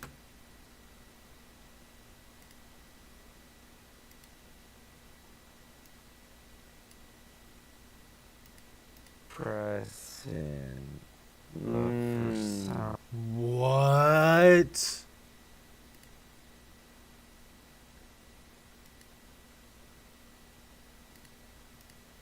some reason Loyola, because it's a Catholic Yes. school, and They'll let Brooklyn, you. the warden back then was a Yes, Catholic. he'll let they let you. me in the bullpen with the inmates. Whoa. So I got to interview them like right before. I don't have the footage anymore, but that was Bro, that was that's shit. gotta be And what illegal. were they talking about right before? And what were they doing? Head right up with a before? bull. With their hands. just talking about how excited they What? were, man. My initial thought was like, that's so fucked up, making these dudes ride bulls for free people for money. But then you realize that they're in an objectively horrible situation. Yeah. And for some of these guys who are in the trustees program, this is the Super light Bowl. of their life. Yeah. Every single day is an anticipation. And so Yeah. I ended up actually coming away with a more positive, outlook. I think it's beautiful. I mean, Angola's rough, and the way they run that prison is like, it's Angola's horrible. really rough, dude. It's a labor prison. It used to be a still plantation. hard. It's still rough. And I'm not I gonna speak would too have much on dodged it that. 'cause I It's still have crazy my work. friends there, but I would have Even dodged most that. of the It's people there insane. know That's it's just rough, me. but they accept the law of the land. Yeah, it's a weird culture there. Bro, It's a get the weird, fuck weird outta culture. here, bro. Plus, they've had some strong men run it for so long. That, and Bro. that guy who's there now is, and God bless you, bro. That I'm was not gonna speak too much on it. crazy. Yeah. But yeah, yeah, I'm headed there. And it's crazy how much talent Yeah. is behind Shia, the don't walls. get hit by a Yeah. truck, Truly bro. amazing people Yeah. that we'll never hear from. Well, not never. I mean, that's kind of what I'm trying to do. Is not never. But well, time out. Well, hold on now, bro. I'm a God guy. Hold on, bro. I don't know, dog. I don't know. I just don't know. I can't call it. I can't call it. I used to be able to just make these quick assessments. See? When you get revelation knowledge, bro, it changed things. It changed things sometimes. It changed things, bro. It changed things, bro. That I can't. Everybody's on their own journey, bro. God's involved. So you think spiritual freedom can occur behind the wall? Oh. Part of me thinks that they got a quicker route. You know, I know a lot of monks, and something like the way they live is something like what it's like in county. It's not, hermitages are something like a prison. Some people feel better inside. There's a whole. It's not just all. That's a straight, different like, outlook. bland negative like that. I just That's don't a crazy believe in that outlook. like that. Yeah. I know that there's a. Look, That's a for crazy the outlook, great bro. majority of the dudes that are in there. I never thought about it like It is that. what it is. But even inside, look, you ever read Viktor Frankl's Yeah. Man's? Okay, Great so, book. Man's Search for Meaning. So man, even in the Holocaust, I don't know. I feel that way about art too. Like you could be a janitor if your heart's involved. Oh yeah. Then you're an artist. And so I feel that way about this spiritual thing. You don't need necessary, like what is the most fertile ground for spirituality? If you were to set up your life right now, Andrew, and say, hey, by Monday next week, I need to have a better relationship with God, what would you do? I would say it would be disconnection from all superficial sources of gratification, even things like food and water, technology. Obviously, you would need to break fast at some point, but depriving yourself of the things that you use to distract from interest. Something like prison? Yeah, quite similar to prison. Exactly. But that would be the voluntary That's choice. crazy. That's to go back to the quote, prisoners in the mind. That's To crazy. like, reach that. Yeah, but moment of see, but spiritual that freedom. voluntary choice, sometimes for the stubborn ones, God don't give a fuck about what you think. He's got to beat me into it, dude. I'm never going to choose it. He's going to beat the fuck out of me. I went there. through my times Yeah. where he Yeah, had but to I'm give me a with him. whooping. No, I know what you mean. And- Sometimes yeah, it's dude. like learning from mistakes simply isn't enough. No, not for me. That's for smart people. Yeah. Nah, I ain't gonna lie. I will learn from my mistakes quick. Guy, all he gotta do is kind of like yell at me a little bit, and I get scared. I ain't gonna lie, I'm pussy. So that happens, yeah. That happens. And then sometimes I just don't be listening, and then it's like I get shaken up. It's like, how did I get here? Oh, you wasn't listening. I was like, oh. What? So yeah, most of the times you yell at me, I'm not you, but guy here yell at me. All right, I'm cool. I don't want to do it no more. You right. I'm scared. I'm tripping. I know what you mean. There are some people that need to be. Yeah. Taught the hard way. Yeah, bro. That's just what it is. And do you ever think that'll happen to yourself? I'm in it right now. We're in it right now. What do you mean? We're in it right now. Yeah, I guess it would be crazy for me to ask you about your plans for the future because you're just really in this present moment. I don't give a fuck about the future. I care about my kid. That's the number one thing. That's it. You Only don't- her. you Yeah, I don't just care care about my about- kid. And right now, I got a good thing going. So I'm not going to fuck with it. You don't care about returning to Hollywood and the traditional Nah, stuff. for what? I was never going to go back anyway. My aims were never there from the jump, I was never that from the jump. What was the movie that you were most stoked on though in your time there? Like a Hollywood movie? Yeah. That you could watch today and be like, man, that's a good time watching this. I don't have those. I remember Wow. when you got caught jacking off in Disturbia. Yeah, you got a thing. That changed my whole security system for my team jerking off. Yeah, so there you go. Started barricading the door because I didn't want to end up like your character. I get it. See, for me, those films, it's like me expressing somebody else's dream. I don't care about their dream really. I can empathize, but the more fucked up my life got, the more wonky it got, and the more insurance became tricky, the better the choices got, and the better the work got, and the more expressive it became, and the more the craft became diaristic. And now I'm fucking around on something that feels so crazy that I would never ever, you can't even compare the two. I'm around people, there's a comparison, you know, I like what I got going on. Right. Yeah. So you wouldn't want to compare your life to a different person? No, I wouldn't trade. Yeah. No, I'm really him. So I don't feel Damn. weird about it. I feel like God's got me, and I'm right where I'm supposed to be. I'm in a Damn. weird category. I don't know what it is. I don't know who it is. I know the guys I looked up to. A couple of them just passed like 2 days ago. Duval, James Vanderbeek. I love those fools a lot. What role do you think the media has played in, you know, your adult life? I don't give a fuck what they do. They're dead anyway. It's over. Media's over? Yeah, cheers. Hey, Channel 5's alive. Come on. Cheers. Dead media theory. Cheers, it's over. That's true. You know what the only thing missing is, like for film at least, is distribution. And so what I need to do is I need to cultivate like these podcast relationships. And if I cultivate enough of them and we go hard enough, like if this shit hits 1 million, and we will. It will. But you do this enough. What did this hit?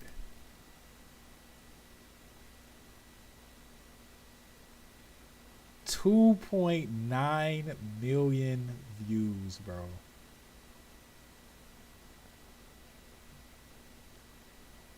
Older brother's friend vibes, yeah. Salute to Andrew for all those gentle. That's what I was saying. Imagine unedited footage. It's crazy how quickly goes from sounding completely unhinged to making perfect sense, bro. Facts. My baggage always, bro. Crazy. Yeah. Yeah. Right, you make enough of these podcast cultivations, then motherfuckers People are care gonna about look for Shia. the stuff, you know. And I don't know. I envision a Or at least what he different gotta future. say. I'm hopeful. I'll tell you that. I'm hopeful about the future of media. And people don't. Yeah, I'm hopeful. We're about to launch an independent streaming platform Right. for other people's movies. Right. Where they get all the residuals. Bro, game over. Bye.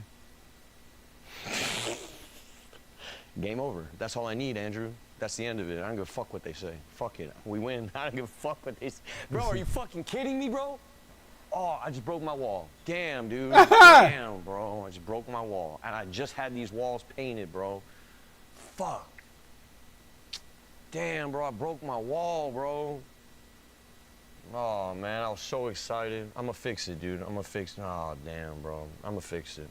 Damn, Andrew. That's all I need to hear. That's all I need. Game over. It really is game over. Game over. Hey, God bless you. I'm gonna grab a LaCroix Yeah, too. go do whatever you want. Channel 5 Live Worldwide, Hollywood Advice. That was a good video. Good. Shout out Andrew Callahan at the channel. I'm not subscribed. What am I doing? At the channel 5 of Andrew Callahan. Bro. Everybody go sub, leave a like. Shout out Andrew, bro. That was crazy. That was crazy. That was crazy, chat. That was crazy. Get a couple games in. Hey, get a couple games in. But yeah, bro, like that's real. That's real though, bro. That's real. Kinda can't get any more realer than that sometime. Thank you, Shia, for being vulnerable, bro. Even through your life, the mistakes, ups, the downs. Appreciate it, bro. That's real. I can appreciate your authenticity. Nonetheless, more people need to be like that, regardless of their life. Because we don't 10 years from now, you're not probably going to talk to the same people you talk to now, bro. So, that's dope.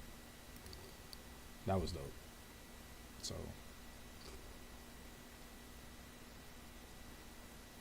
that was dope. That was dope. And that's why I'm glad I don't really have social media. When I say I don't have social media, I'm talking about like, on my trash. Like I'm not really on what's the name? Like Instagram. I don't have. You know what I actually did? I just deactivated my Instagram account that I did have like a couple weeks ago.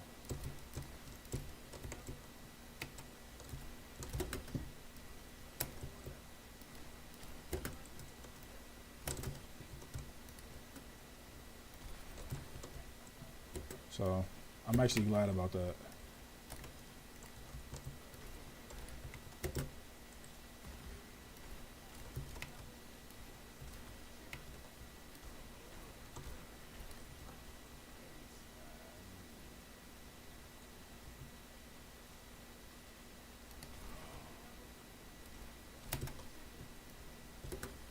I want the perk rocking.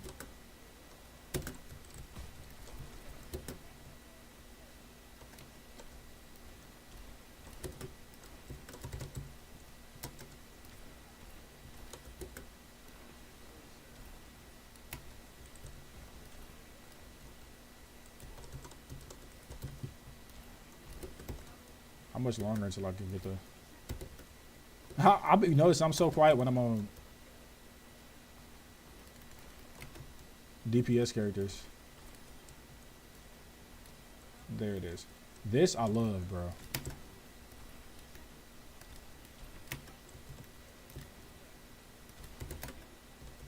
Yeah, I can get busy with this.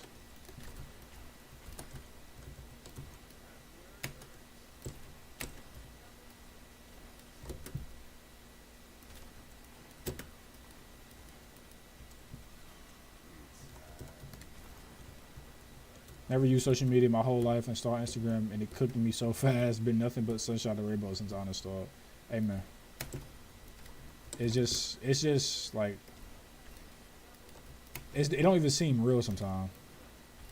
You know what I'm saying? Like, it's no reason. Like, I get it. You know, people have it, but I just felt worse being on those. Like, that's a whole other story. An entire other story. An entire other story.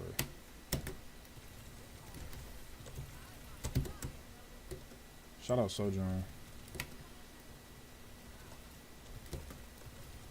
If you want to climb, this is an easy character to use. I'm not gonna lie.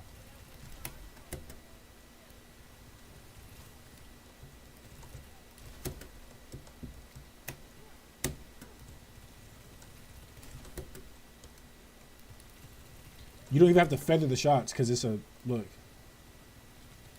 Like, look at this. Holding it down.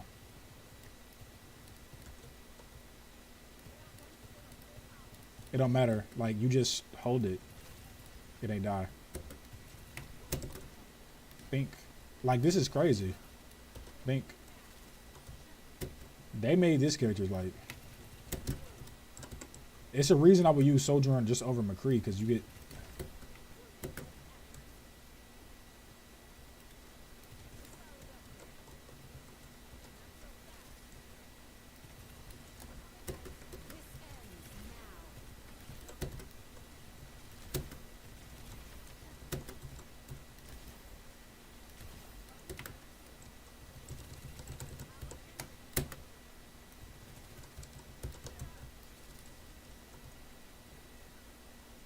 And that just cooks them. Like, alright. What are we? Plat and DPS golden support. Let's get some DPS games. Now I do like Venture. I think Venture is one of my most used. So this is the combo with Venture. Melee.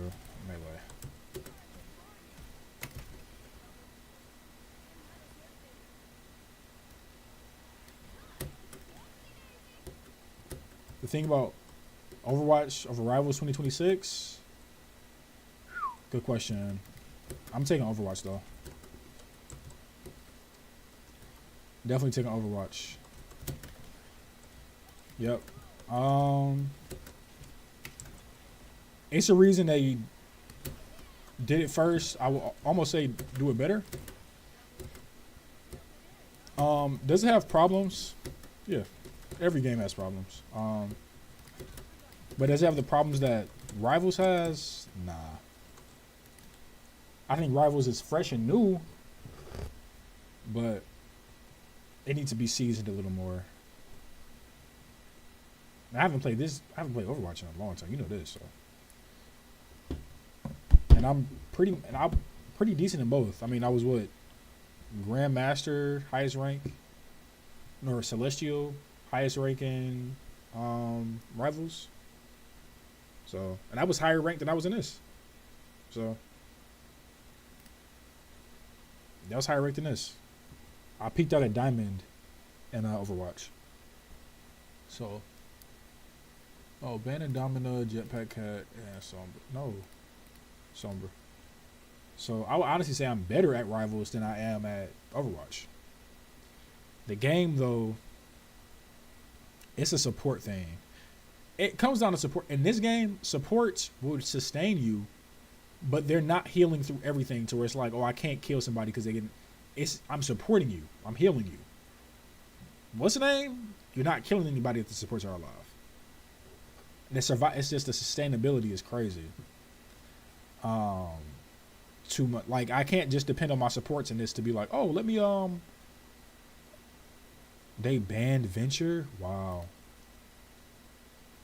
I can't just be like, oh, well, let me just get out healed. No, you're gonna die. We got a Doomfist as a okay. But hopefully we got the good Doomfist. You know? We got a Cassidy. Yeah, and no matter how much I'm healing you in this game, Widowmaker gets a headshot, you're gonna die. That's it. Black Widow gets a headshot, and Rivals, it doesn't do anything. You're just chilling. I died in a support ult in Overwatch the other day. Played so much Rivals, I forgot that could happen. Yeah, it's not like it's not like win button. Like I have support up all. Let me just roll with my Johnson in my hand. Is this a Bastion they have? And we don't ban Jetpack Cat though. Like, what are they doing?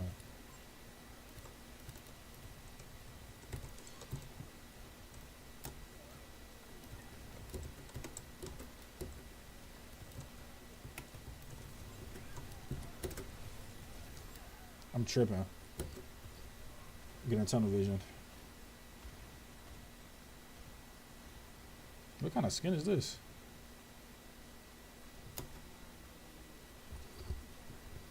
I don't know why we didn't ban Jetpack Cat. But good pick, Zero. Oh, that's not good.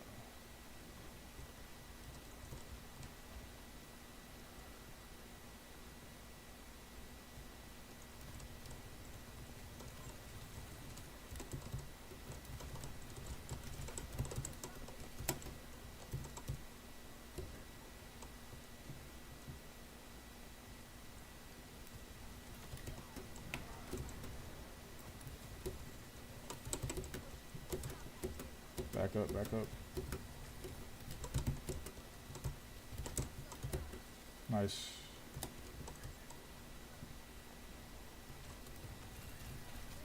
Like, you're crazy.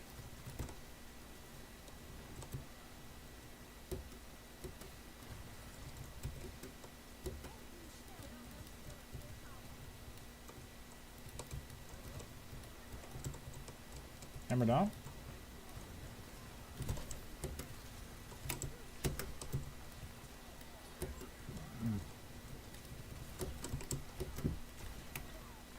He's one. They got a pocket at Genji. This could be bad.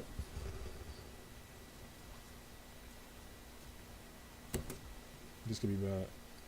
We got a Cassidy. So. I can't. I don't like this. It's weird spots, bro.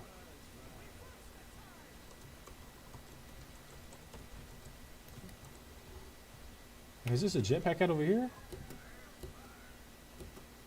I don't know anymore, bro. I don't like this map. You can't get any sight lines for real.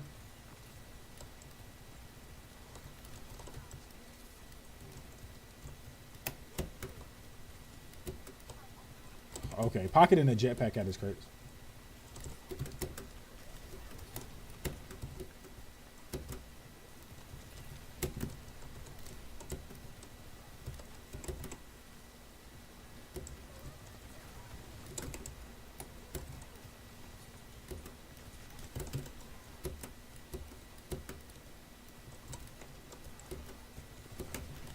Okay, of course.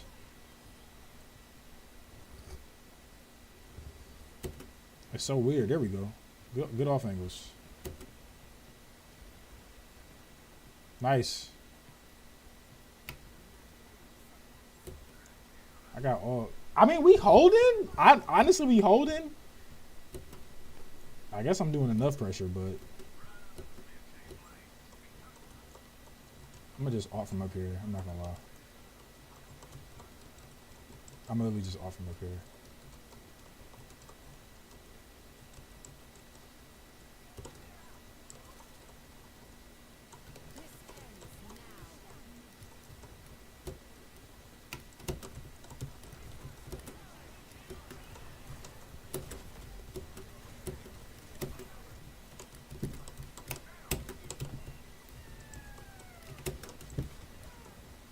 This is bad.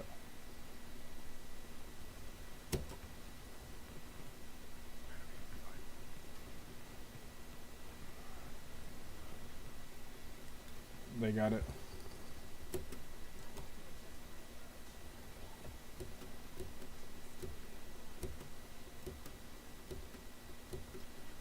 Yeah, I'm trying to figure out.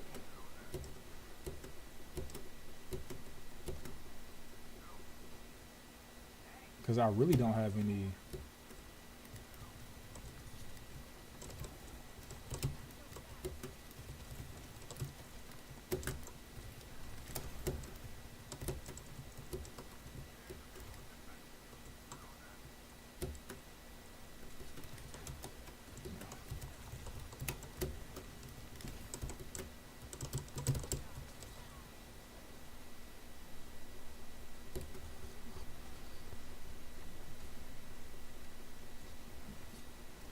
We should have been Jetpack Cat, bro.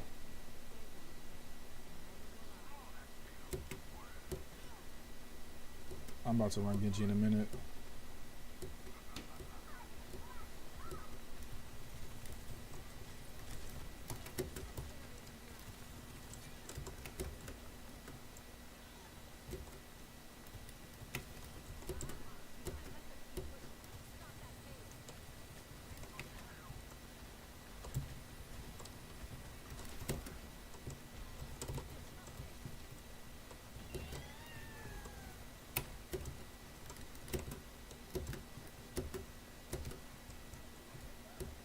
Interesting.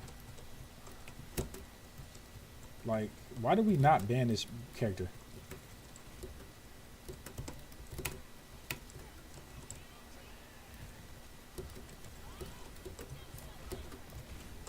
Bob is gonna kill us. That was a good ult because we had to turn around. Yeah.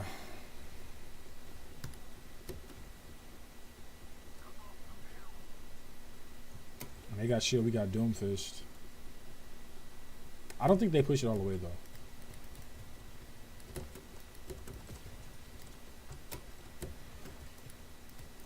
Cause I can't even get an angle on this.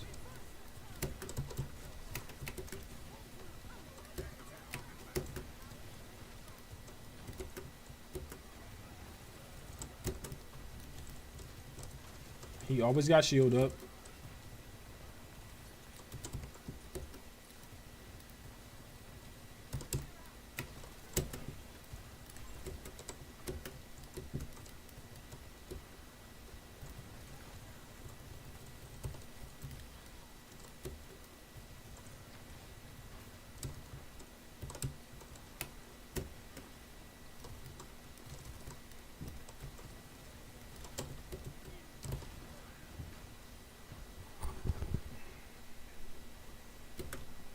Gotta take more off angles with her. That Genji can just peel so quick.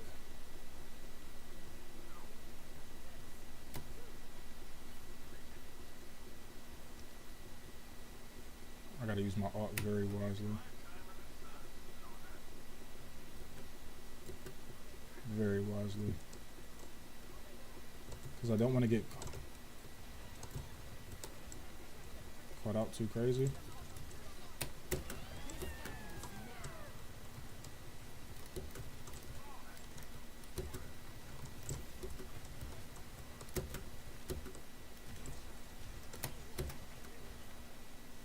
They just overcharged my guns.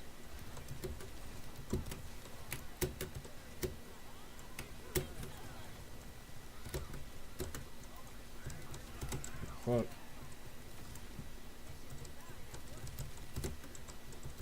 It's fucking Bob.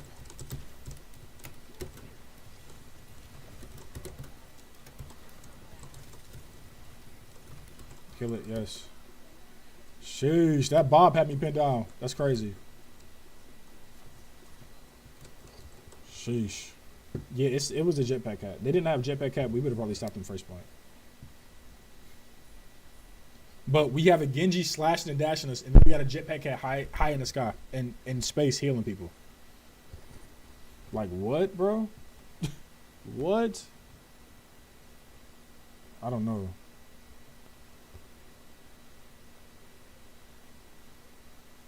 I was just about to pick her. Abogando la luces.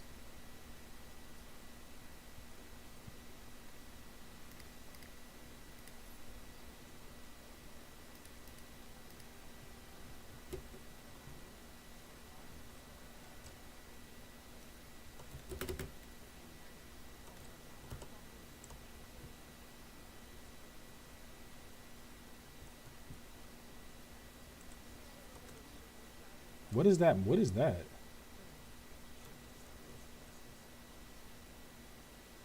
What is that? Infect enemies with a projectile that deals damage over time. Virus damages hacked enemies at a faster rate. Translocator.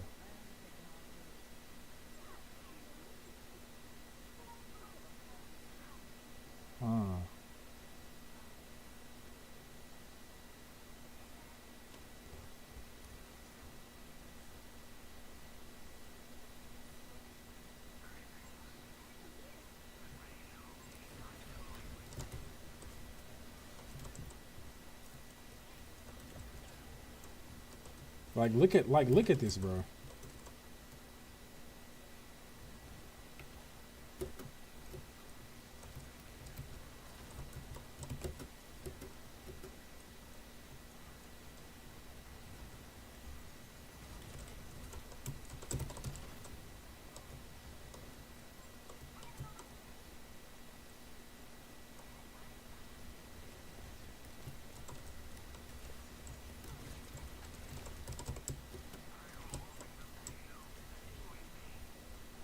No way, jetpack hat.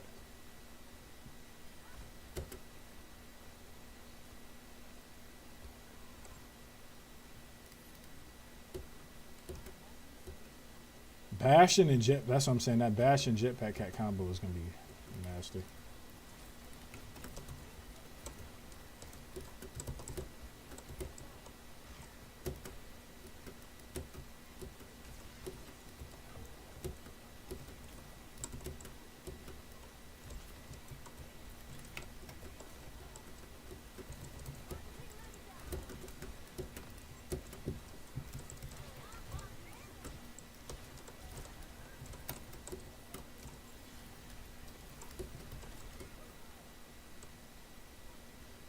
Oh no.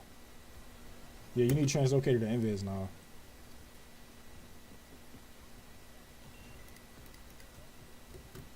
I'm about to go Ash.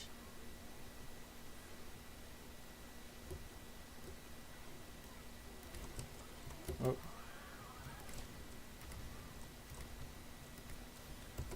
Yep. I'm gonna go Ash.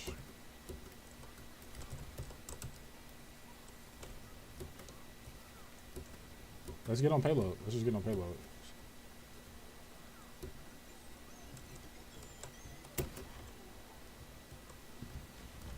Bash, you can do goddamn shit now. That's something like, let me get on payload.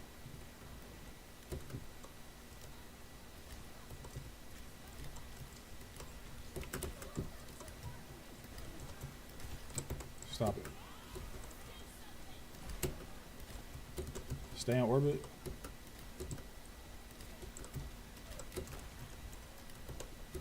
Oh my gosh. Bob and Monkey art. And then she raises the Bastion.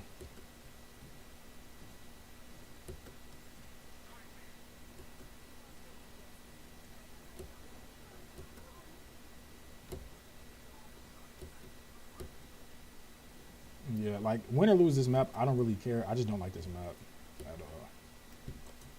Like, look at this dumb shit. I mean, excuse my language. Look at like what are we doing, Blizzard? I don't know why they didn't ban Jump Pack Cat. You gotta. It takes like, bro.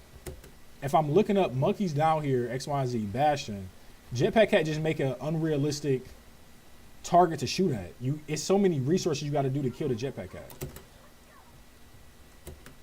Like, he can heal from all the way up there too, by the way. It's not like, oh, he up there, he can't heal. No, he can heal up there.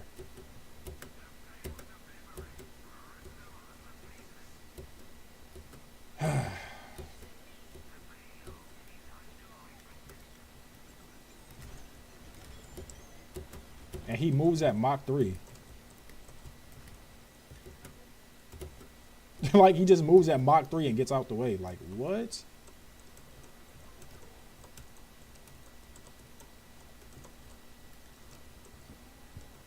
Sheesh. But we banned Venture on this map. Granted, I was going to use Venture, though. They probably know about me at this point.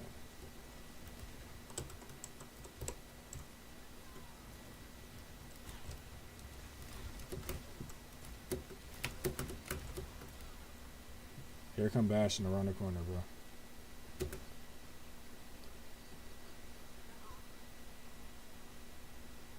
Like, we trying. DPS is trying, bro. We trying. We trying, bro. We trying. But when you got Bastion flying around, like, monkey jumping on you, like, we trying, bro.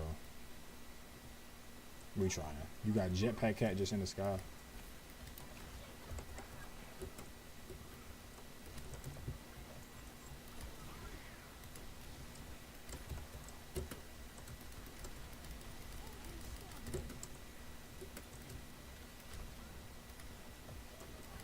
Like, what?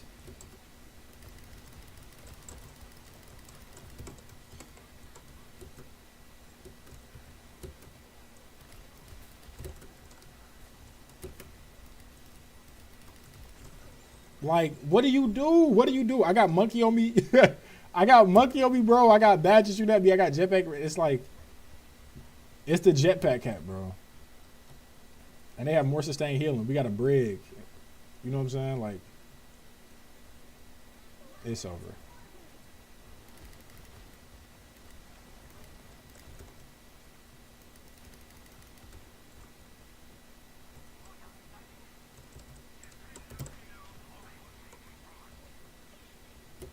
If I pop Bob here, they just gonna just disengage. Hop. Send monkey down here, mess up our whole team. He get double pocketed by the healers. GG's.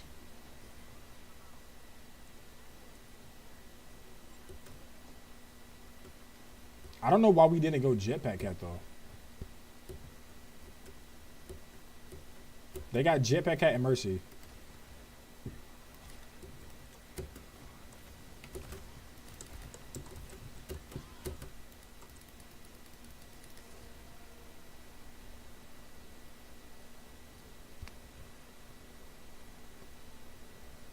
That was crazy.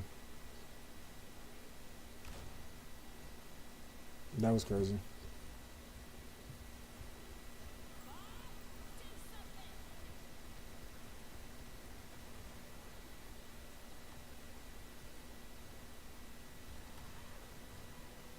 Yeah, actually good shots though. Yeah.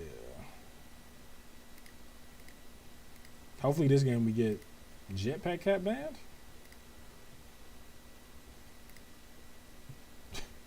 I don't know why he wasn't banned, bro.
Oh, so whoa.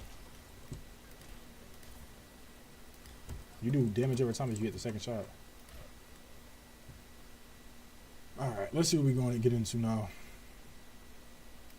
Route 66.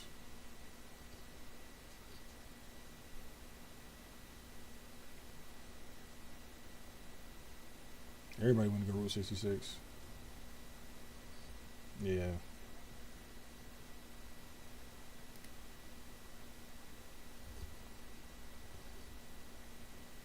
Enigma.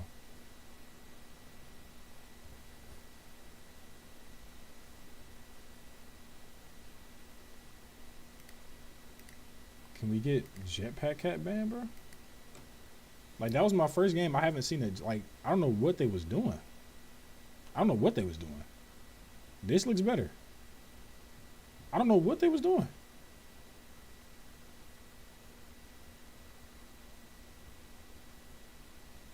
These two on the ends, I don't know. But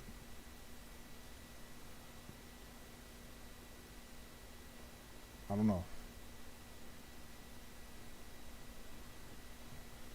Of course we're on defense. Of course. I'm gonna go Ash.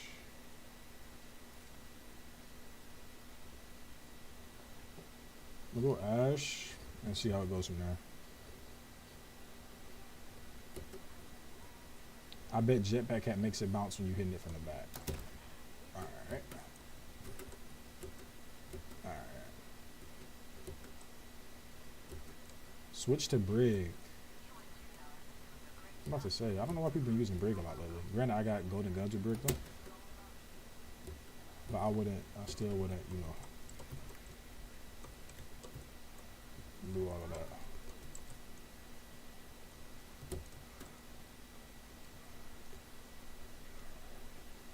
Interesting line scan. I'm dope.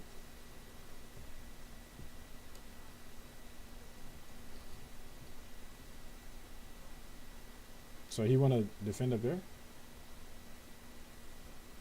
All right, Ron, you're making me nervous. You're making me nervous.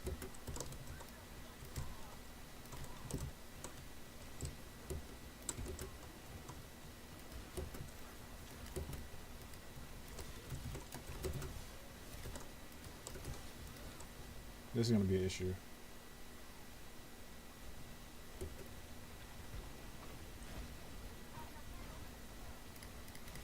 Yeah, that's going to be an issue. That sword shit, that's going to be an issue.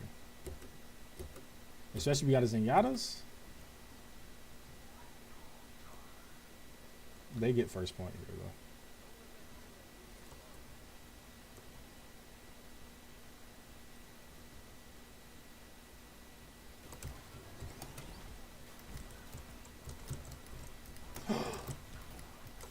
No way. No way, killer.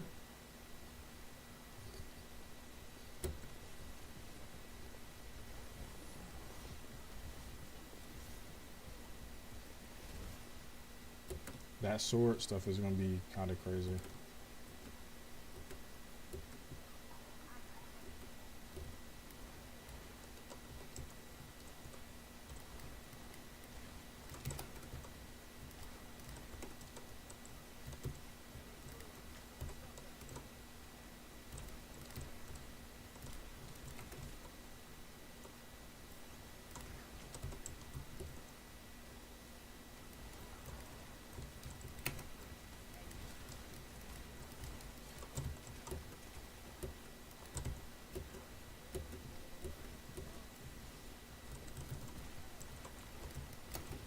So I'm not going to hit any shots.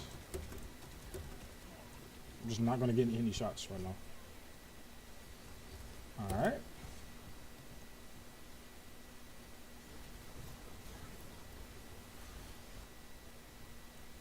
I'm just not going to hit any shots this game. It might be a good game to learn. What did she do? I'm not going to lie.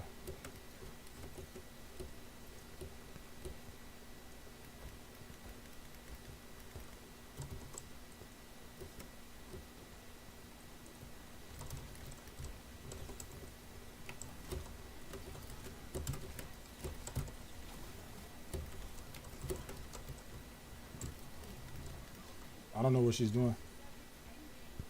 This first game, it's Honoron. We gonna make it work. So I have 2 of these. So left and right is just cancel, and I can dance, and I can burn and fan people.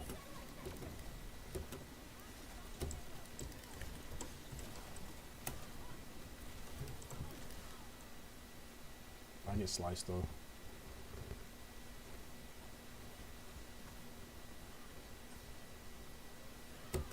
Sheesh. We getting walked down right now though, I'm gonna be honest.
This is crazy. Good stuff, Rody. I really don't know what's happening with Honoron. Being honest. I'm pressing buttons, hoping for the best. Let me see what does it do. Prepare yourself for damage enemies you impact. Cool. While dodging all damage. Cool.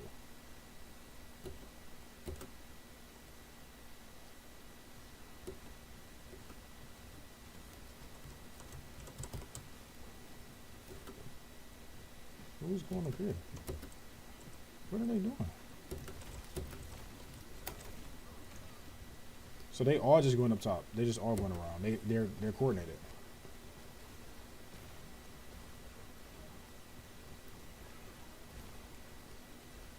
Yeah, I might be bad.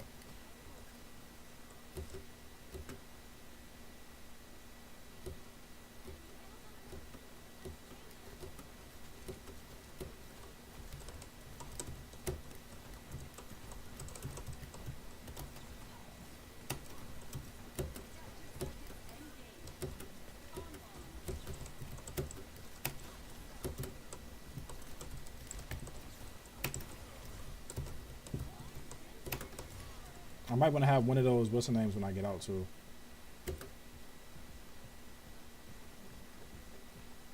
Yeah, that might be.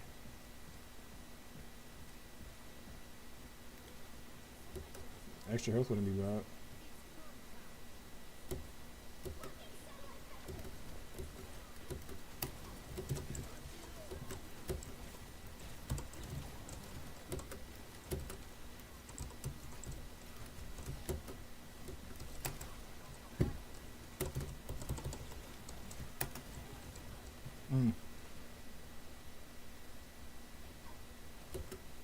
They might have just full got that one. Yeah, they might have just full got that. Yeah, it's looking bad. It's looking bad.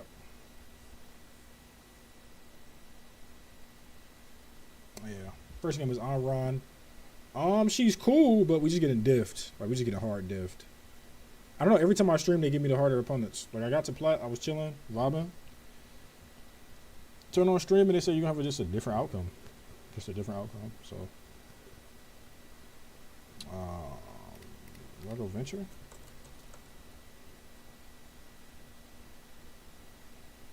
We're gonna see. I think venture can work here though.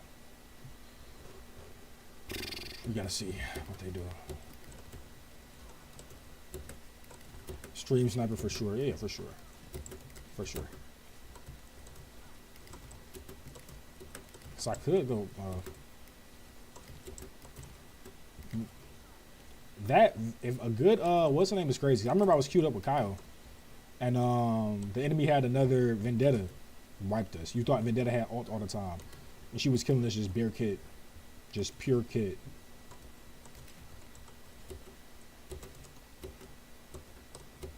Yeah, I don't really mind. Yeah, our team is falling apart. Yeah, they're falling apart.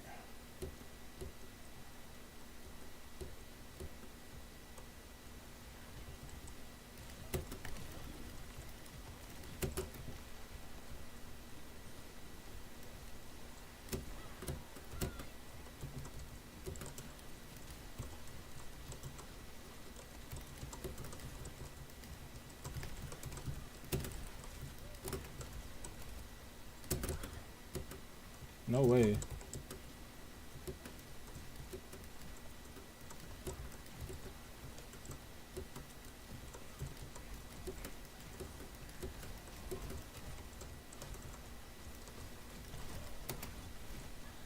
I can't even burrow fast enough. Season 46.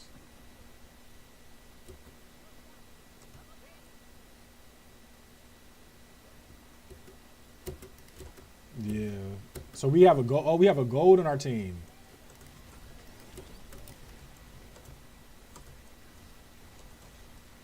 I'm not going to get healed here, am I? Probably not.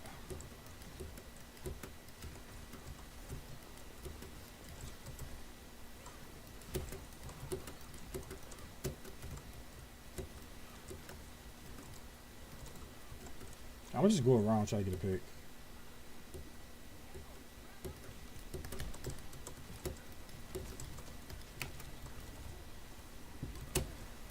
That didn't work. That didn't work.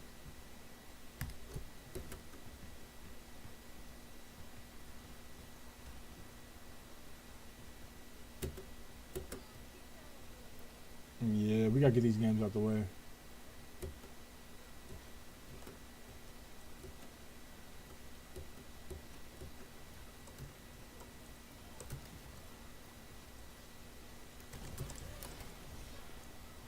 Like they must be in comms. They must just have comms.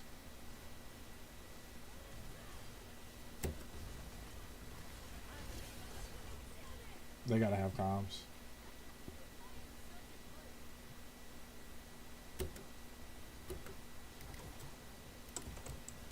Yeah, he left again.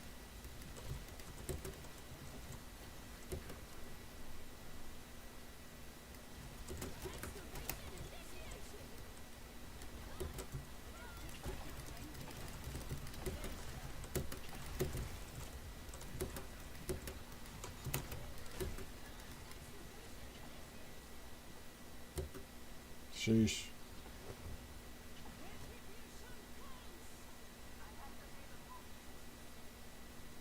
Yeah, SGG.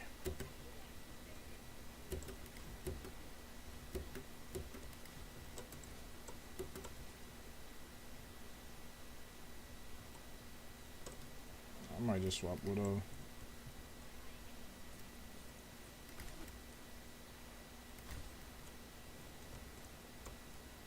Good aim.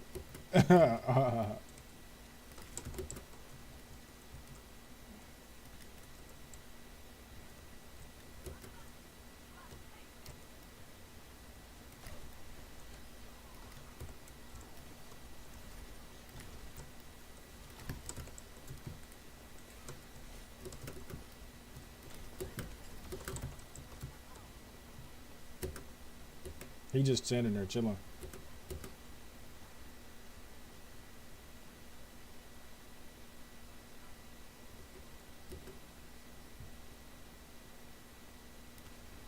This is crazy.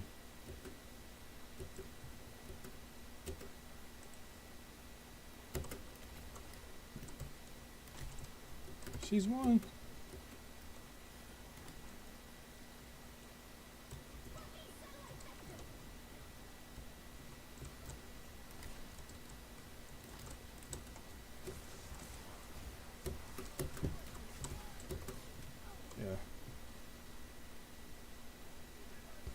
It's over with.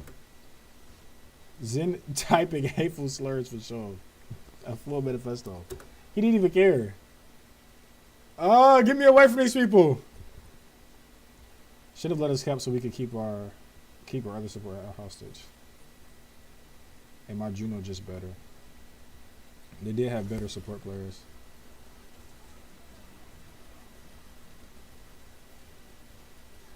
Yeah. Yeah. Yeah, Zen was hella toxic and sat and spawned after first point. Yeah. Yeah. Alright, we go again. That is the thing about these Overwatch players, bro. Sheesh.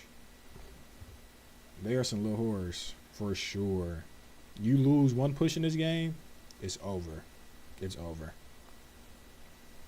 They're going to throw. Like, there's no way.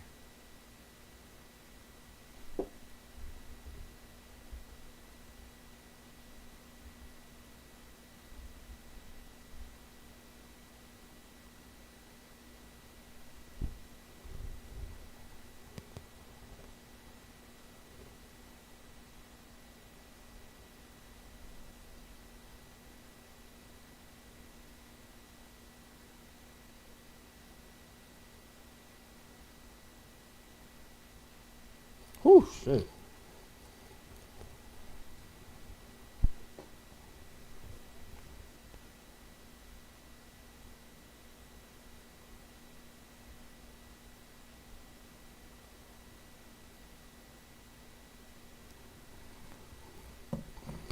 All right, let's see what's going on.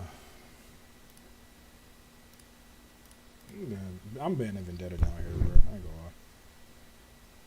I'm not trying to deal with her, bro. We got a Hammond, okay. Some tanks are win buttons if you know how to play them well. Like, I'm at that range where you could come across some good people. Like, I'm coming across some decent people. At their role, at their character, you know, so.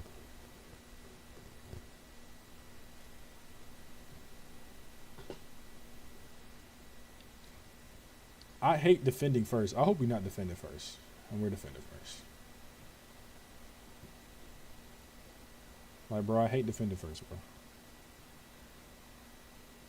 And we get a Hammond on defense. So, I might go venture just to follow up and see what I can do. But our support's got to be with us. I don't know, like, any shield tank they have, we got to just int. We just got to int or we die.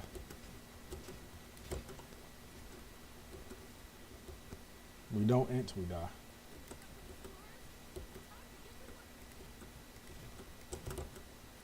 Climbing out of plat is going to be difficult. I can already see it. Climbing out of plat, just get out of plat 5 into plat 4 is going to be difficult.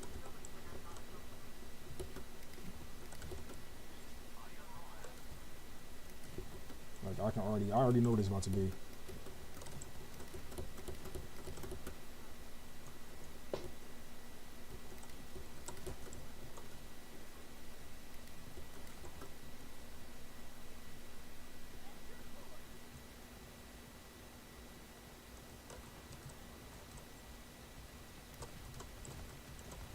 All right, Hammond, just die. Just go out there and die.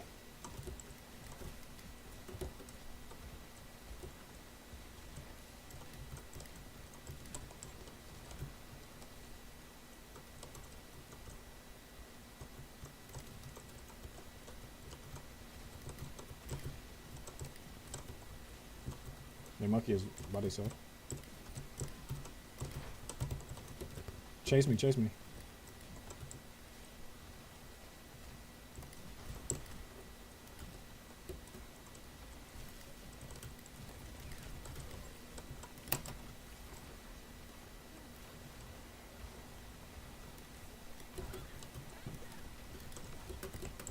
Yep. I don't want to walk right into the Widowmaker, right? Instead,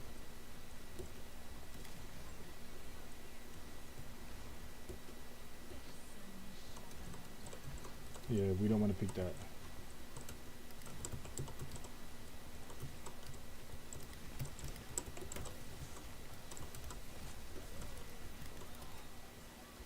what?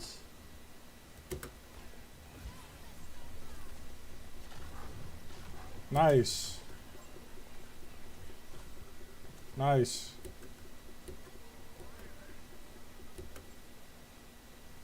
Yeah, I'm on rocking on donuts right now, but I'm doing what I'm supposed to do.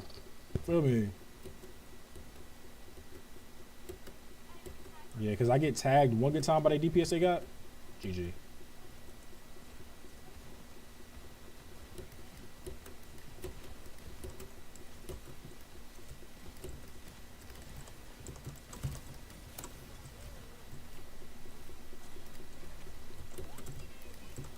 Get out the way that.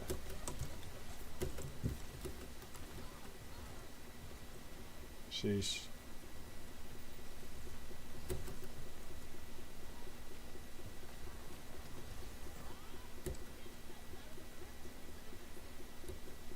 No.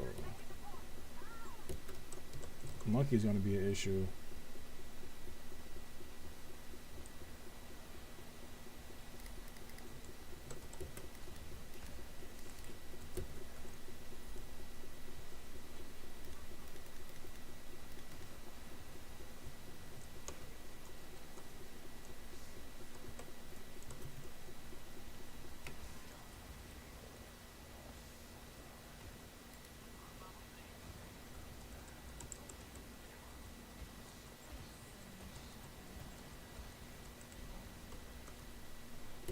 Yeah, she not about to get me.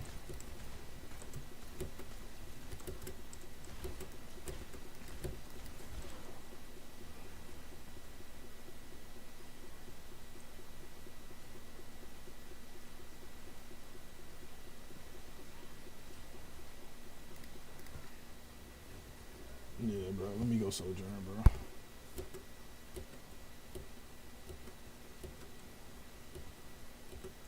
Not a widow wanna fucking pop off, man.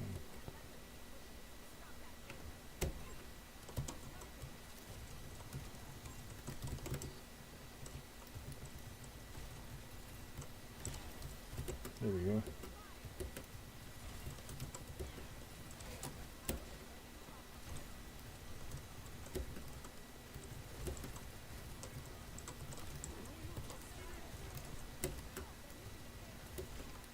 Like, what? These ashes, bro. No way. The luck has to stop. The luck has to stop, bro. It has to run out.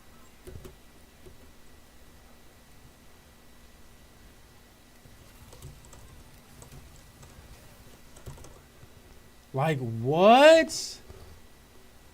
Why am I running into the one tricks of death? Why me? Why am I running into the one tricks of death?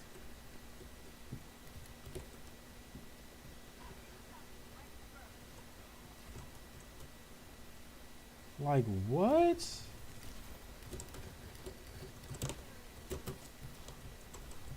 Of course. Of course. Of course.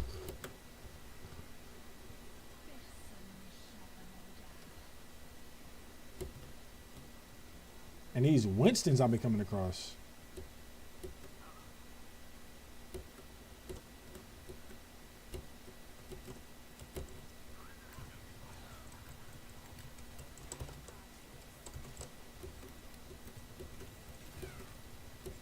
Hey man, can we just jump on a widow?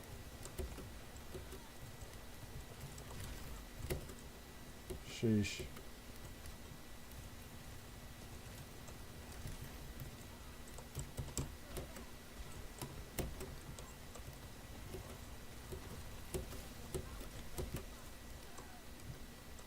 Every time.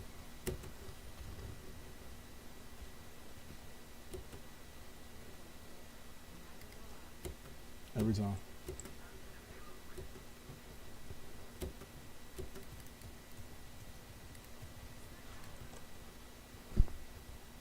Yeah, I'm just getting picked.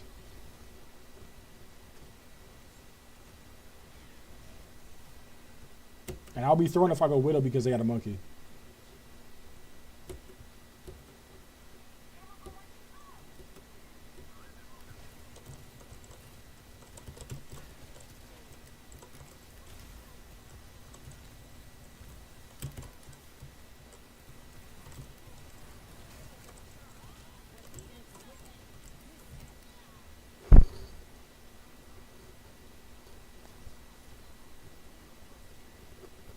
I'm playing against them guys tonight, bro.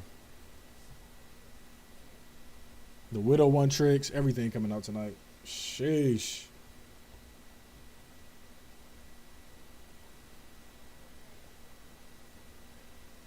Defense Genji against Monkey. Yeah, I don't know what the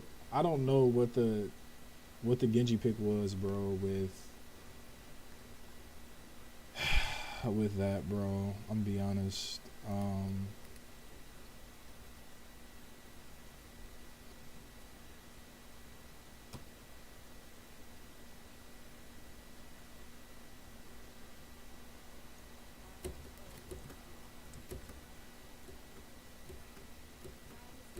Yeah.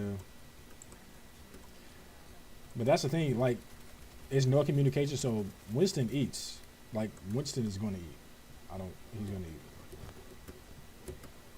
Because we can't get to the Widow. Back in the day, this would never be a problem. This would never happen.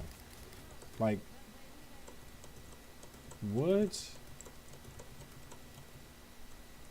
Because he low-key, Ball do low-key got to get the Widow and stuff like that, so it's really not his fault. But yeah, I low-key swapping the Hog is kind of like big brain though. I'm not gonna lie. Just like Monkey when he has no cooldown.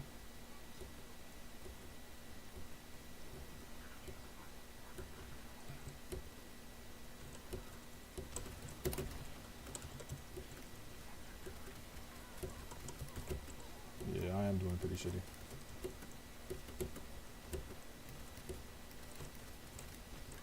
Yeah, I'm getting shit on. That's pretty true. That's pretty true.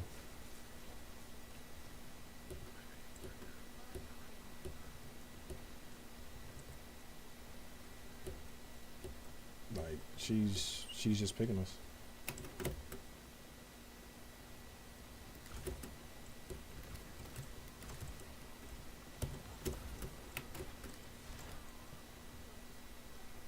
Like, I don't know. Baby Blaster's just out of his mind. Like, he's just, I don't know. He's just playing out of his mind.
Sheesh.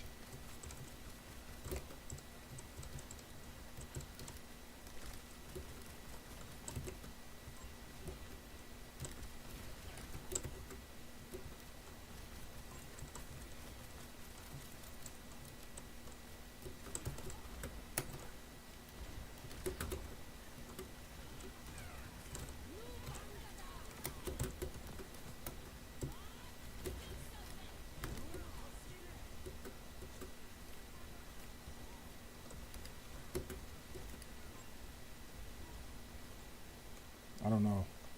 I don't know.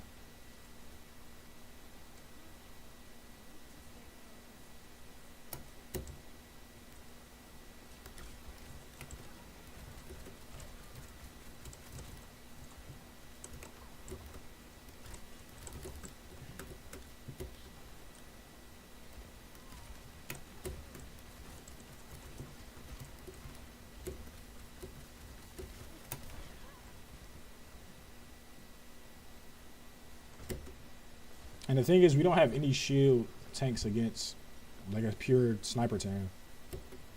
So we gotta use raw cover, but they get in free pop shots. But then they got monkey too, so.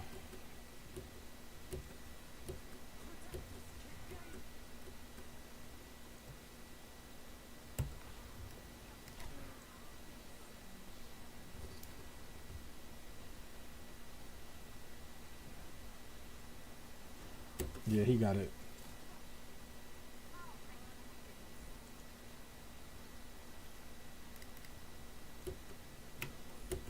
Baby Blasters got it.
Are they still trying to kill a Sombra?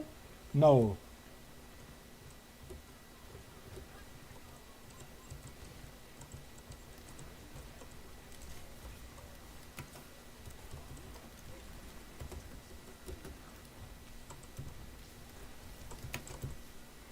He just, yeah. I don't know.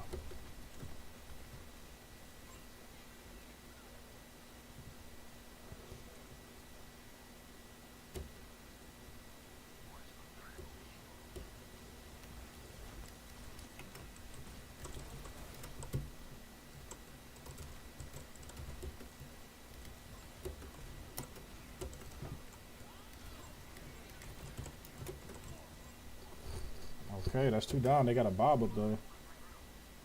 And Spawn is crazy.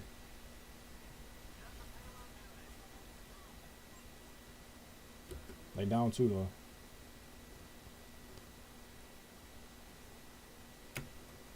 Playing Sombra to me is actually pretty good. We just gotta do something with that.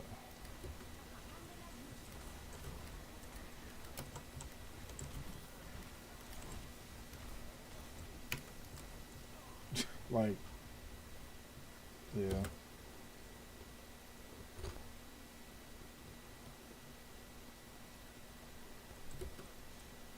Do we touch? No. Nah. Yeah, that was just diff. Yeah, that was just diff.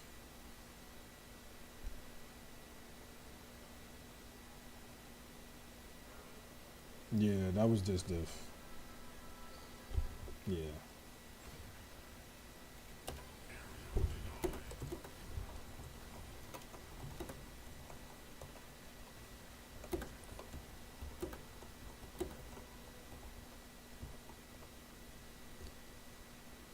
Yeah, it was Blaster, bro.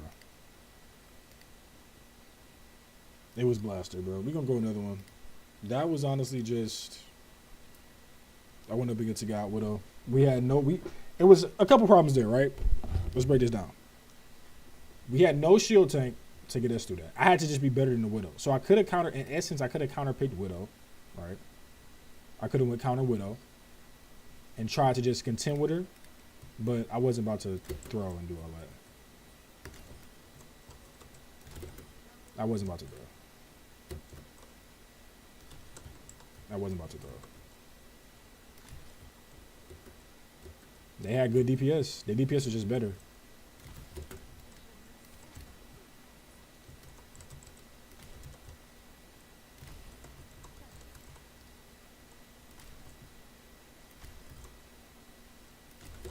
They was just better.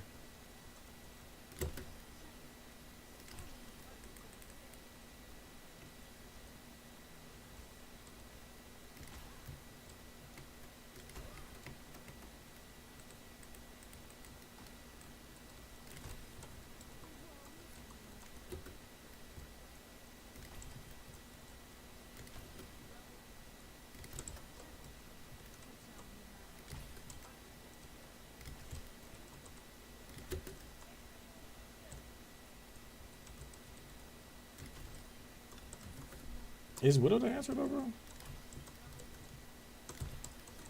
And the thing is, I can get on tomorrow, climb up to plat 4 off camera.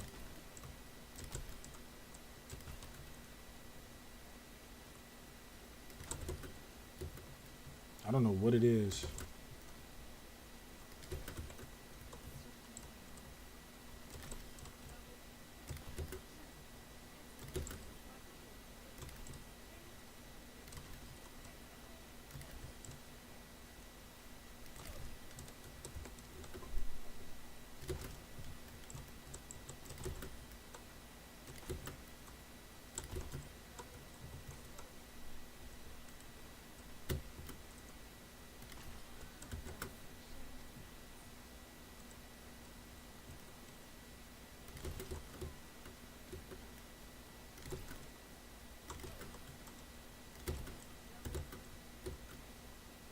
But I wonder if I've been coming across Smurfs low key.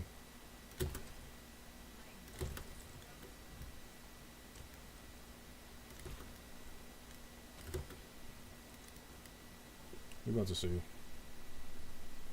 That was just.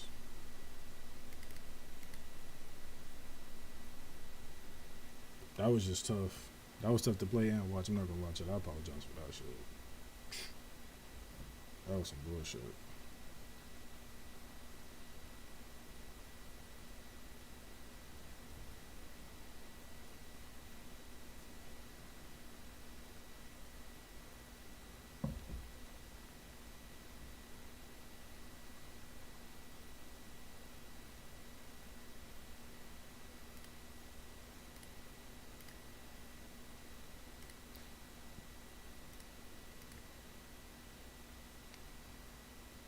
Let's see. Let's see.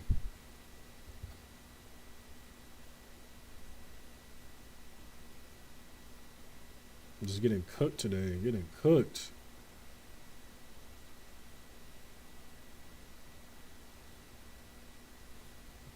Just getting cooked.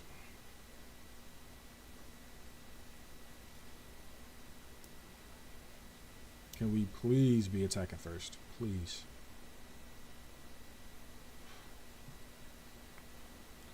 I hate defense, bro, first.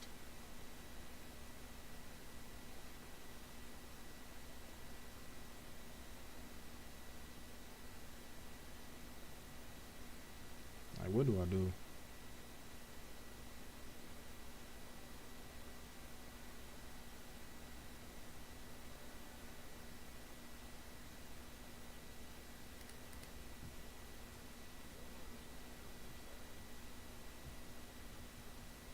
All right, bro.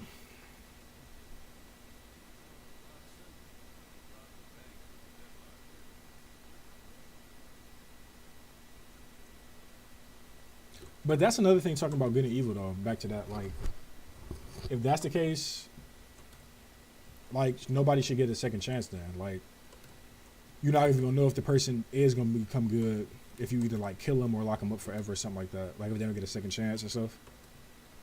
Like, McCree just reminded me of that when he said that, like, he used to be robbing banks, but now he fight to defend the world from evil.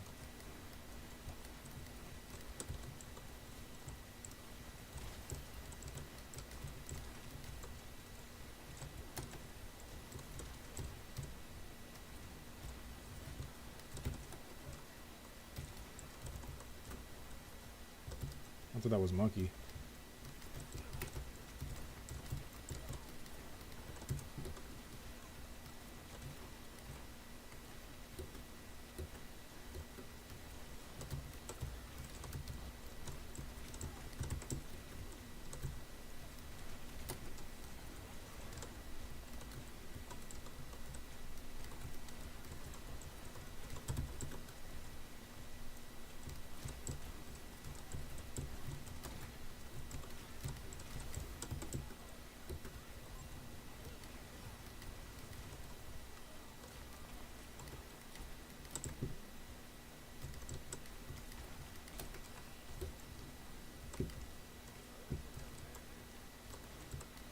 We set that lane from the Hanzo.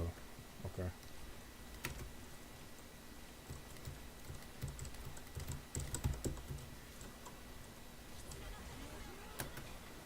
Through the dragons, I go.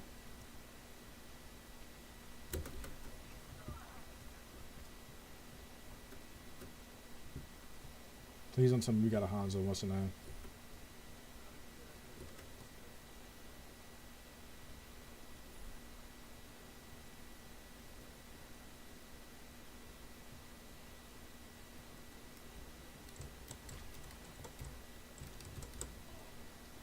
Crazy.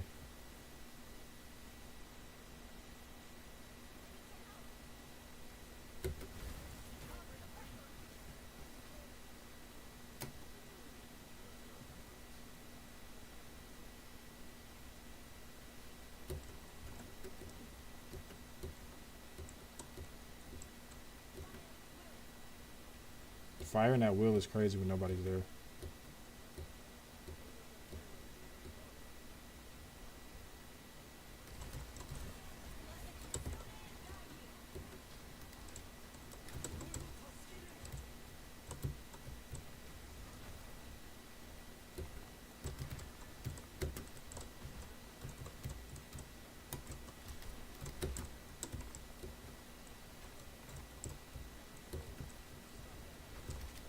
Oh my gosh.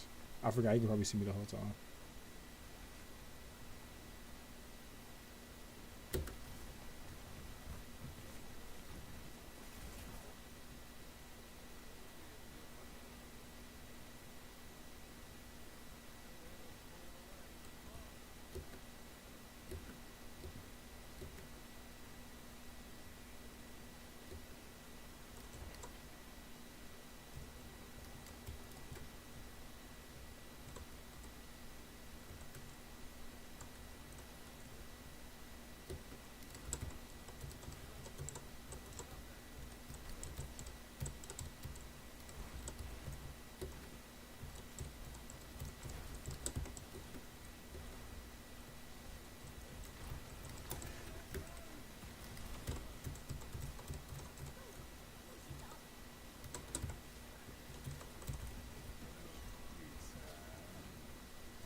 This is crazy.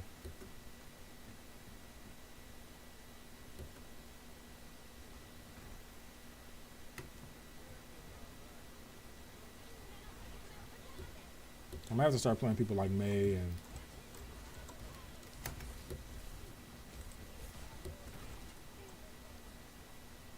Hanzo get simple picks.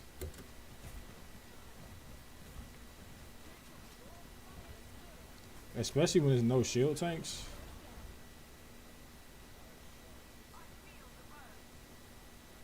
Like,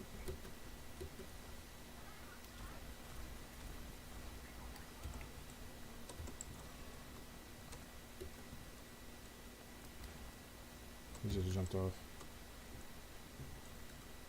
They got 3 minutes though, bro. Like, 3 minutes is crazy.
Frozen, trapped.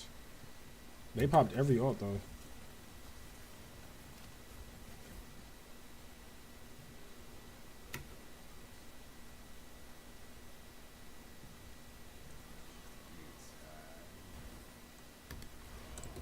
May, you lucky son of a bitch.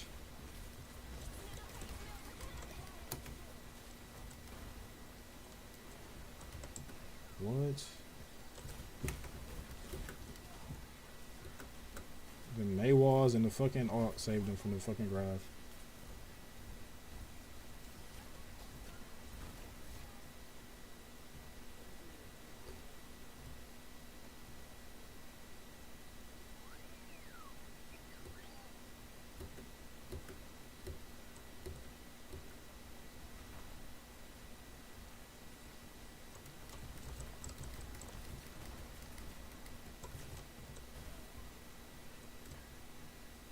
These May walls is crucial for them.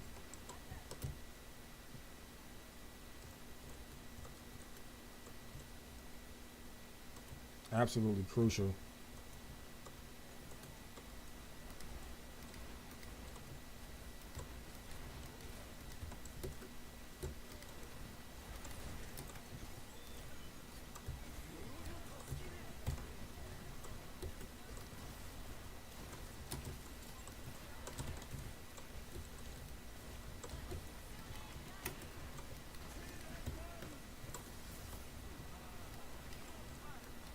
Thank you.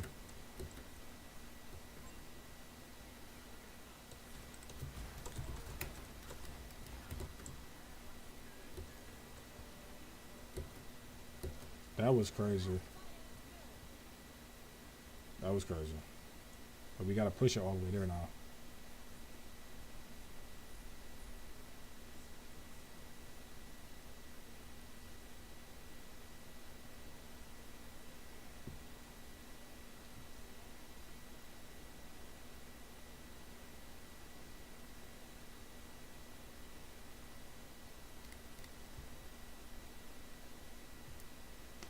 Let's see what happened.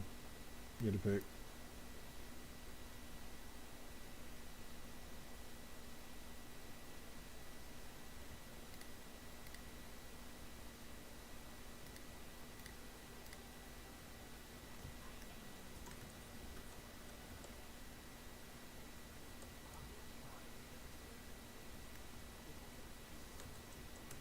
Let's see.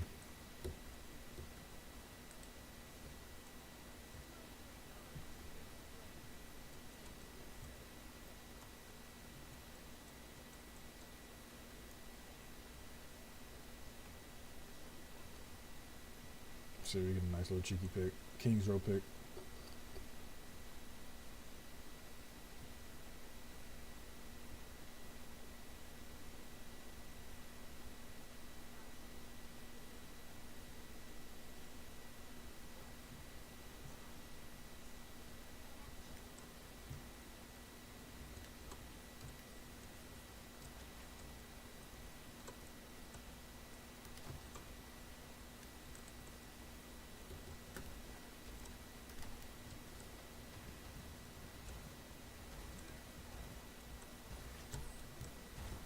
Ana just didn't want to peek, and I stood still there. It was just crazy.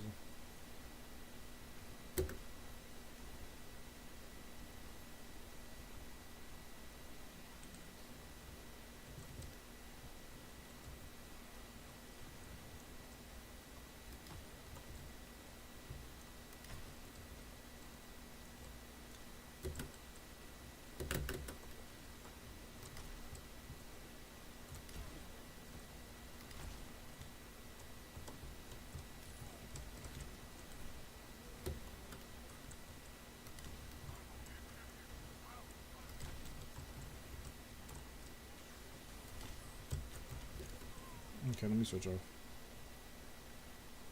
Let me switch off.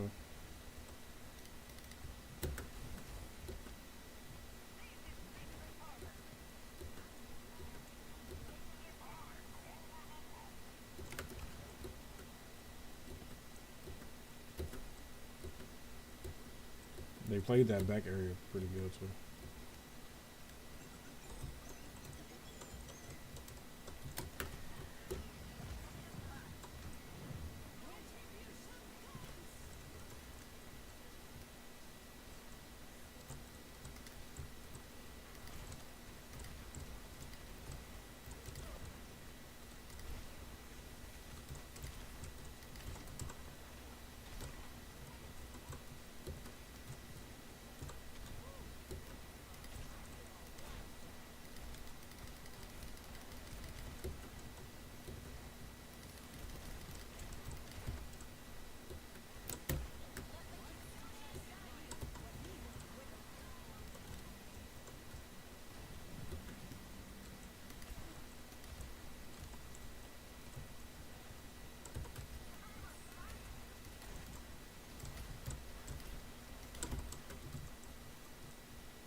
What?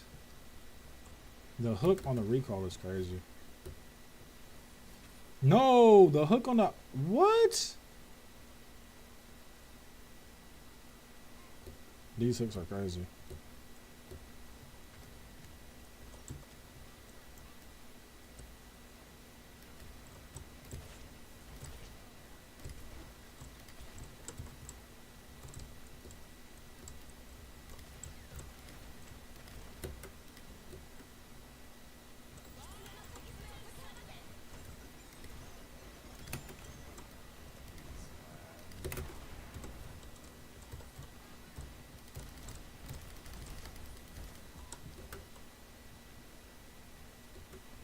I don't know.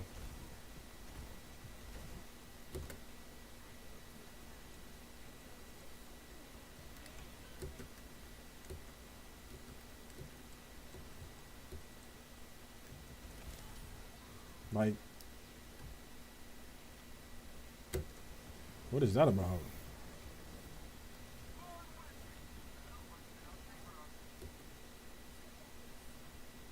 That's a good pick on the Ana.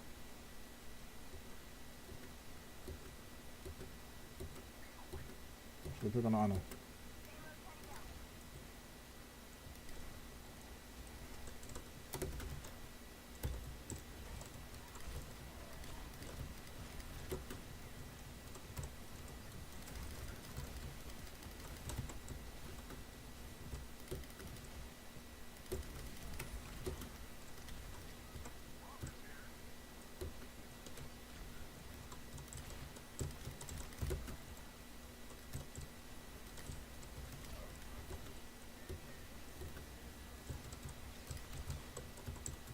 I can't even poke that.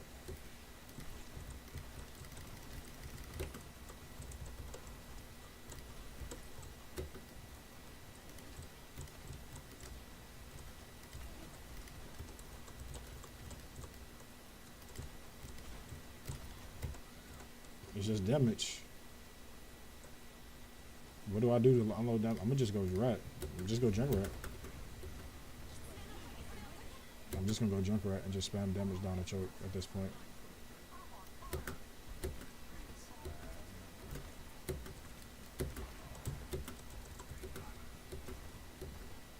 There's no way.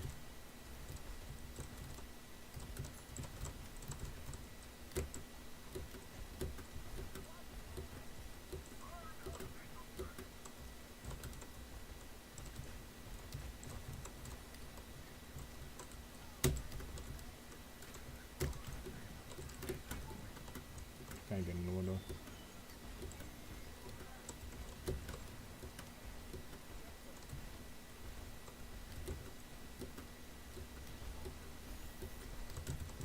We got a Kree behind.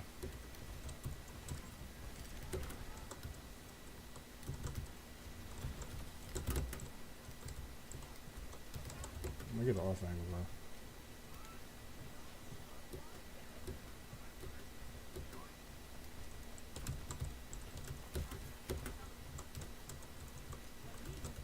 Like, bro, this shit is crazy.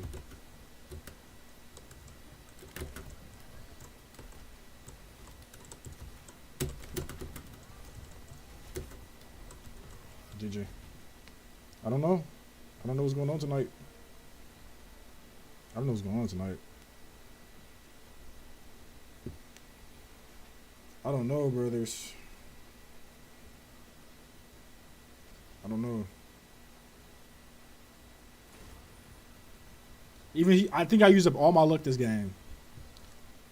I don't know. We held though. We held that last point, but we couldn't push past. I don't know. This has been a doozy. This has been a doozy. We just doom queuing at this point. You got to sometimes. This has been a double dog doozy. Because when I tell you, bro, I have no idea what's going on. I have no idea what's going on. They matching us against just phenomenal DPS players this evening. Just phenomenal.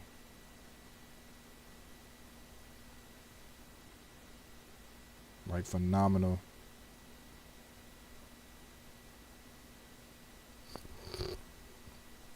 They've just been phenomenal this evening. Other evenings, I'm in the zone. Boom, boom, boom. Do what I gotta do. Tonight? No. No, absolutely not. Let's go Busan. Let's see if we can get some control going.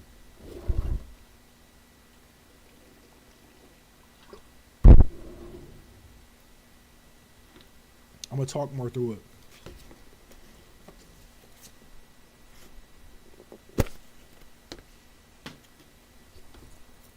Try to adventure. No go.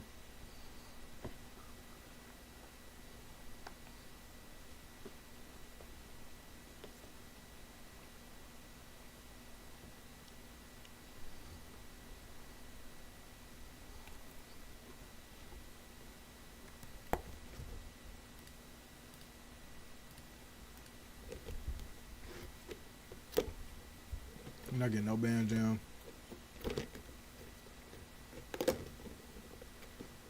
We banning Marga, bro. Like, what are we doing?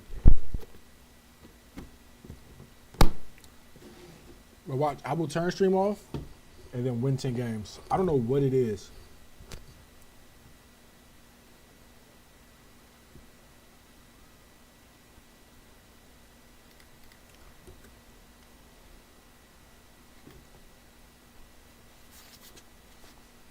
Let's go venture. Let's see what happens. And then go from there.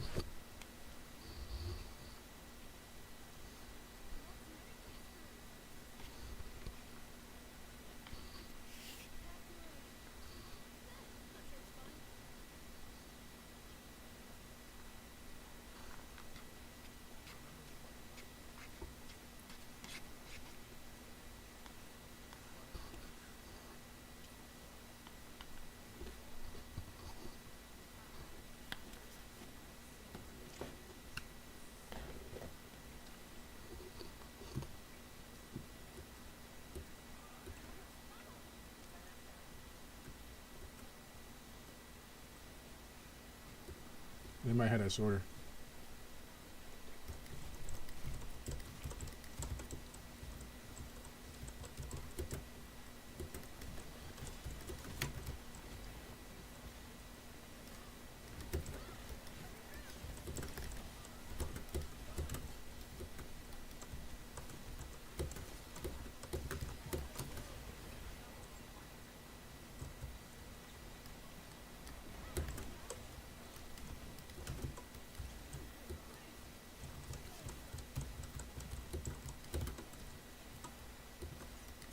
All right, old lady. All right.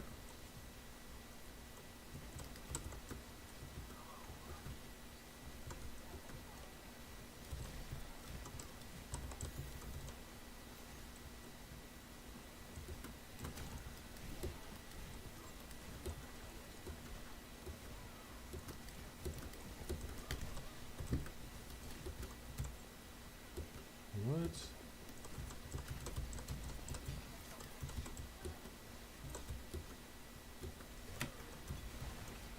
I'm under the ground.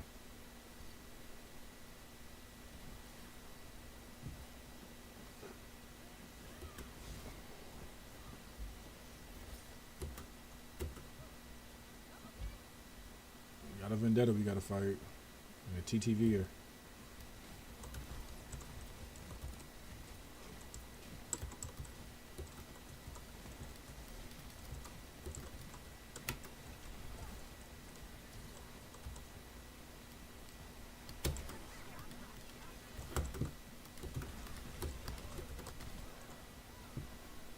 They all jumped on me. Come on.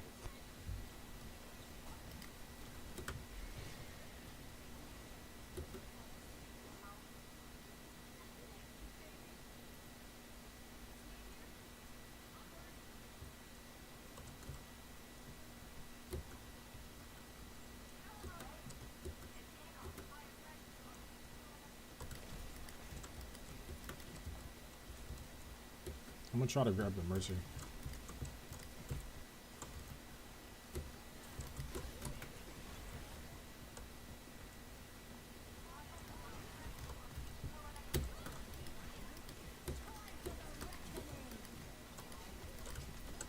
Mercy's done.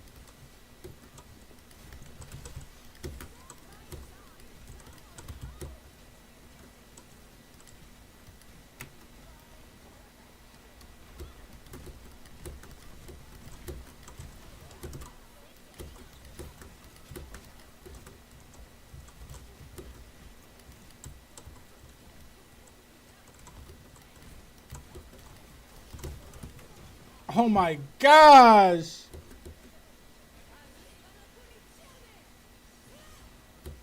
She got the kill off.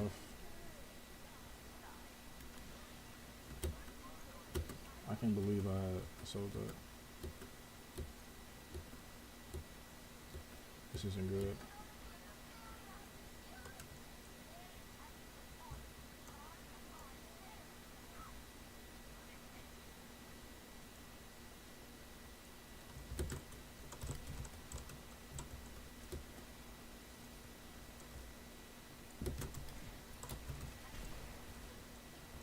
I got 3 on me.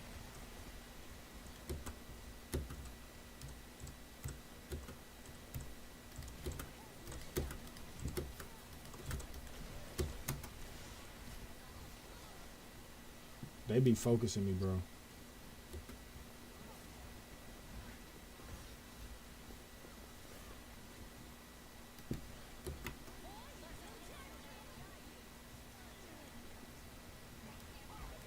That's a good pitch.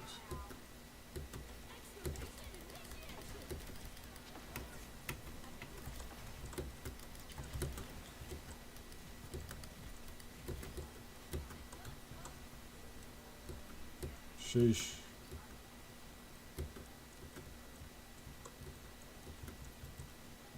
Who's on point?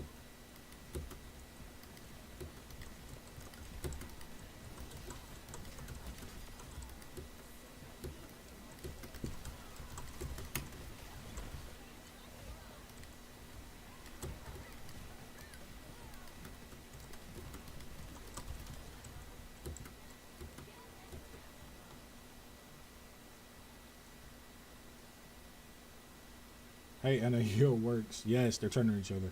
Yes. She's dead. Yeah, stop acting like a... Yo.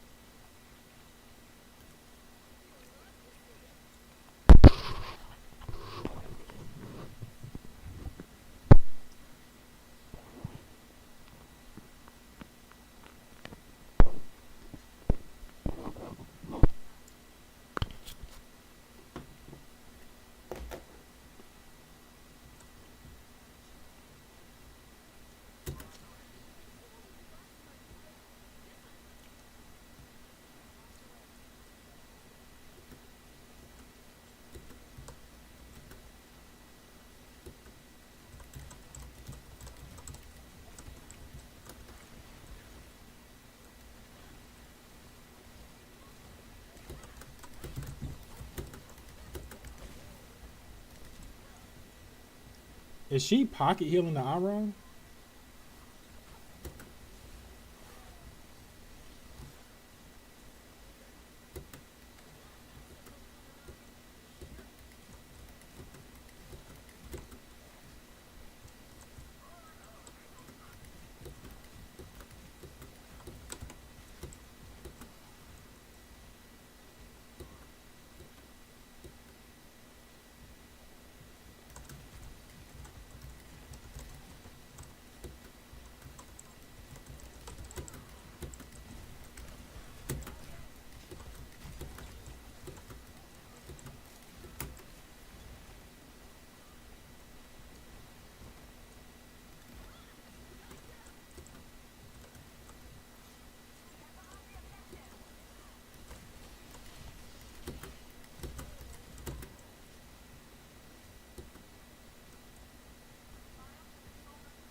Oh my gosh.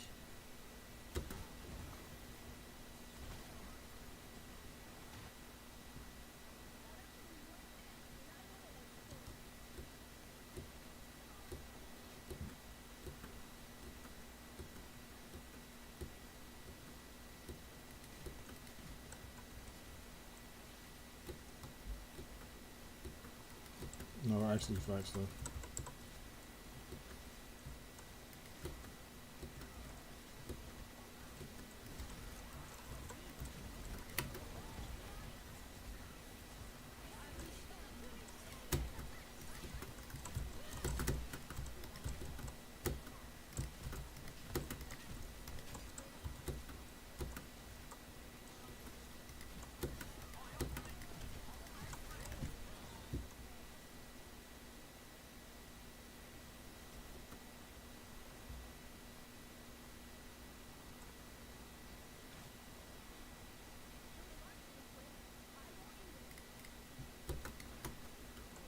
don't know what to do.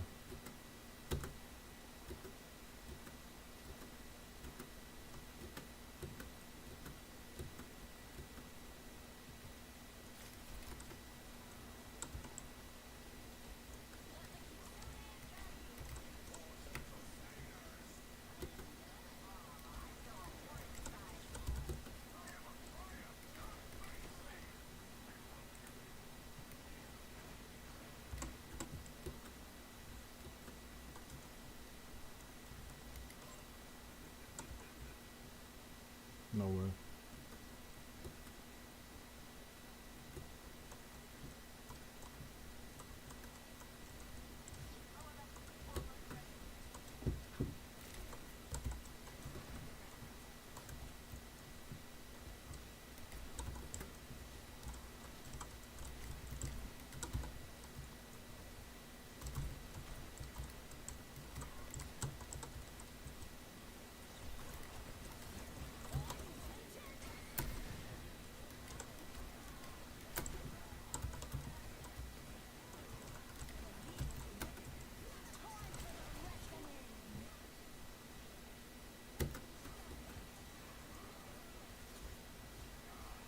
Yeah, this might not be a good one for us.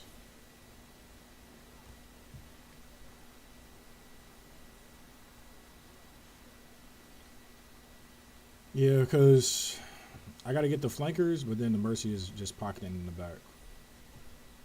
What to do? We got a Junkrat.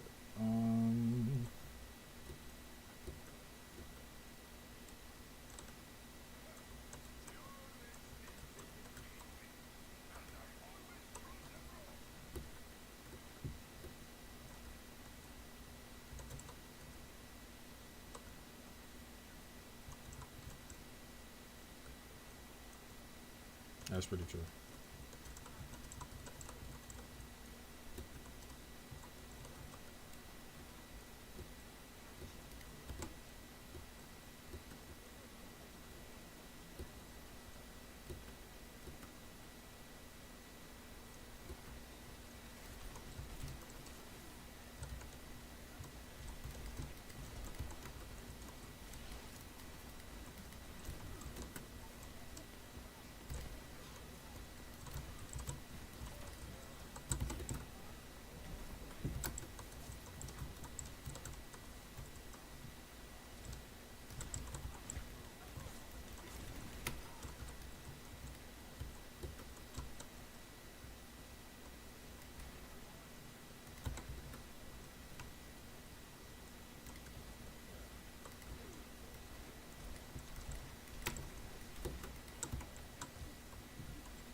That Ana was one, bro.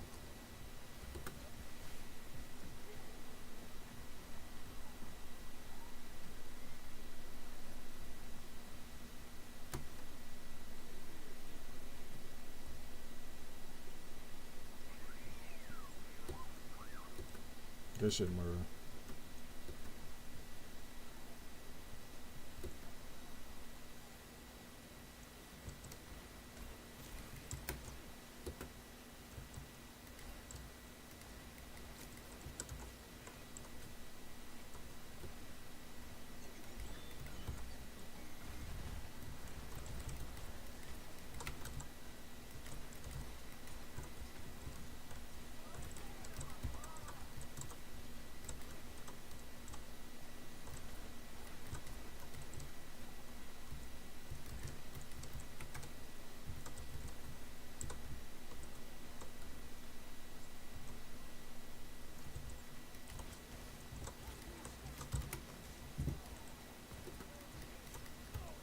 Oh my gosh, an Ana.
GG.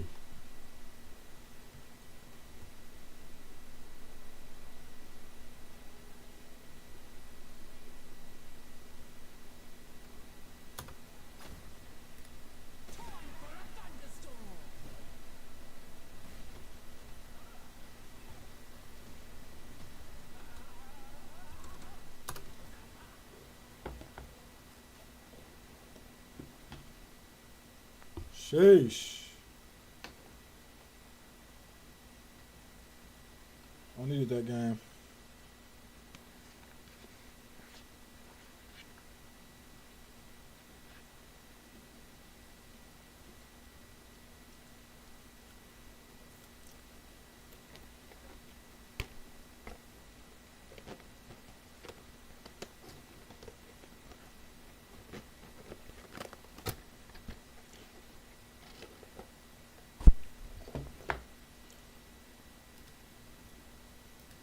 I done lost probably like what, 15 games tonight, 1-2. That's how it goes. That's how it goes, Chuck. All right, I'm gonna call it on a W. All right, Jesus love. I love y'all. I'll be back on tomorrow. It was a cool stream. Appreciate y'all for stopping by. God is love. Love y'all, bro. Y'all be cool. Y'all be cool. Keep y'all head up, bro. Everything gonna be all right, man. For real. Love y'all, man. You know, we done came a long way. Done came a long way, bro. So y'all be cool. Y'all be cool. I love y'all. I'll see y'all in a minute. All right.